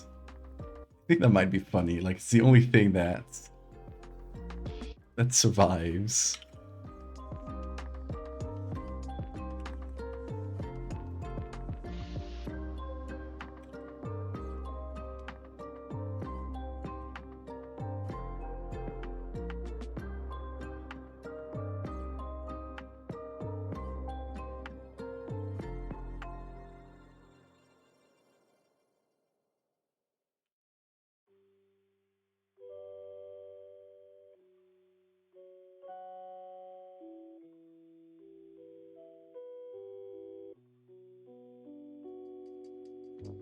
Okay, I got an idea.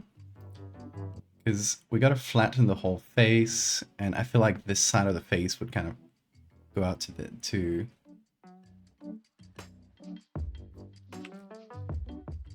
like over here. It would kind of flatten, and we'd see both eyes.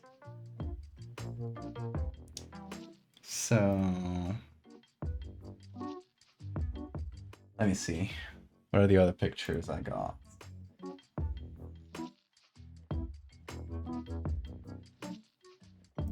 Is the one I used? No, okay. Got this more side-facing one. I could use this one. Or even flip this. Yeah, 99. Let's see if that works. That's me. Making a weird face.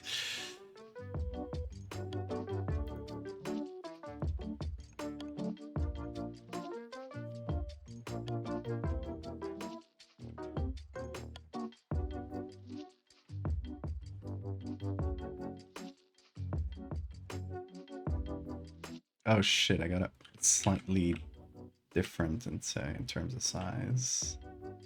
So I didn't scale it up with the others. Okay, what I was thinking is taking this side of my face, putting it under the other, and this is a little bit too big. That seems about right.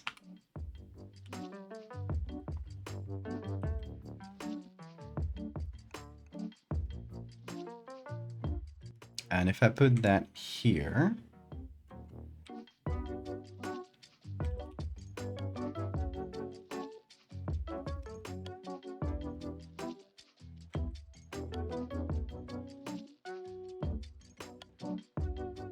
I will look very silly, but very Picasso, yeah.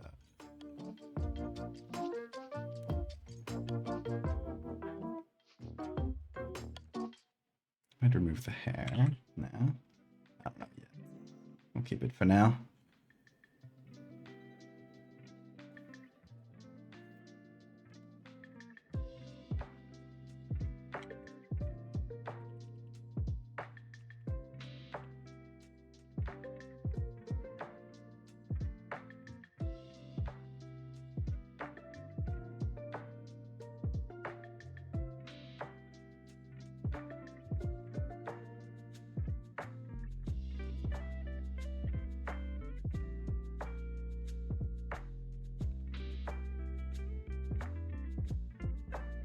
What if we pick the other nose too?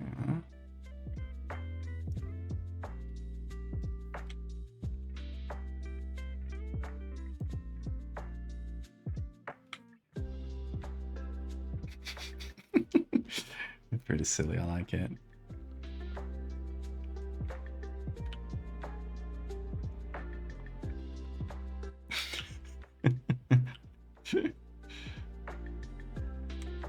What about the mouth? Should it go to the side or stay on the front?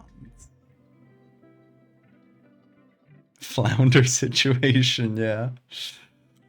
I kind of like it here.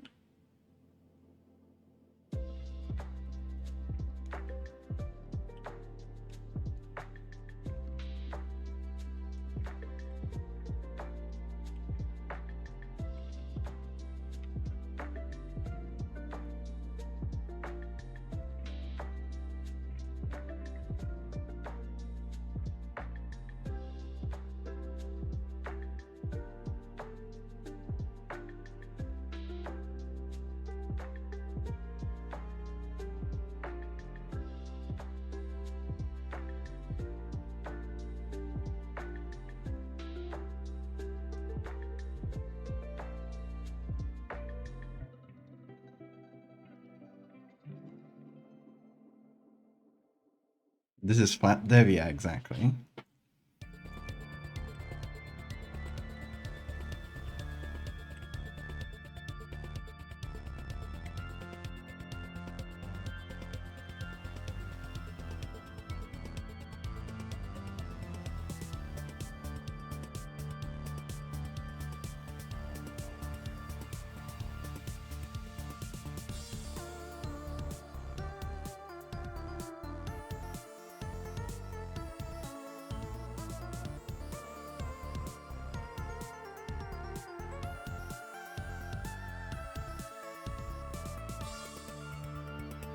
Give it a little smooch.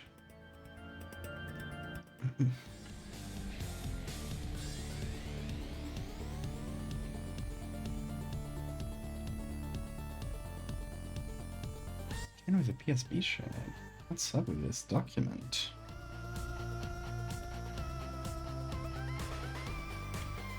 It's gotta be one layer that's messing with things, but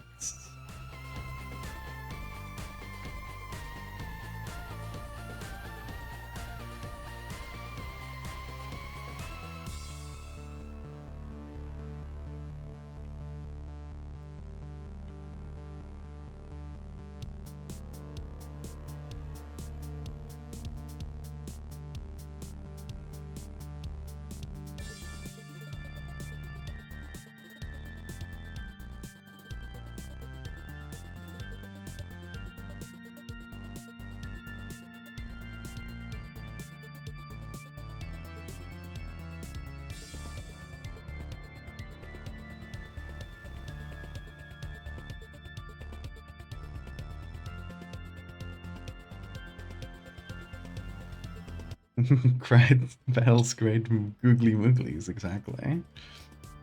Good catch.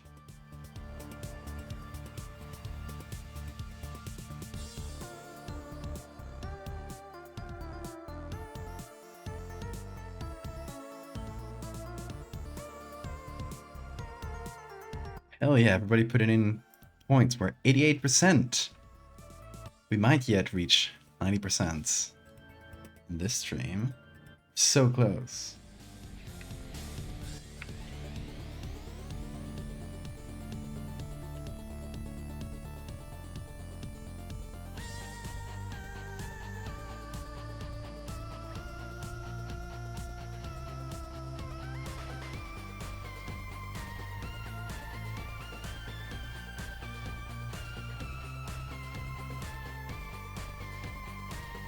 What's the layer that's messing with things?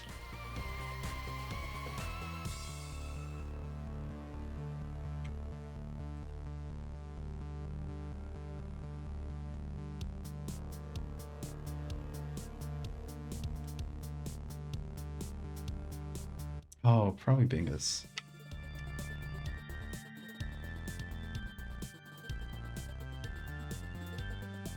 Yeah, that's gotta be it. It's Bingus all along. There we go. Now it saves.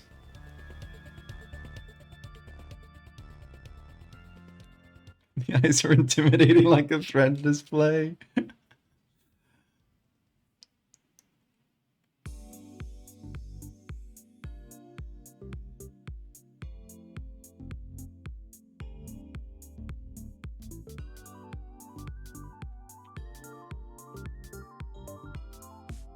I don't know what nose to go with. That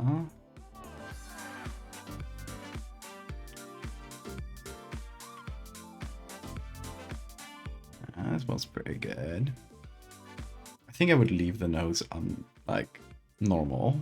The nose and ears.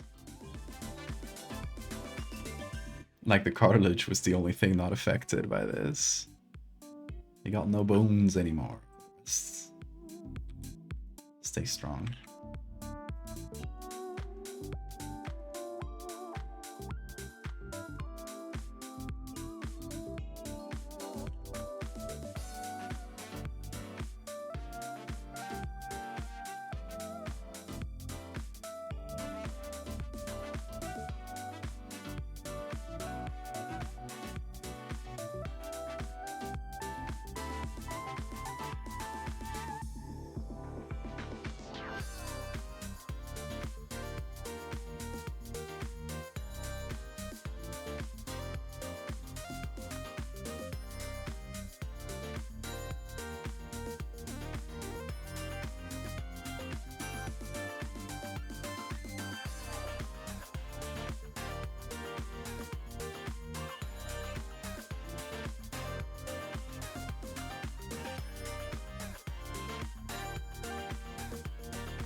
You still have your joints? I mean, yeah, but the joints aren't much use.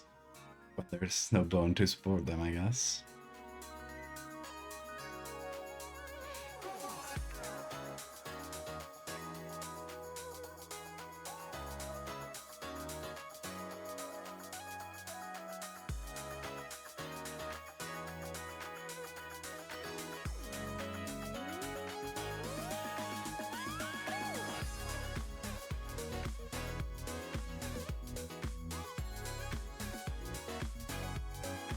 Very funny because it's like this thing has my features, but it's the face of a completely different person. It's kind of eerie.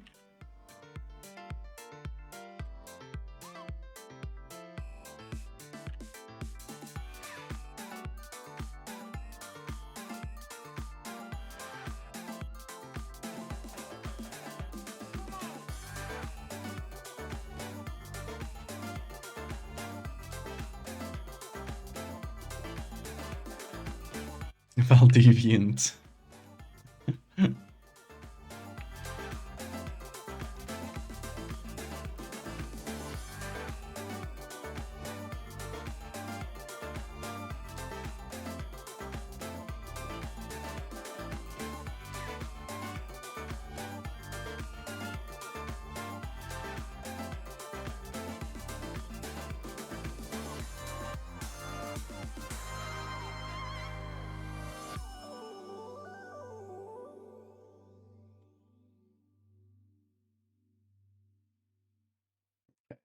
Take all these textures for the face.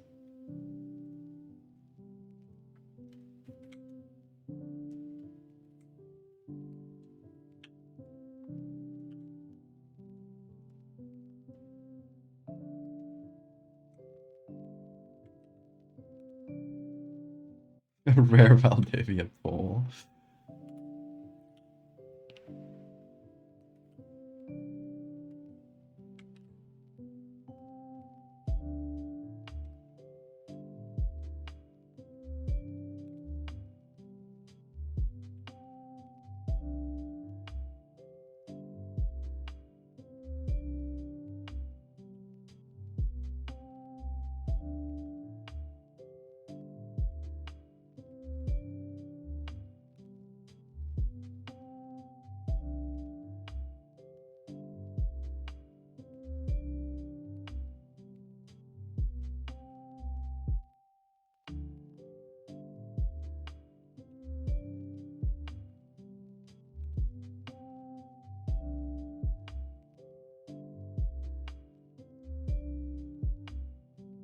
Hmm.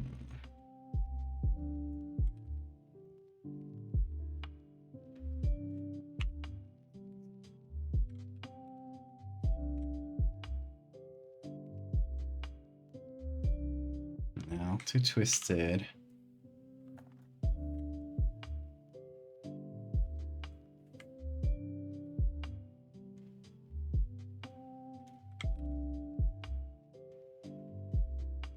Might be good. You ate 3 cheese pastries? Decadent. Wow, deflation.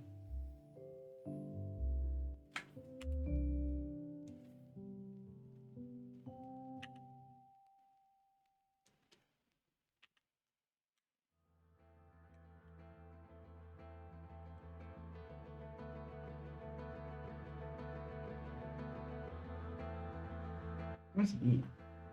Bobby? Hello, dude. What you doing down there? Right under my chair.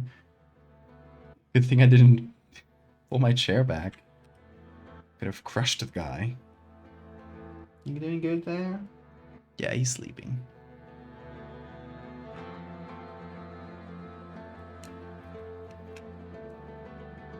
You have heard how devaluation of currency hurts the economy. However, there is a country that ceased existing because of the opposite problem. You want to learn more? Google Valdevia deflation.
Problem with the face is that it's too silly for a horror story. So, I don't know. I want to redo that. Not sure yet.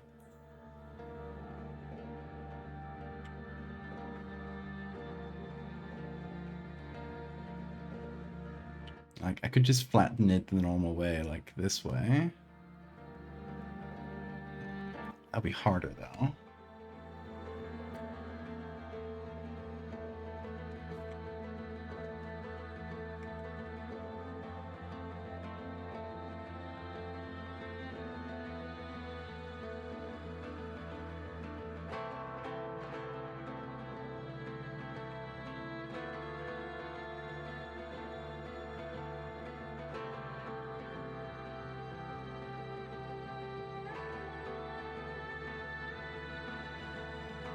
The age-old question of looking silly versus looking scary. The tight balance. You know how silly and horror interact, exactly. It's two sides of the same coin. I kind of like this better for the effect, but still doesn't look flat enough.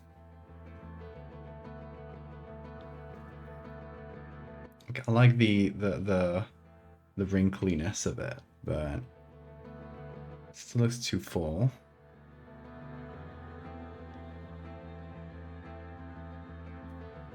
The eye pops out, or the eye could go inwards too. Maybe a good one as well. Yeah, it did feel more like a deflated balloon, but the face is too silly. Is the issue.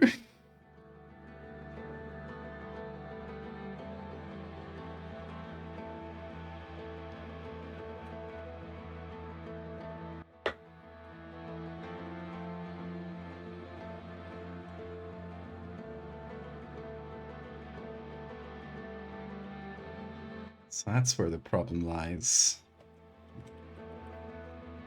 I don't know. I feel like I gotta sit this one through and think about it. So since it is extremely late, yeah, 8:30 in the morning. How about we call this one for now, and we finish it sometime next week.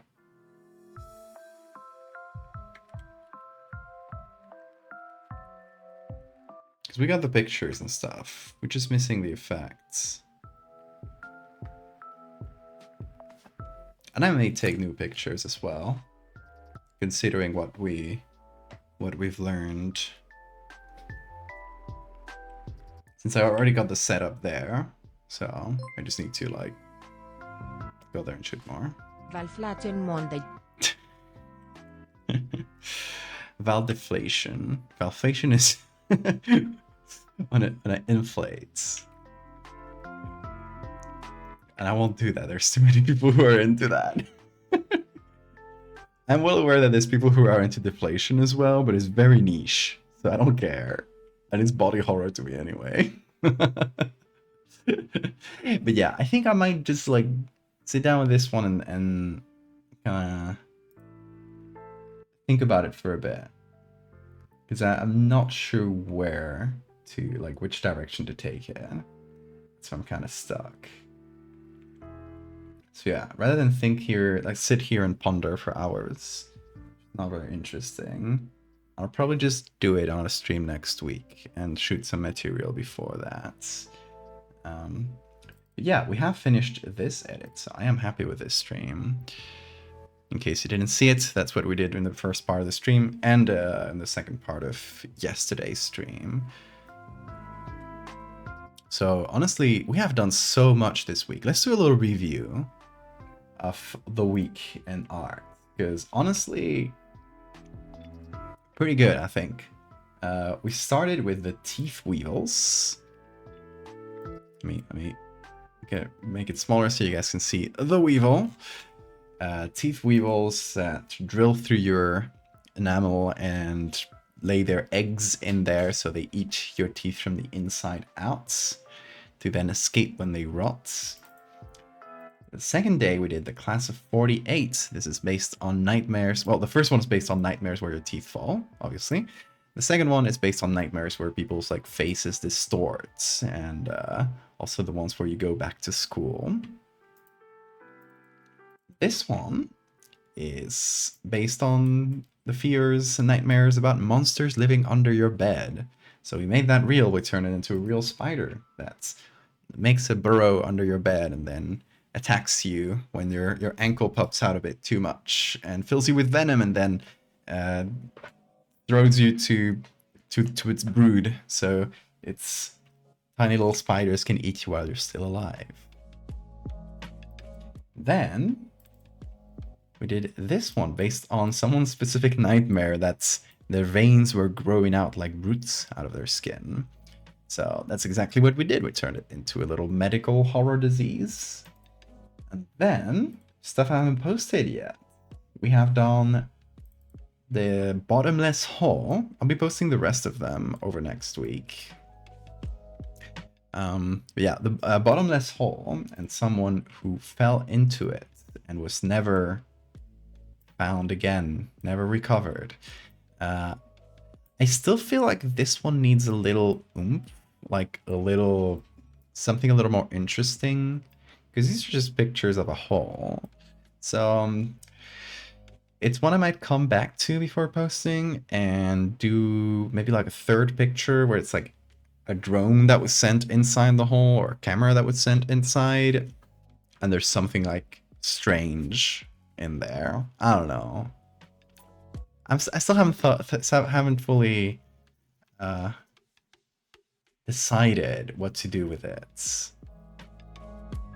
Because yeah, I feel like on its own, like this, it's not that interesting of a story. I'm not sure. But yeah, that's why I haven't posted it yet, because I wasn't convinced.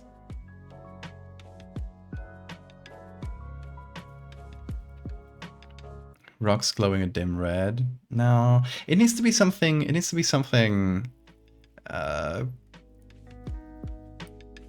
mysterious that implies something else. I don't know. I'll have to think about it. I'll give it some thought. But then we did the eyeballs inside of the eye. So this was based on another very specific dream that I really like the imagery of. So I did this one. Honestly, pretty extensive edits. This one took most of 2 streams, so not bad.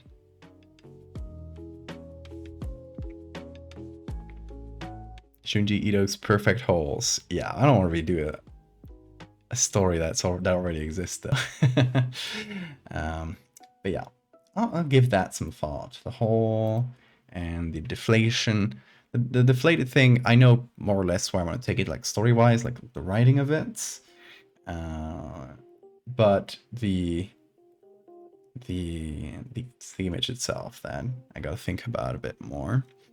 But yeah, I'm really proud of this one, honestly. I really like how it came out. So yeah, I'm really proud of all of them, honestly. That was a really fun week of editing, and a really good way of like getting back into the groove after being out for a month, more or less, in Japan, and now I'm like fully back into it. Yeah, I will for the future programming. I will probably take a couple days, most of all because I want to kind of reset my sleep schedule. It's been kind of a mess over the past few days because of all these streams. I haven't had time to like reset it. So yeah, I'll need to like mess with my sleep schedule a bit for a few days. I hope it doesn't take much more than 2 days, but it might. So I'm not going to announce the schedule for next week until I have that more or less figured out. So yeah, I will be... And also, you've seen my face way too much over the past week. You need a rest. You need to stop looking at me. No, but it's probably going to be a few days.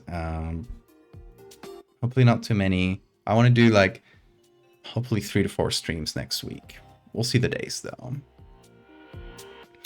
But yeah, I will let you know in any case on the Discord. If you're not on the Discord, jump in there. It's a great place. And if you go to the Val's Operating Room channel, that's where I do all my stream stuff and stream notifications. Once you get into the Discord, you can choose a role that will ping you whenever there's a stream and whenever I post a schedule for the week. So if you just want to know the schedule ahead of time, that's the way to do it. Get on the Discord, get that role, and go to the Val's Operating Room channel. It's going to be pinned in there if there's any current schedule going on. But yeah, I will let you know once I know a little bit. But yeah, next week I'm hoping to do some work on some classic series. Yeah, maybe some Fractals, maybe some Terry.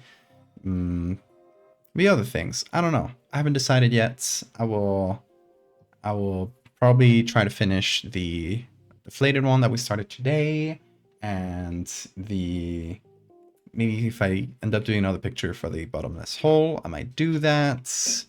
And Bean, sorry, Bean just woke up and it did chaos. Come over here. Come over here. Oh, we gotta say bye. We gotta say bye. And it's finally the end of the late Halloween week, so I will turn that off and remove it. It's late save reminder, but thank you. I will save. Y'all, thank you so much for being here during this week. It's been really fun. I hope you guys have enjoyed it as well. It's nice to just like be busy streaming while social media collapses around me.